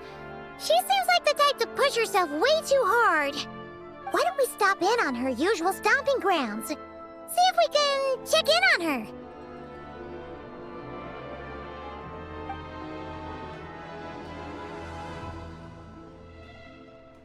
Okay, so she's not at the theater.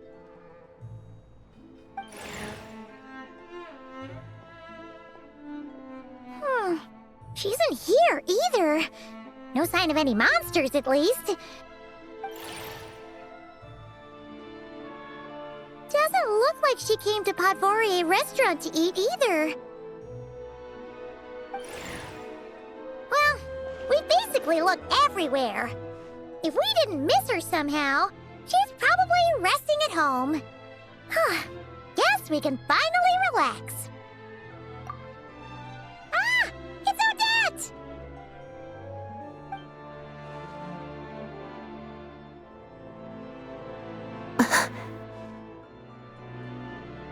What a coincidence! We didn't expect to see you here. Did you need something from me? No, we just wanted to say hi. Oh, why do you look so nervous?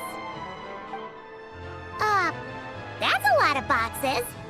Were you just out shopping? Odette? These are mystery boxes. Each one has a music box inside. I'm trying to get the secret edition. So that's why you bought so many. Well, did you get the one you wanted? Not yet. I still have one left to open.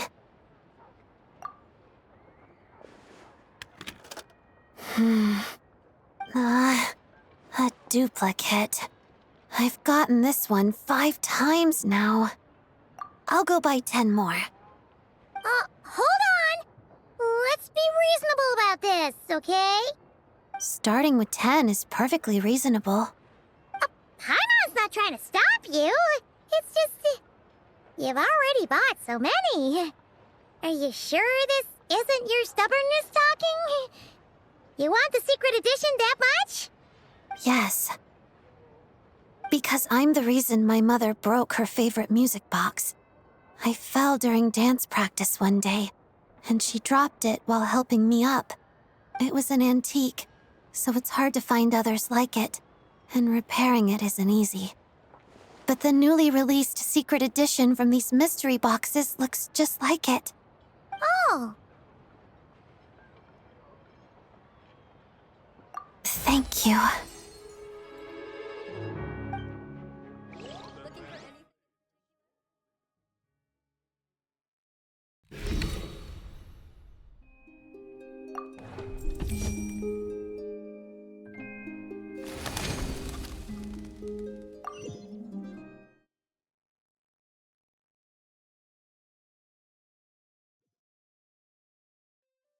Today's the day of the Fatui mission evaluation, right?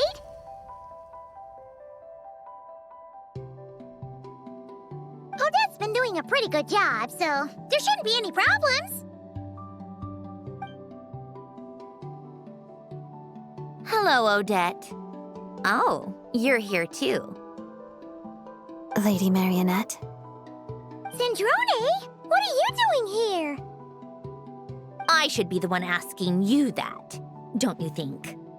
I'm the Harbinger responsible for evaluating the status of this mission. I didn't expect that to be your personal responsibility, Lady Marionette. It's nothing. I just happen to have some time. Now, you two, butt out.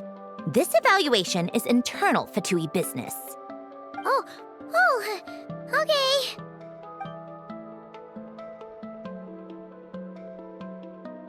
Is there anything you need me to do, Lady Marionette?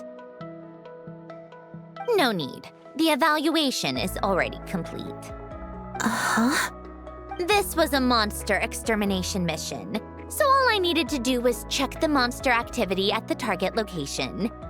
I had a look before coming here. You did very well.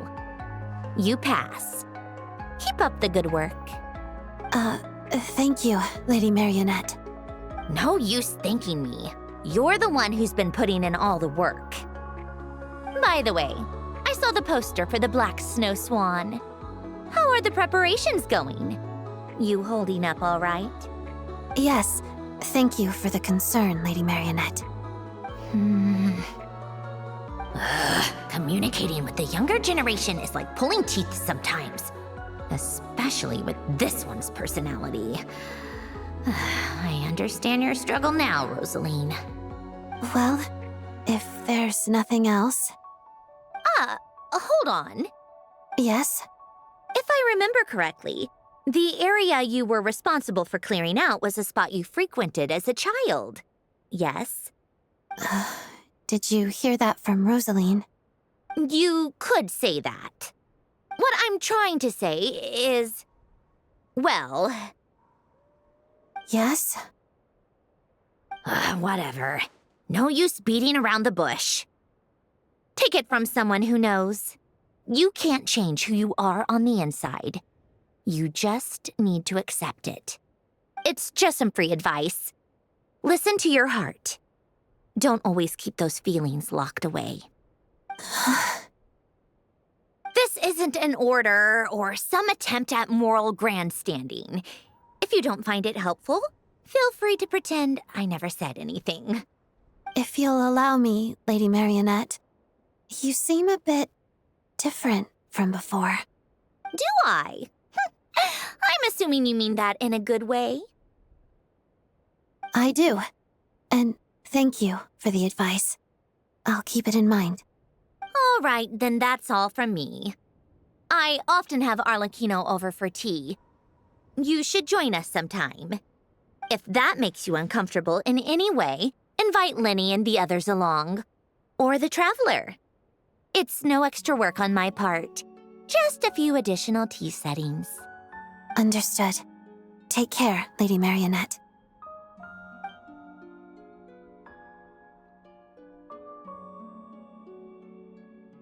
You're done talking? How did it go? I passed. Our conversation was even more rewarding than expected.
Hello, everyone. It is my great pleasure to have you here for Theater Open Day. Please join me in giving a warm welcome to the prima ballerina of the Korylevsky troupe, Odette. Hello. Whoa, she's not smiling, even at a time like this. But You see, that's where Miss Odette's charm lies. Thank you for that warm reception. Now then, straight to business. Let's talk about the upcoming ballet I'm sure we're all eagerly anticipating, The Black Snow Swan. It is, as you may know, an adaptation of a literary classic. Through the story of an extraordinary black snow swan, the ballet explores the relationship between the individual and the collective, as well as the eternal question of fate. I'd like to take this opportunity to ask you, Miss Odette, on behalf of our audience, what are your thoughts on this work? It's a fantastic work. Interpreting it as a ballet has proved difficult, but it's worth it. A most concise insight, Miss Odette. I'm sure everyone's curious about the effort that lies behind this seemingly understated conclusion. Could you share a bit more? Everyone in the company gives their all to each performance. I'm no more hardworking than them. But the Black Snow Swan does hold a special meaning to me personally, so I will make sure to do my very best. Oh, splendid! We'll leave the remaining time for questions from the audience. The lady in blue, over there. Your question, please? I heard you added a lot of difficult steps to the choreography, and even intend to challenge the record for the most consecutive fouettes performed on stage. Is that true? It is. I believe it's well within my current capabilities. What Snezhnaya needs is revitalization. Instead of promoting these performances, shouldn't celebrities lead by example and do some actual work instead? Huh? What kind of question is that? Is he trying to pick a fight? As a prima ballerina, I respect our artistic traditions, and I use ballet to express my love and care for our land. I also hope those who watch my performances can find the strength to defy fate through art. That includes you, sir. Miss Odette, what are the key characteristics of the Black Snow Swan to you? Solitude, nobility. Even at the cost of her own life, she refuses to bow down to fate. Thank you, Miss Odette. Are there any other questions from the audience? Miss Odette, how many hours a day do you spend training? And what does that entail? Miss Odette, what kind of music do you listen to during dance practice?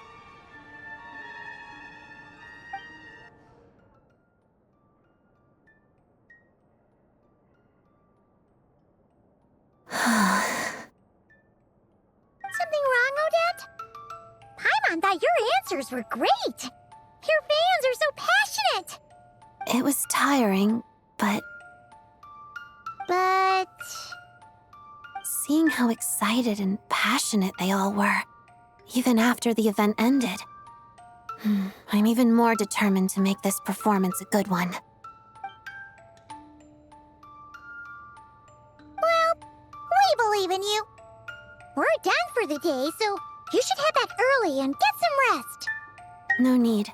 I'm going to head to the studio to do some extra practice. I'll leave once I'm tired.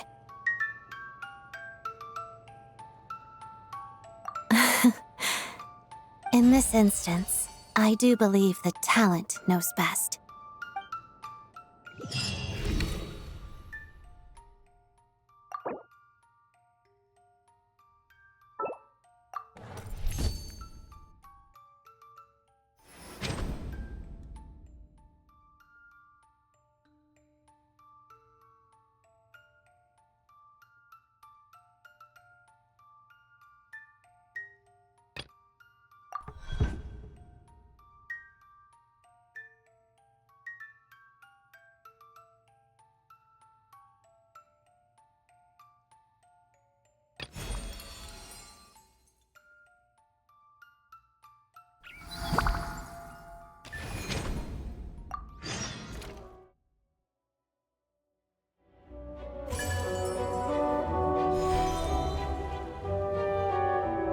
I'm so glad you're performing in this ballet. Your cool elegance perfectly matches how I envision the Black Snow Swan. I'm so excited to see you perform. I appreciate the support.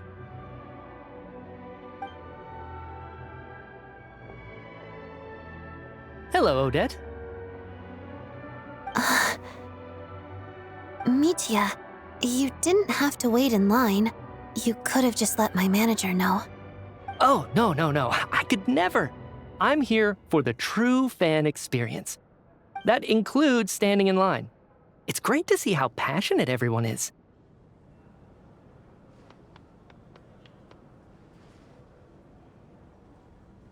I managed to get some writing and sketching done in the meantime as well. Never miss an opportunity to multitask, right? Even my colleagues back at the Energy Commission have been talking about the Black Snow Swan. I certainly didn't expect that. Your reach is truly something. Here you go, all signed. Ah, many thanks, Odette. Good luck with the performance.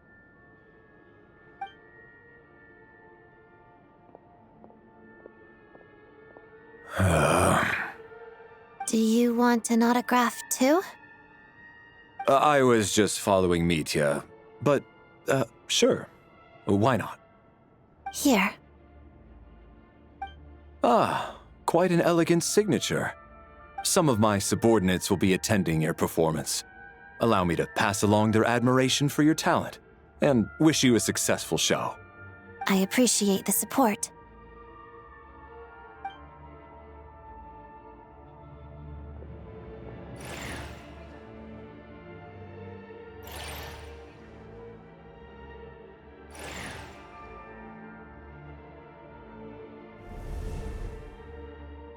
There you are. I was wondering where my manager went.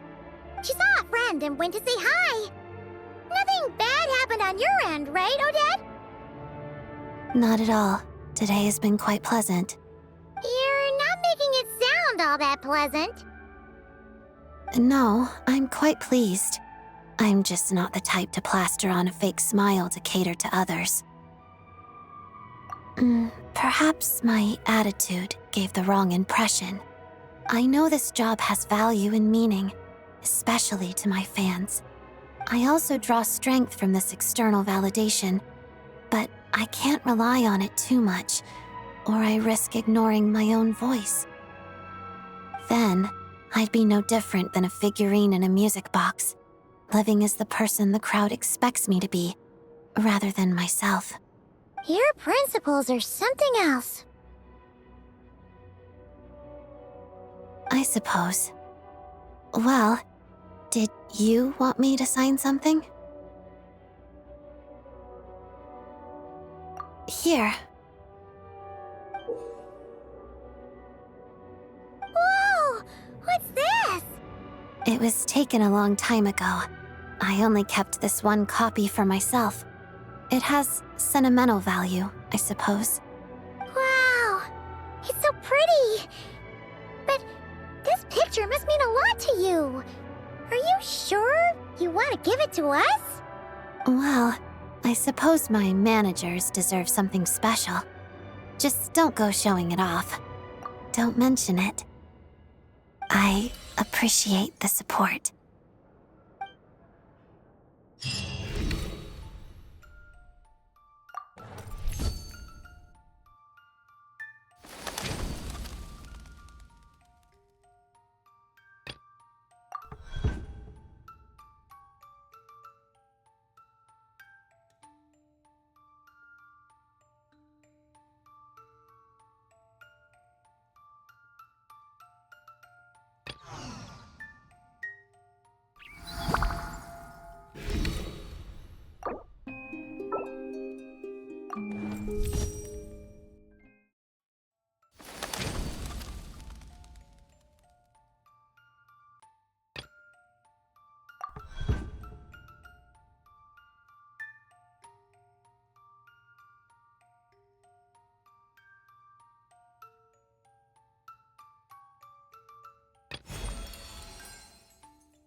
I appreciate the support.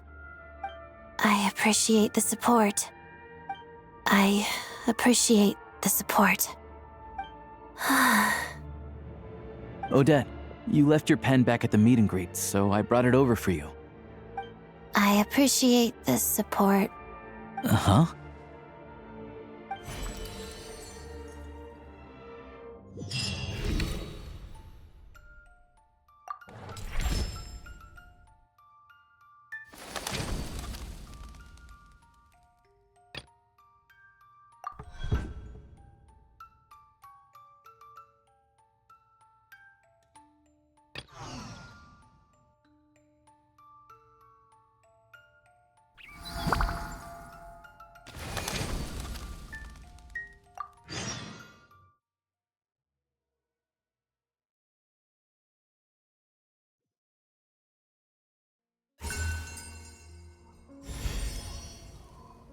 All right, that's the last of them. Nice! Wanna take a break? I'm fine. I'm not tired. You know, you told us why you took this quest, but it kinda seems like you don't actually mind this Fatui work. We've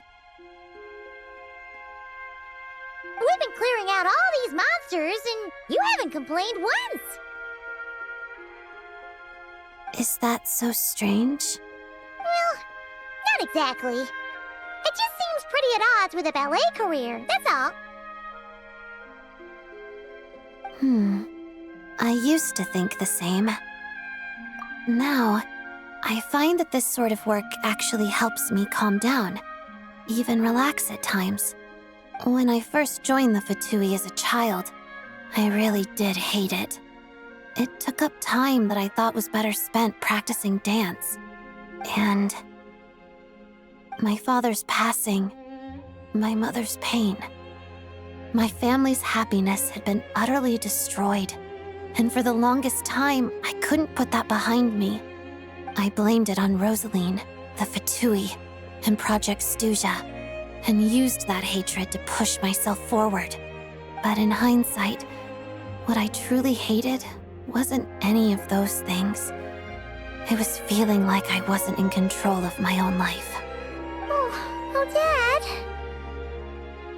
Do I? Now I get to dance on stage like I always dreamed of. I should be proud. But even now, I can't bring myself to be happy sometimes. Why? Because the me people expect to see is too dazzling, too perfect. That light doesn't belong to me. And now, having to live up to that expectation just feels like a different kind of control. Ironic, isn't it? Dance, the one thing that made me feel free, has now become the very thing controlling my life. You're right, it isn't that serious. It just makes me feel a little uneasy from time to time. And when I feel uneasy, I throw myself into my work for the Fatui. It helps calm me down and reflect on why I dance. It's impossible to see yourself clearly when the light is too bright. That's pretty profound. Just a passing thought. Sometimes I wonder if a passion for my parents' professions is also something I inherited from them. But I only received half of each, so I keep jumping from one side to the other, always searching, never able to settle down.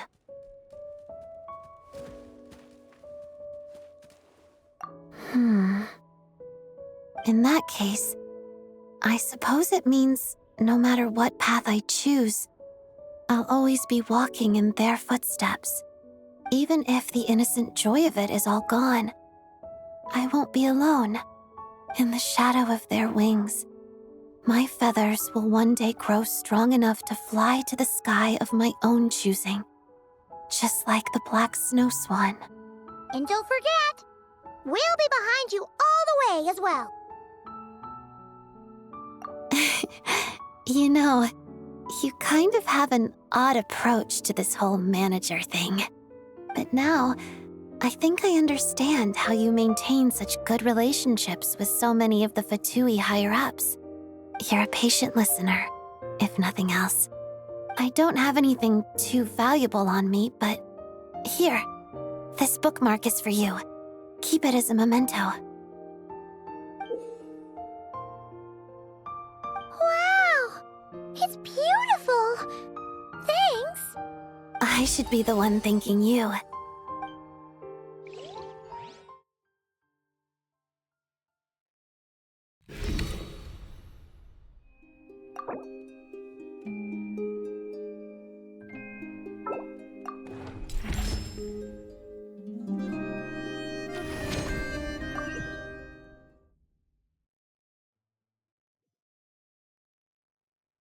One Podvoria smoked sausage, 1 Glupa fry bread, 2 snow rum okroshkas, 4 Snezhnaya shashliks, and a rime currant ice cream for each of us, please. None for me. Come on, you're still gonna have just salad, even on your day off? Yes? Alright, well, just 4 rime currant ice creams then.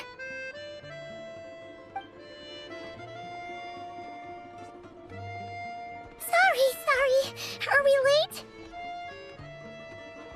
No, we got here early. Vodyanitsa just ordered a bunch of food. Sounds like we're in for a treat! Should we start things off with a toast? To Odette, and a successful performance tomorrow. Break away! Come on, Odette, join in. You want me to toast myself? Fine, I'll do it for you. To a great show! Huh? Gotta at least set the mood. No need to thank me. Anything for my favorite colleague. So, how is it playing manager these past 2 weeks, you two? Have you been turned off from the industry forever?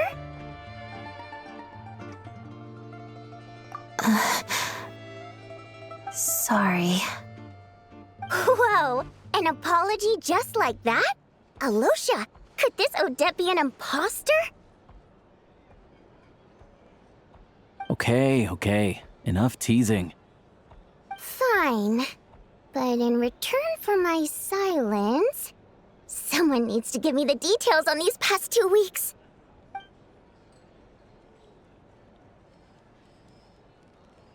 Oh, that sounds great! You should be my manager next, Traveler. We can't let all this experience go to waste. Your schedule is really that packed? Oh, I can make it packed. Just you watch.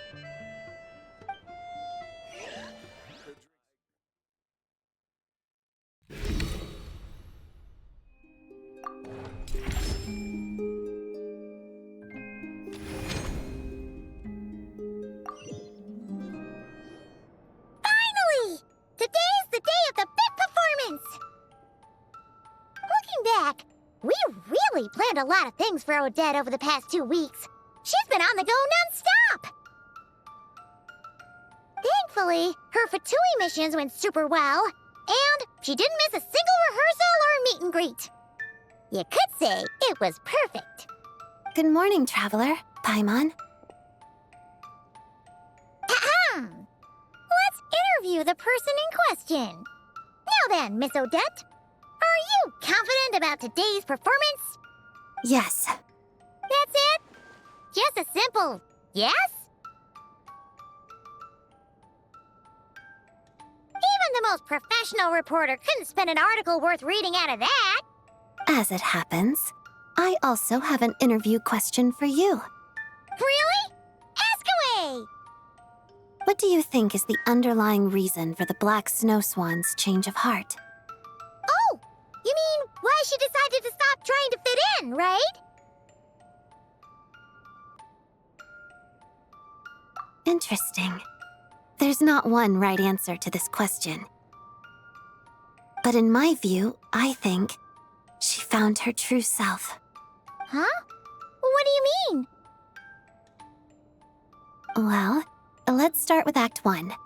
As the protagonist of the story, the Black Snow Swan is thrust into the spotlight. She faces fate's injustice and decides to fight it to the bitter end.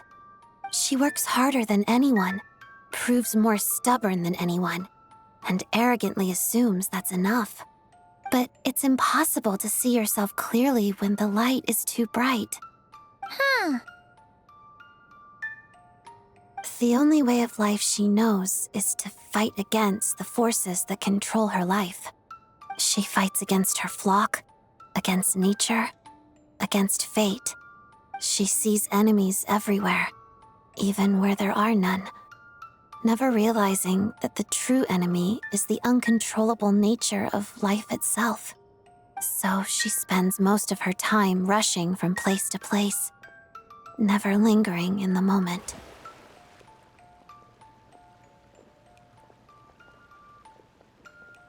Aw, Odette! But thanks to you, through the time we've spent together and our conversations lately, not only have I been thinking about this ballet more, but I've also stopped to ask myself, why do I dance? Why am I unwilling to give up my work with the Fatui? And what I've discovered is that it all comes down to desire. I crave both external validation and self-approval at the same time. And I don't just want a little. I want it all. I rarely noticed it, but this desire shaped me. It drove me this far, and drives me to keep going. I shouldn't exhaust myself struggling against life, just as the black snow swan shouldn't waste time trying to change the impossible. I know what I want. I know I'm capable of getting it. So I should go for it. Yeah, that was amazing, Odette! Thanks. Oh, right. I wanted to share this last part with you. Here, I'll read it out. On that morning, when there was no need to dance, the black snow swan quietly gazed at her reflection on the lake's surface. The clouds, reclining beside the rising sun, were so close to her.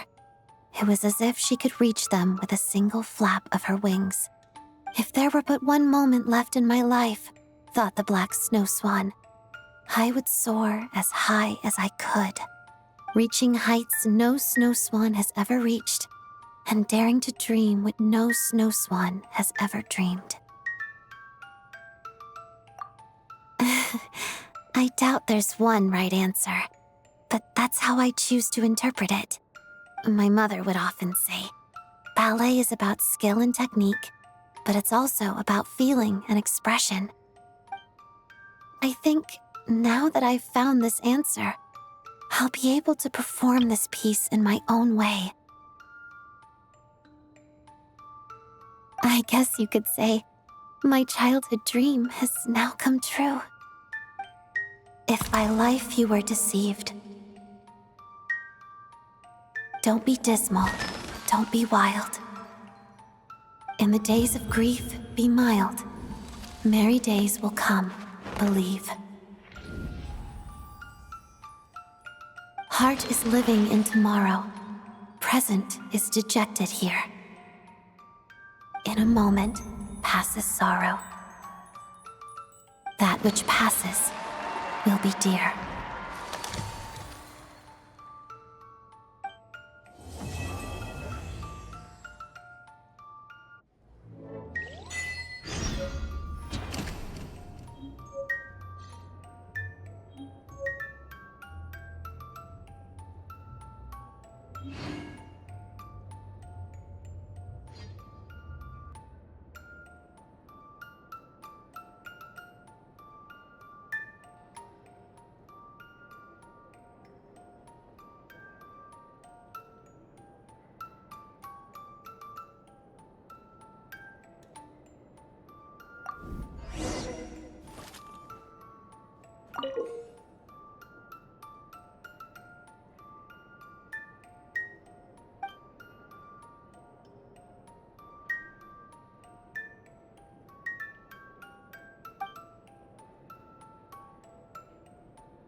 If by life you were deceived,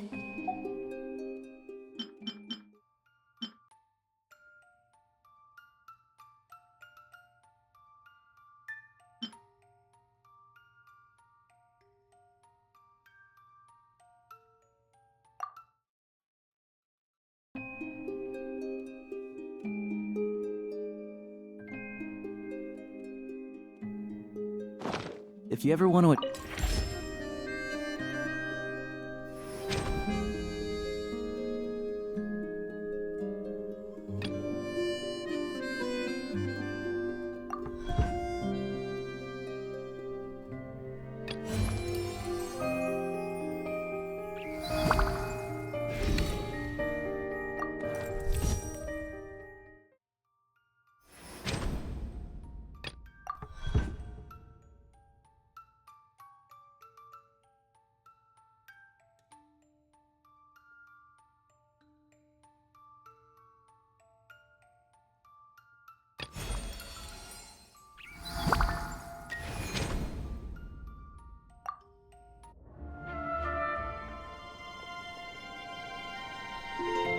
Dear Odette, come and build a snowman with me. Or hop on a train, roaming Snezhnaya with glee. It's been ages since you've come to play. I've been singing to the fish all day. Though the stage is far from empty, you know I'm feeling so alone, just watching as the time ticks by. Tick tock, tick tock, tick tock, tick tock, tick tock, tick tock. No, I do not wish to drag you into the water. I am not some water imp. you've rehearsed enough. You know your lines by heart. No. You're supposed to tell me not to be nervous. Then I'm gonna do great. You're clearly not even nervous. Fine. Dear Odette, come and build a snowman with me.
This amount...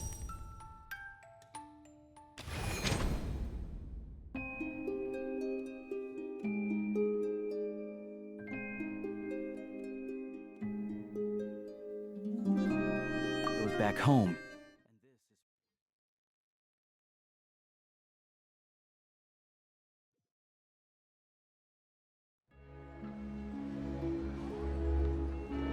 Nothing on the schedule for today, but Paimon wonders... any rest. Why don't we stop... Okay...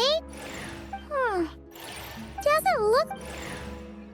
Well, we basically looked everywhere. If we didn't miss her somehow, she's probably Ah! It's Odette! What a Did you... No. That's a lot of boxes. Odette? These are missed... So that... Not yet. I still have one left to open. A duplicate. I've gotten this one 5... I'll go by... Starting with... Yes, because I'm the... It was an... Oh. Thank you.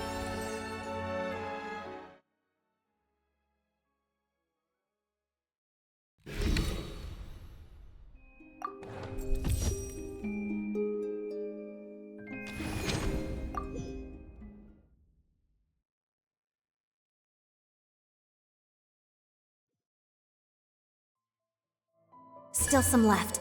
I need to hurry to the next location.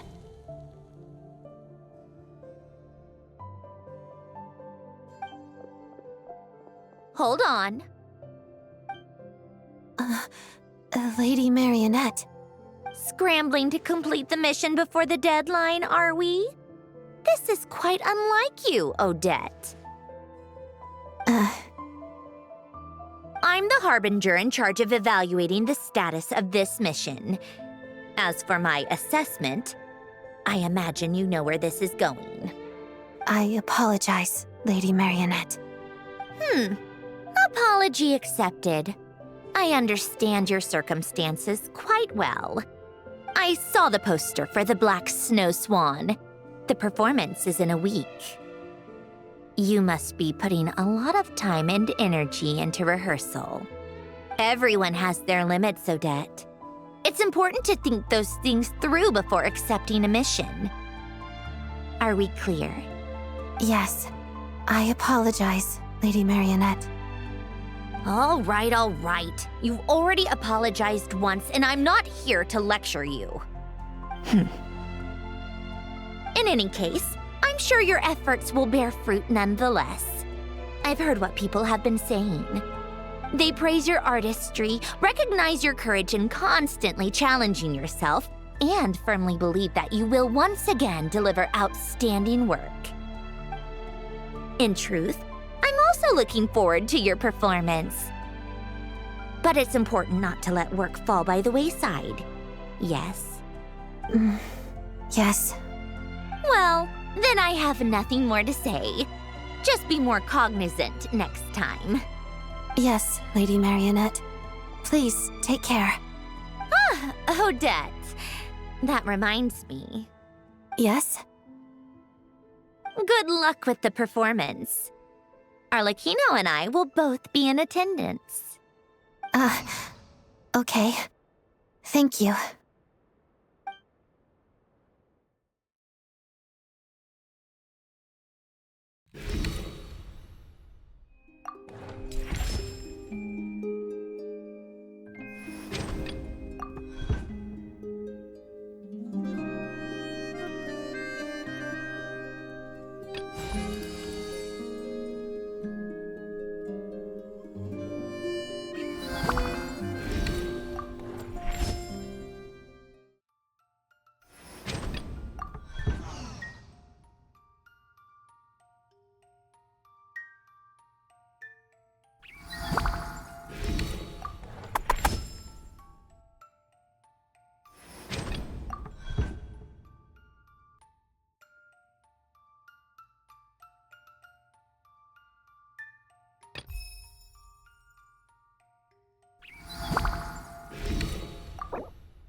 gotten into you lately, Odette? I haven't even been trying to snoop. I just keep hearing people talk about you. In the theater lounge, I overheard your fellow dancers say you've been totally out of it during rehearsals. Our fans in the Fatui have been trying to awkwardly probe me if something's wrong. So, it sounds like you didn't manage to complete your Fatui work either. Hey! Are you even listening to me? Stop avoiding eye contact! Sorry. I'll be sure to self-reflect. But I'm tired, so I'm going to head back. Tired? Haven't you just been resting these past 2 weeks? Odette! About that. Odette! Being a manager isn't an easy job, and I don't blame you. Vodyanitsa, she was right from the start. It's my fault. I shouldn't have taken on so many things at once. I overestimated myself. I'm going to head back now. See you later. Dad! Oh. Paimon feels bad, but if we bother her right now, it might just make her feel worse. Let's give her some space for now. Hopefully, she feels better soon.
Oh, I didn't expect to run into you here.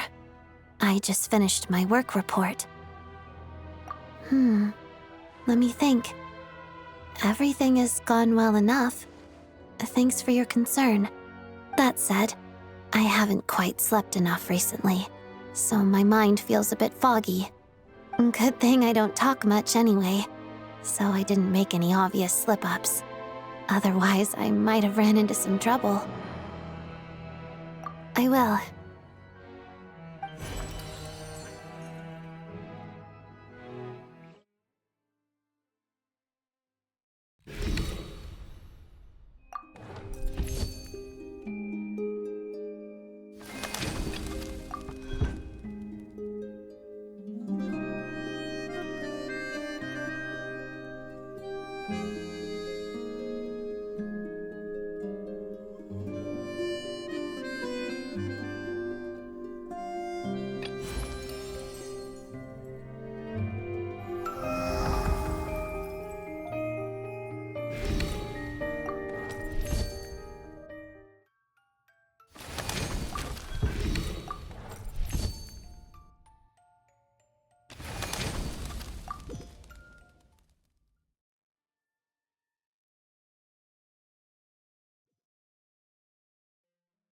Today's the day of the Fatui mission evaluation, right?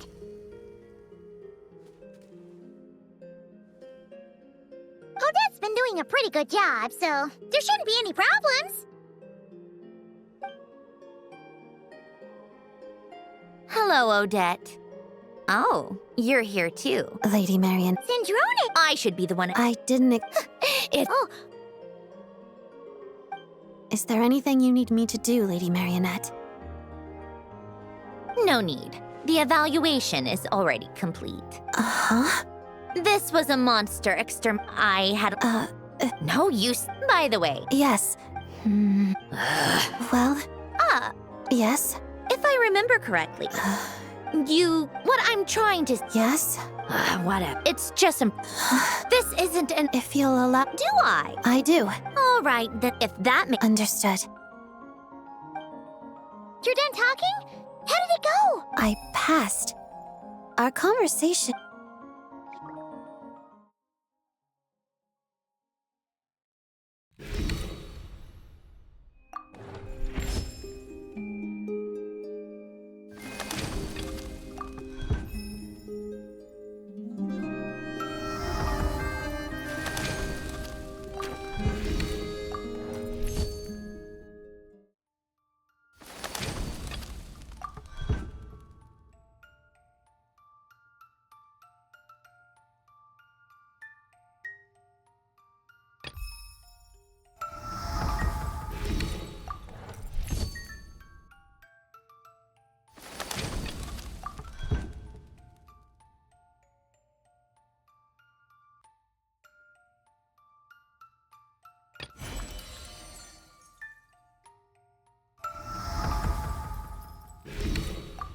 When it comes...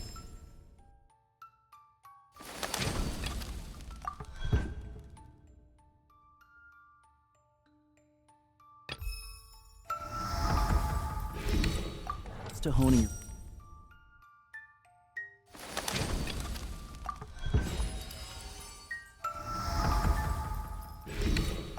marksmanship.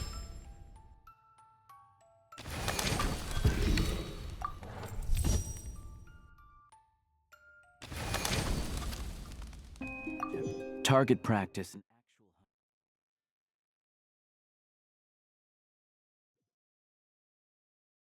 Today's the day of the big performance! Time really flew by, huh? Always felt like we barely finished the last thing before the next one started. Well, the performance is about to start. How you feeling, Odette? Confident? Well, we have been prioritizing Fatui work over rehearsal recently. It's not your fault. I was the one who ignored my limits and took on too many missions. Oh, then is there still time to practice now? We still have some time before the official performance, right?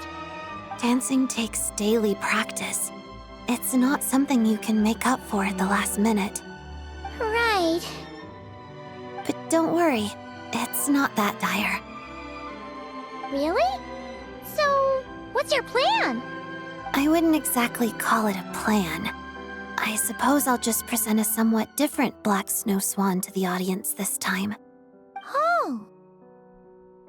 During the Fatui missions, you helped me face who I used to be and learn to listen to my heart again.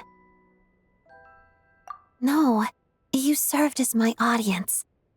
Sometimes a performer can only see themselves clearly through the eyes of the audience. Perhaps I've spent too much time in the spotlight. Too much time letting other people tell me who I am.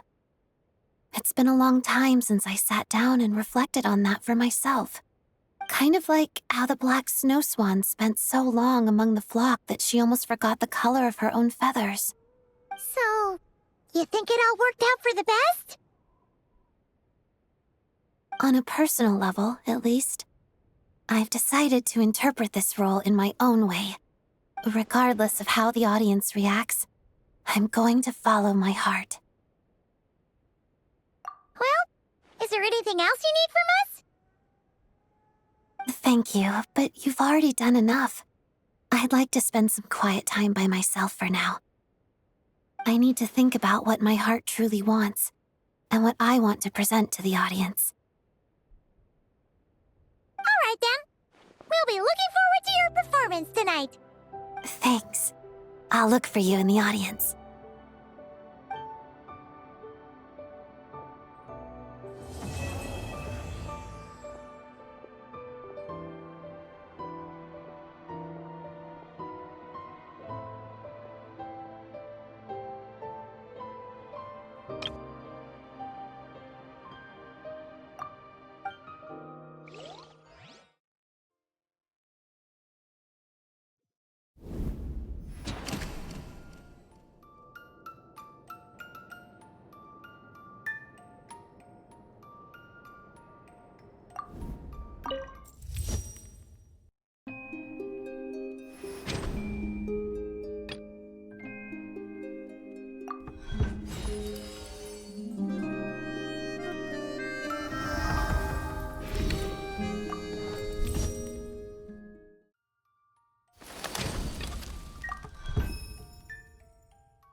Still some left.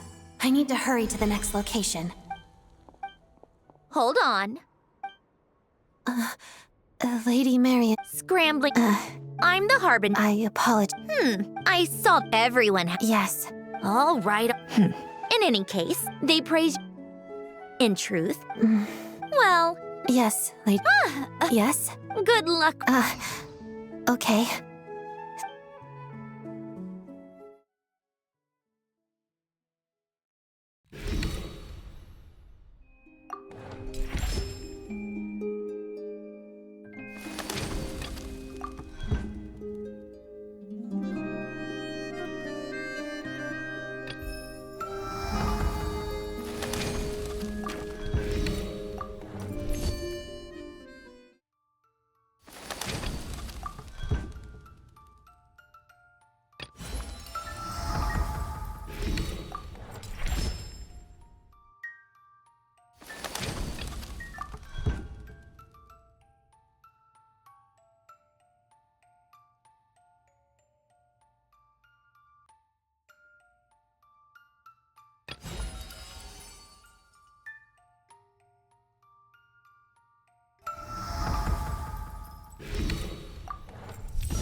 The Black Snow Swan performance is today! How are you feeling, Odette? I feel pretty good. I didn't get injured during training, and I don't feel too tired. Based on the recent rehearsals, I should be able to complete the difficult steps as planned. Maybe even better than expected. It's just... I've been so focused on the dance side of things lately that I've somewhat neglected my work with the Fatui. It's not your fault. I was the one who ignored my limits and took on too many missions. I know it's no use thinking like that now. But apparently, Lady Arlecchino and Lady Marionette are coming to watch the show today. So, I'm a little nervous. Aw, Paimon understands how you feel. They may be your superiors, but they must be coming because they're genuinely looking forward to the show, right? Forget about work stuff for now. Just put your whole heart into the performance. You're right. You can head in early if you want. I'll give you the tickets, and you can use the staff entrance and go chat with the others. Oh? Who's coming? Besides Lady Arlecchino and Lady Marionette, Vodyanica, Alosha, Mitya, and Valeri are also going to be there. I'm not going to see everyone just yet.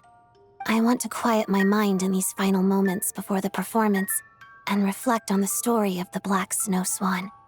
I'm confident enough in my flexibility and control, and I can use my technique to show what makes the Black Snow Swan unique. But when it comes to the root cause of her inner transformation, I still feel like there's something I haven't quite figured out. I read it a long time ago, but at the end of the day, the author's words are just a starting point. I need to interpret the character in my own way. Still, thanks to you, I've been able to talk to others and get a better understanding of the audience's vision of the character. That's helped a lot. So, if nothing else, I hope my interpretation will at least meet everyone's expectations. Thanks. I'll see you later then. I'm looking forward to hearing your applause.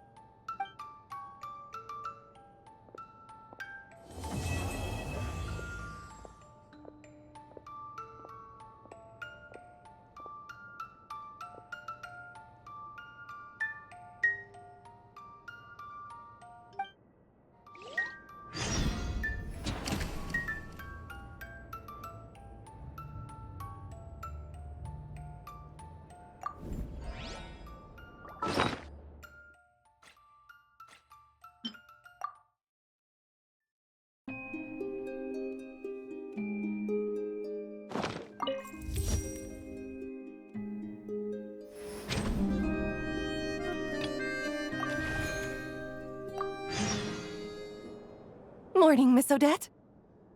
Morning. I'll be right there. Good morning, Traveler. Paimon. Rehearsal is about to start. You can sit on the floor and watch if you want. Dance rehearsals involve lots of repetitive practice, though, so it might not be that entertaining. Feel free to leave if you get bored. Okay. Don't worry about us. We'll play it by ear. All right, then I'll head in. Wow! She got into the zone the minute she walked through that door. Her whole aura seems different. Yeah, let's head in. Hopefully, the rehearsal goes smoothly.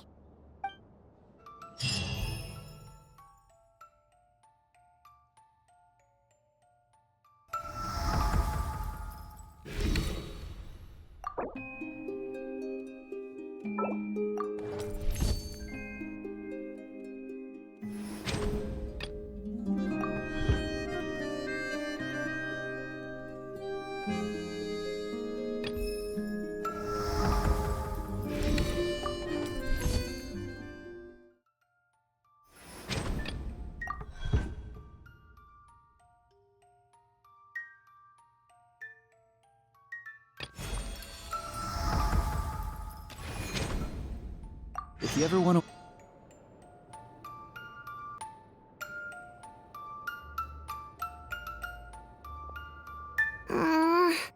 Is this how I'm supposed to spin? It hurts my toes. Is that normal? Yes. Okay, so is being dizzy normal too? I don't even get dizzy when I spin around in the water. You're just a beginner, so yes. Wait, how do you bear with the dizziness while you dance then? You spin much harder than this. What you need to do is pick a spot to focus on, then quickly whip your head around, like this. Now you try. Like this? Am I doing better? A little. You shore folk live far more tiring lives than us water fae. The solution is to keep practicing. On land, that is. It'll take about a month. And after that? You'll have gotten used to it.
Today's the day of the Fatui mission evaluation, right?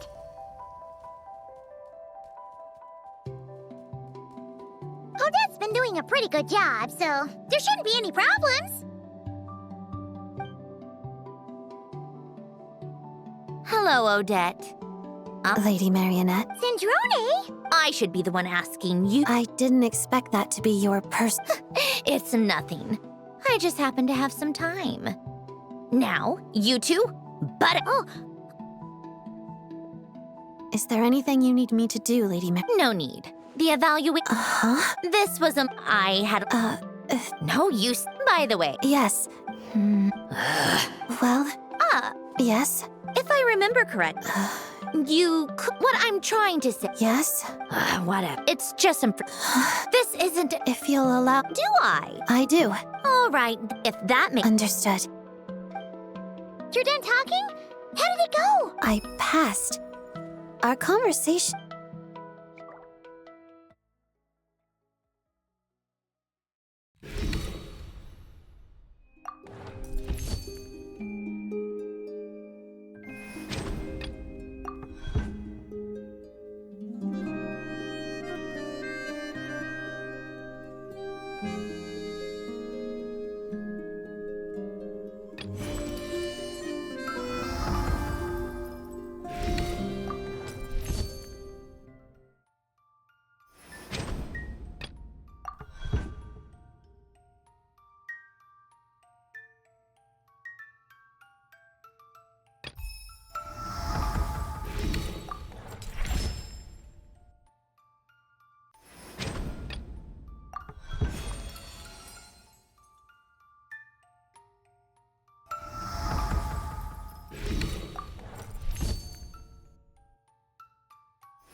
Have you seen Odette around here?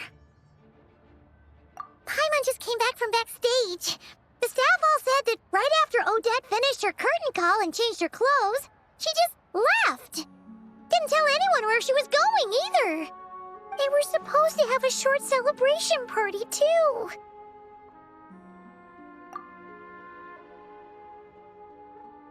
Ah, Odette! Sorry. But can I just have a moment to myself? We're really worried about you, Odette. We've been by your side over the past 2 weeks, so we know how hard you've been working and how much effort you've put in. Trying to handle both jobs at once? I failed. You had the best of intentions. It's just... Paimon, I know you mean well, but there's no need to comfort me like this. I failed to perform the difficult steps in the choreography. I didn't live up to the audience's expectations. And I failed to execute my Fatui missions. I let myself down. The last thing I want is people to take pity on me and forgive me out of kindness. That would make me feel even more ashamed. Paimon thinks you're being too hard on yourself.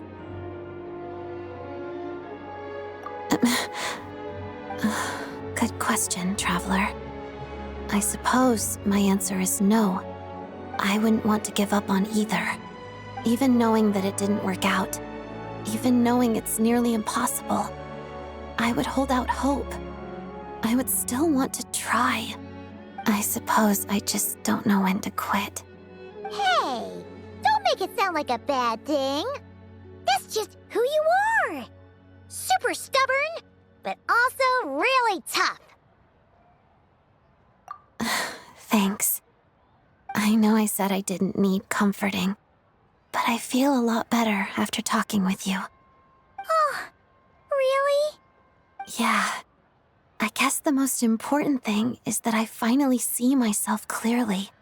The past cannot be undone, and I'll take responsibility for my shortcomings.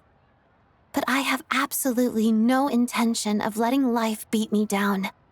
By the next performance, the next mission, I'll show everyone a different me.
Right now. Emerge. Right here. A sight to behold. Here, boy! Ready or not.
Are you sure we can't provide a few more outfits for the Finch balls? If money's the issue, I can cover it. I have tons of spare clothes in my closet. Worst case scenario, I can grab a few outfits for them to use. I trust your taste, Miss Vodianitsa, but your clothes are far too valuable.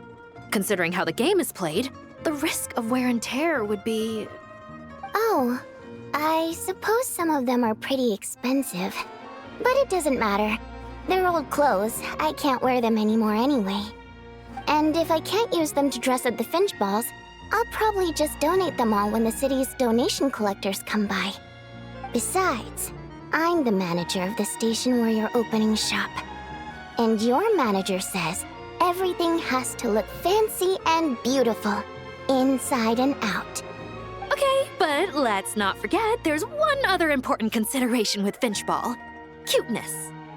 Sure. Fancy, beautiful, and cute it is. You don't mind me putting cute last, do you? They're all equally important.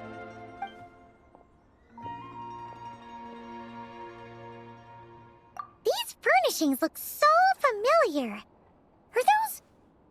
finches? Wait! Isn't this...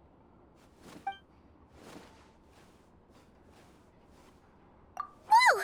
What was that for? You made Paimon jump! Although, this does raise a good question. Where is Bostoma anyway? Isn't she usually the one running Bing Bang Finchball booths? Why the sudden change? It's kind of throwing Paimon off guard. Huh. You guys are familiar with Bing Bang Finchball then. And you even know Basima. Wait, so... Oh, yes, Basima's mentioned you two before. You must be the Traveler and Paimon. Unfortunately, Basima couldn't make it, as she's busy working on a new Finchball gameplay mode. I'm just here to help her out.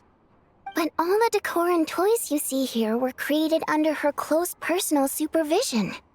That's right. So everything should look exactly like the Bing Bang Finchball you know.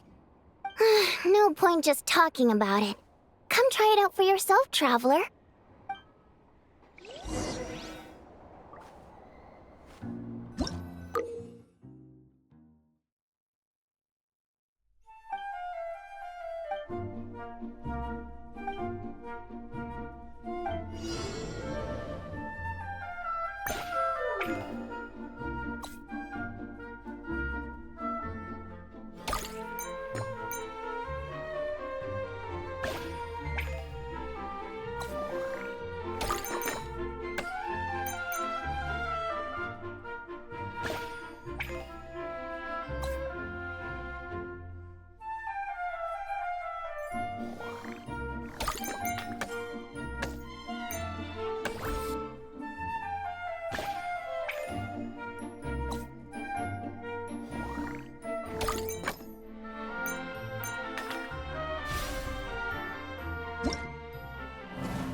this. Looks like you've played a lot of finchball in your time. Everything seems to be running properly. I think we're ready to open for business. Well, anyway, that was a real blast from the past.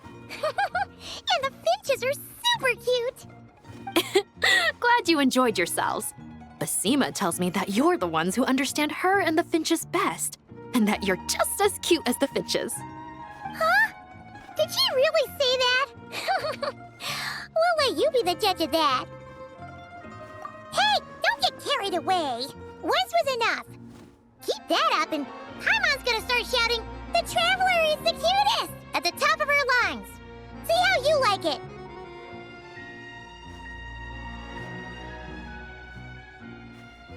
Oh, honestly? Okay, wait a sec. Paimon will go get you some water. Here's some water. Drink up. Wow! You're really on top of things, Odianitsa! Oh, but then again, you did say you're like the station manager or something? Pretty much. Although at this stage it's less about managing and more about rebuilding. At the risk of stating the obvious, this station isn't in very good shape. The current state of things makes life difficult for the residents. Not to mention it's a major inconvenience for any trains making a stop here. It's frustrating for everyone involved. So, with all that in mind, I grabbed Odette and Alosha and came here to fix the place up. The good news is, this station isn't completely abandoned. A quick restock for key supplies and some renovations, and it'll be good as new. But as for exactly what it'll look like after the facelift, well, that's up to us. Yeah, Odette and Alosha are pretty busy, so they can't join me very often. You know Odette, she's always on the move. Her feet barely touch the ground all day. Good thing she's a ballet dancer. Her feet are probably used to it. As for Alosha, he's got enough on his plate. But he did say he'll pick out a few reliable dogs to help guard the station. But what about you? Don't you need time to practice your singing? Surely all the rumbling from the trains pulling into the station must be a distraction. On the contrary, it works perfectly. The rumbling helps to hide my singing voice when I practice. Imagine if the train drivers could hear me. They'd probably forget to start the train. Imagine the huge delays that would cause. You think so? Well, I suppose I could try singing when the train next arrives. How much of a delay do you think I can cause? No, please don't. It's super important that the trains run on time. We can't go holding everyone up. Wait, I got so caught up chatting with you guys, I forgot I still need to deal with the Finchbow clothing issue. Okay, Maiskaya, it's settled. I'll go back and dig out all the clothes that'll fit our Finchballs, get someone to tailor them, then send them over. Although, is just a change of clothes really enough? I feel like we can go one better. Oh, maybe I can dress the Finchballs up as Odette and Alosha. What fun! I guess we won't even need my old clothes then. I'll buy some new fabric. Maybe even do the tailoring myself.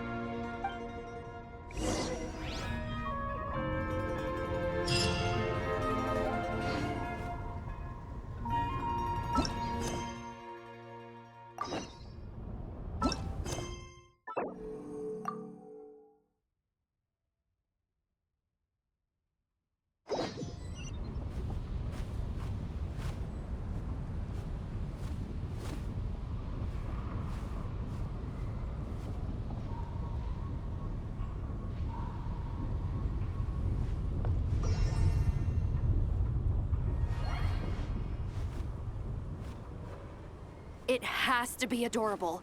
That is the most important thing.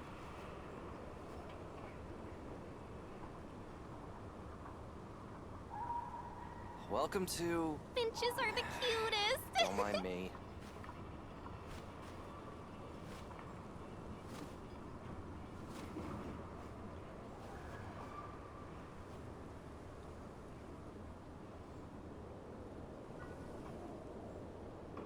It has to be adorable. That is the most important thing.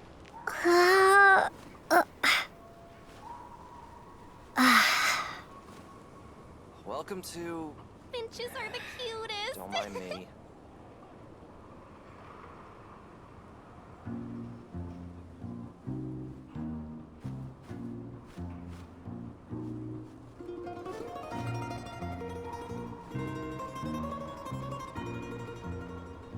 It has to be adorable. That is the most important thing. Welcome to... Finches are the cutest.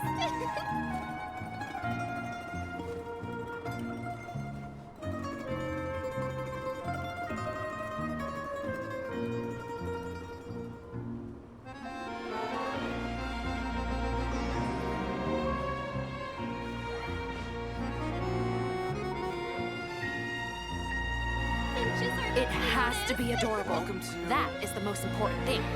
Don't mind me.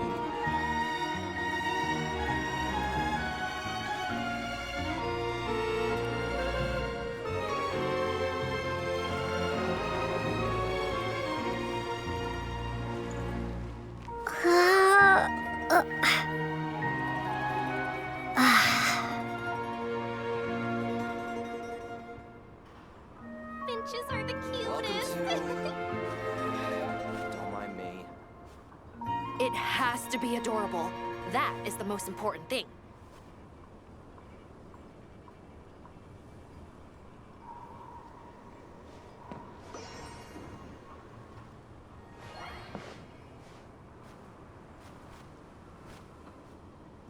Finches are the cutest. Welcome to...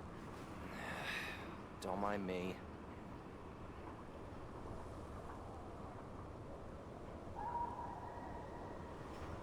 It has to be adorable. That is the most important thing.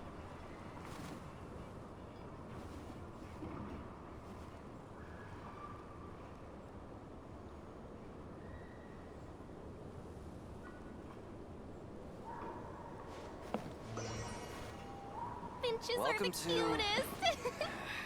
Don't mind me. It has to be adorable. That is the most important thing.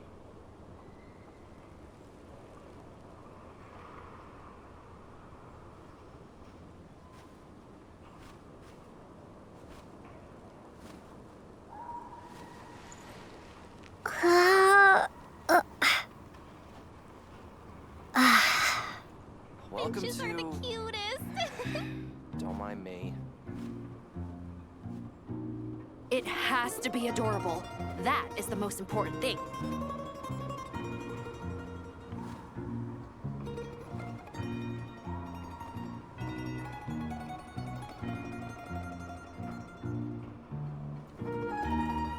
Finches are the cutest.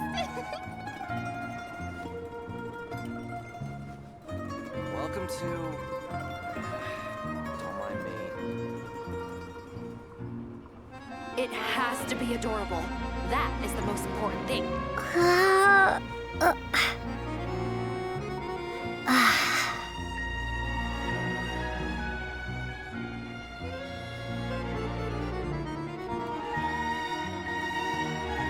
Finches are the cutest.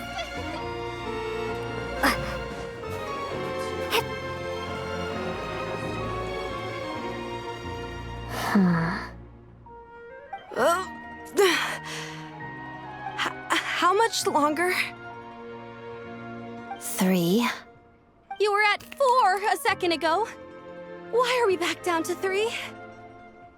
4. What? Oh, I can't do this anymore. Ow! Ow, ow.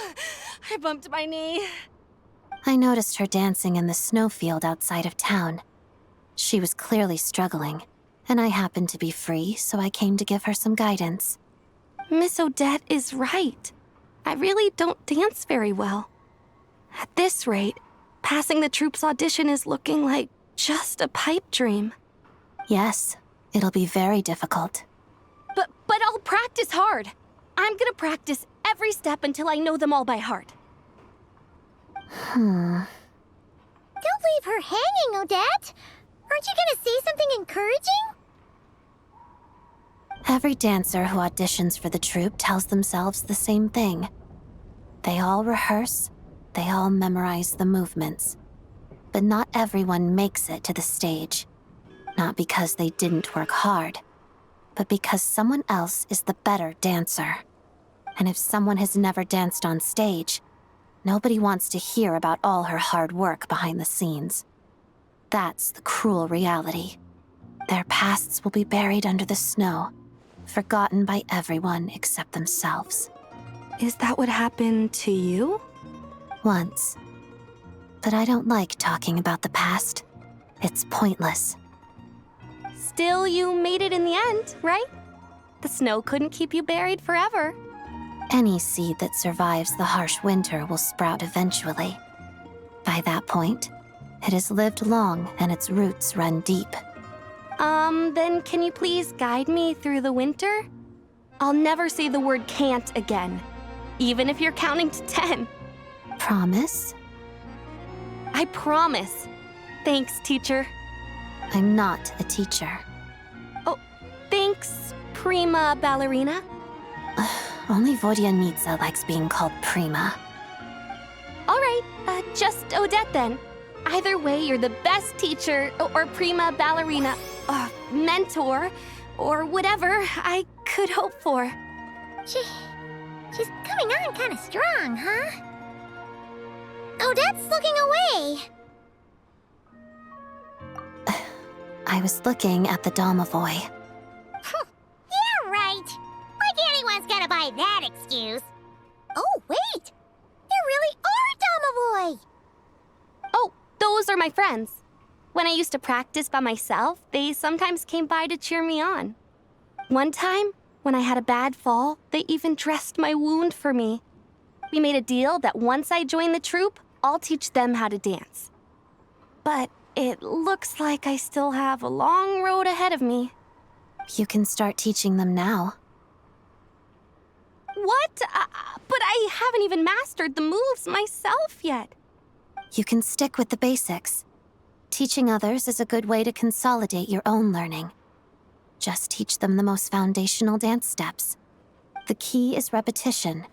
Keep doing the steps over and over again until your body knows them without you having to think about it. Ah, Paimon gets it! That's what you meant by roots that run deep, right? That is correct. Cool. Got it. Thanks, Odette. I'll say this up front. This will be a long journey, like trudging through a vast snowfield. I know, but I have to try to... Every traveler believes they can conquer the winter, up until the point when they freeze to death on the tundra. So, always keep your eyes on the goal. Go on, practice. You don't have much time left.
Matova's supposed to be teaching them, but she's been dancing the entire time, too.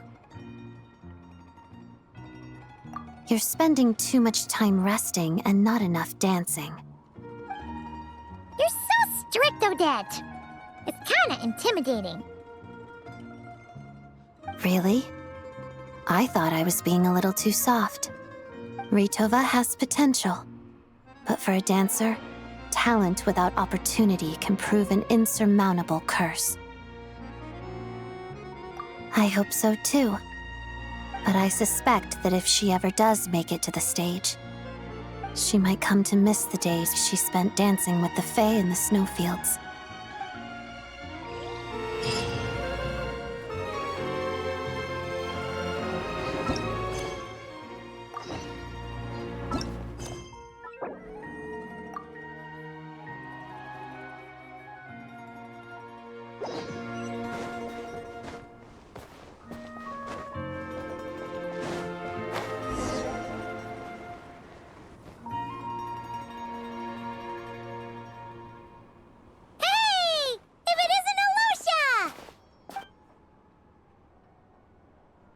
Traveler.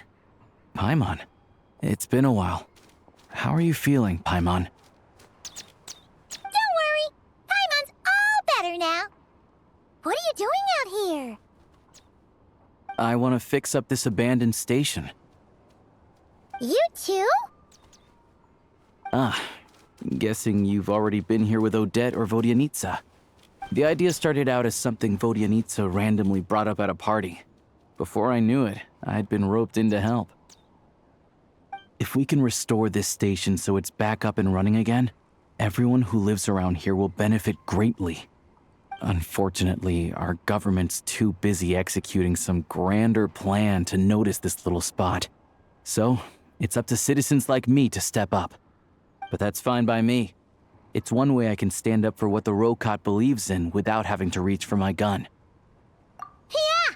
The two of us have done this sort of thing plenty of times. All right, but I can't let you help us for nothing. I'll make sure you're paid fairly. I'd like to fix this station's heat source first, but I had the technicians from the Rokot check it out. They said this kind of furnace needs a certain power core. Without that, it won't start. A power core? Where are we supposed to find one of those? No idea yet.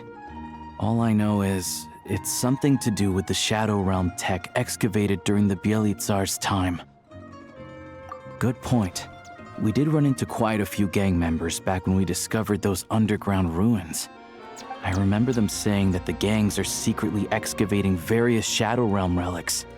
They could well have what we're looking for. I heard from a friend at the Rokot that there's a gang active near here. But if we start investigating just on a hunch, who knows when we'll find what we need. Things have been pretty busy at the Rokot lately, too. Looks like we'll have to put the repair work at this station on hold for now. We'll come back to it when we have the chance. Actually, we've already looked into all that gangland stuff. Oh, right! And we got that strange crystal thing, didn't we? Do you think it's the power core for the furnace? What a coincidence. Can I take a look?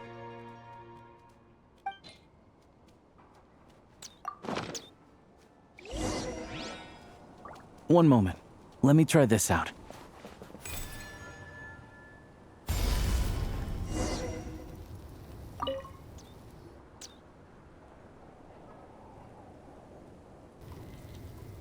Oh, here we go! It's fixed! Oh, this heater is amazing! Paimon feels nice and warm already. Thanks to you two, this step of the renovations is finally complete.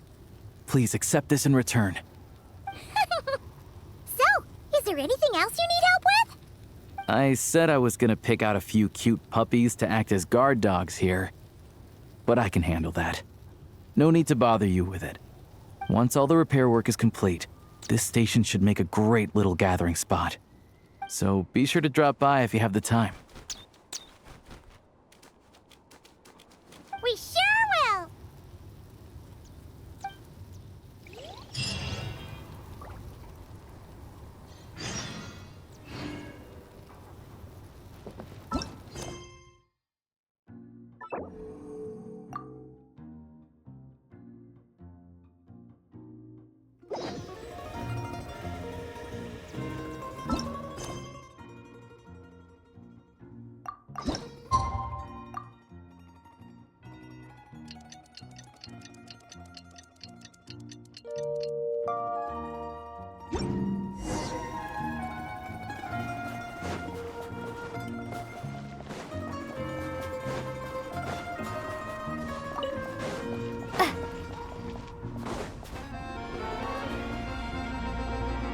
Wow!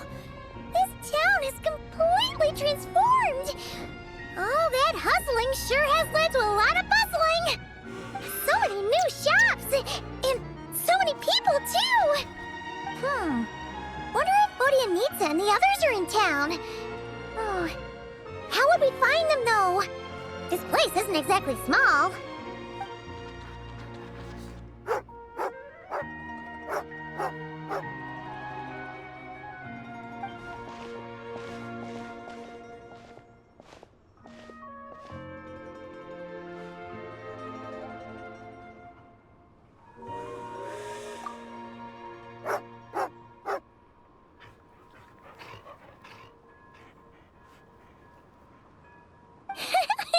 She looks so happy!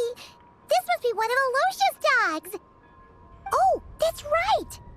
Bodhianitsa mentioned that he was getting a few dogs to guard the place, didn't she? Could this be one of them?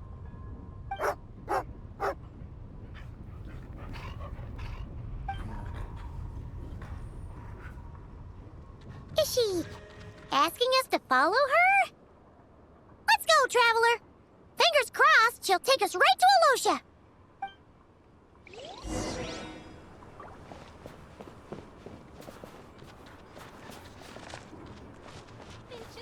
It has to be adorable. That is the most important thing. This must be the Finch Ball arena that Bodhianitsa's been working on! Don't mind me. Looks like it's ready! We should play a game when we have some free time! Looks like Ritava's already started teaching the Domovoy to dance! Let's check it out on Odette's behalf later.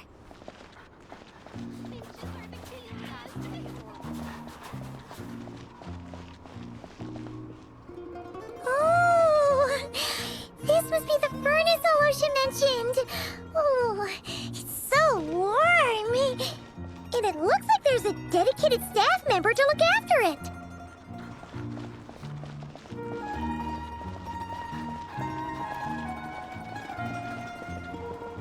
Huh.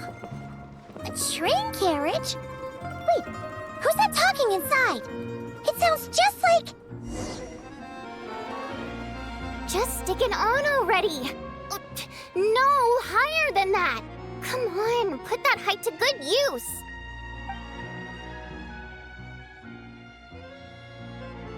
Here is just fine.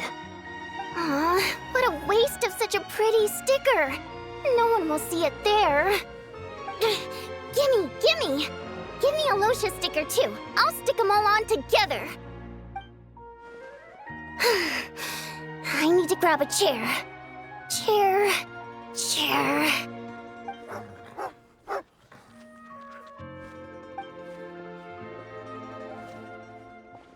Lumina. Oh, good girl. You managed to wait for the traveler.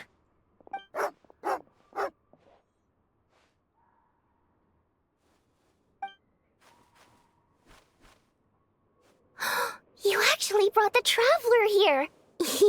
Clever girl, Lumina. Here, have a treat.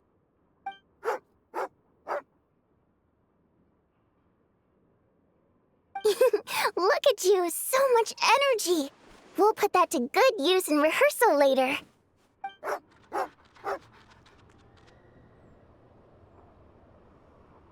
Hey, why'd she run off? I was being nice to her. Maybe Lumina doesn't enjoy singing. Maybe. So, what does she like? Dancing? Swimming? Please tell me it's not hunting. She likes spending time with friends, in peace and quiet. All right then. I guess I just don't know how to make friends with dogs. That's not the problem. You just don't know how to be quiet.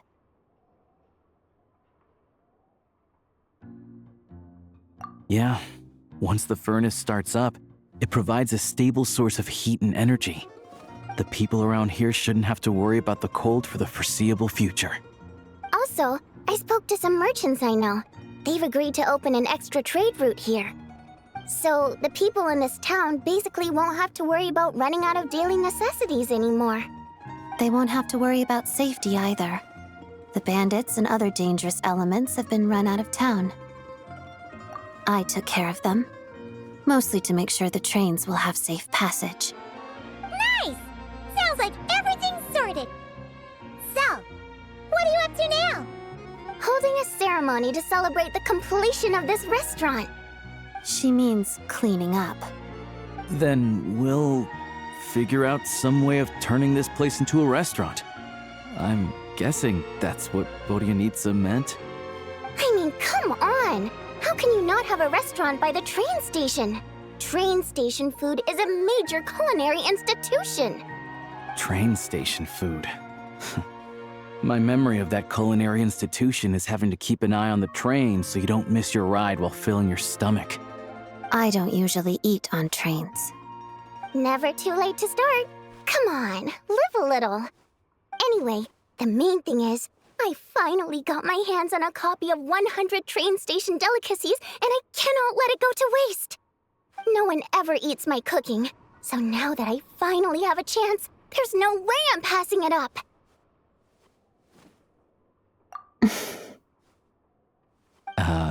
Traveler, Paimon, I think maybe... It's a secret. Once I'm done researching, I'll invite you over to eat. And you have to finish everything on your plate, okay? But first things first, let's lay out the tablecloth. Traveler, Paimon, fancy giving us a hand? Sure thing! Paimon will, fly up top and clean the roof!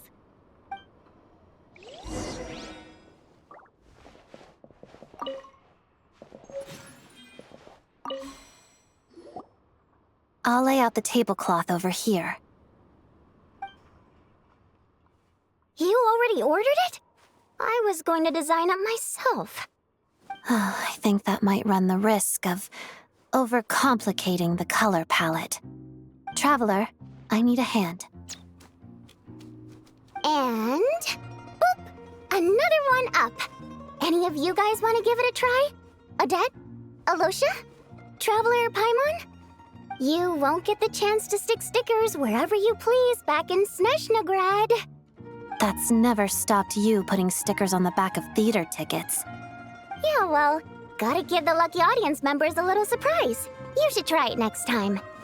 I wouldn't want to give our lucky audience members a fright. Fair enough. Anyway, we're pretty much all set. Come on, time for the final ceremony. I think I told them to put the sign next to the carriage. There it is. Let's head out and hang it up. All together now.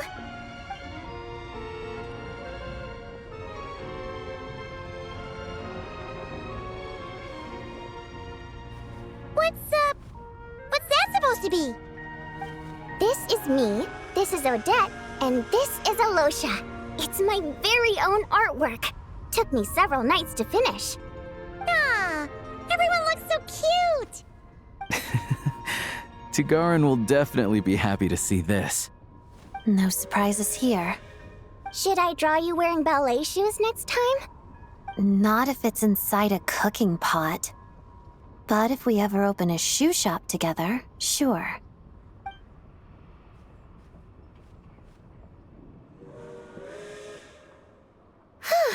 That should do it. Fancy and beautiful. Just what I was going for. Come grab a drink, everyone.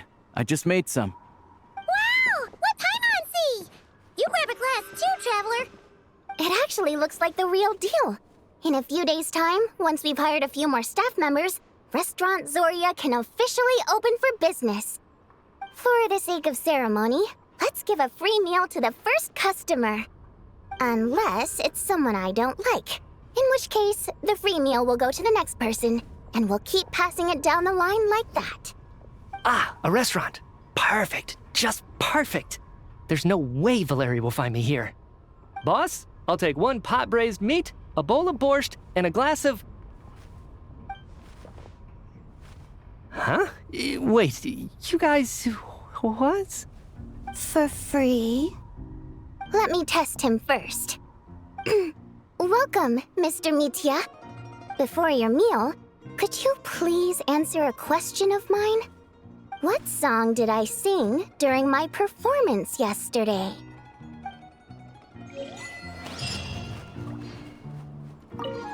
What a coincidence, Miss Vojanitsa. I didn't expect to run into you here. Mr. Mitya, which song did I perform yesterday? Hey, you're joking, right? There was no performance yesterday. Huh. Your food will be here shortly.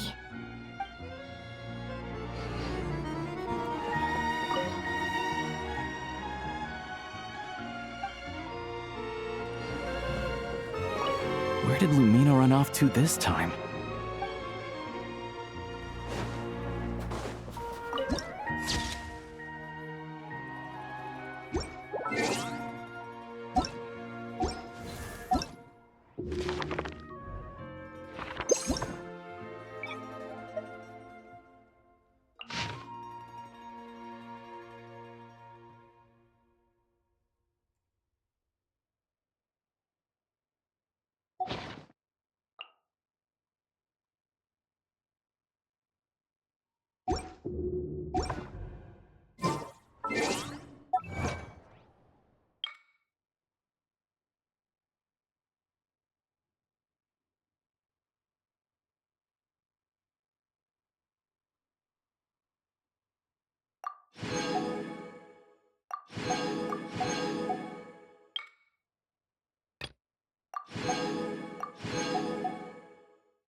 tell stories. None of it's real.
It has to be adorable. If you want to play some more, you...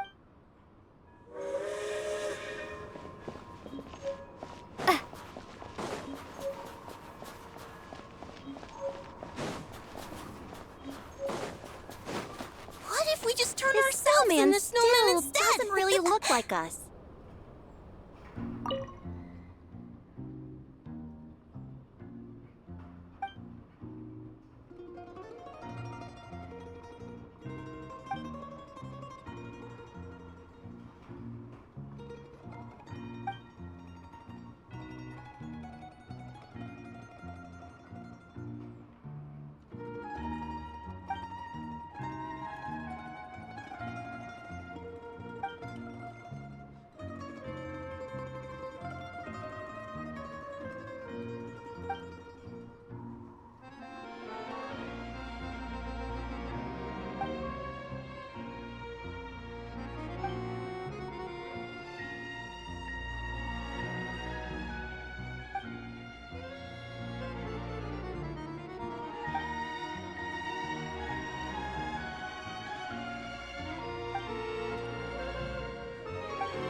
Dance ballet too.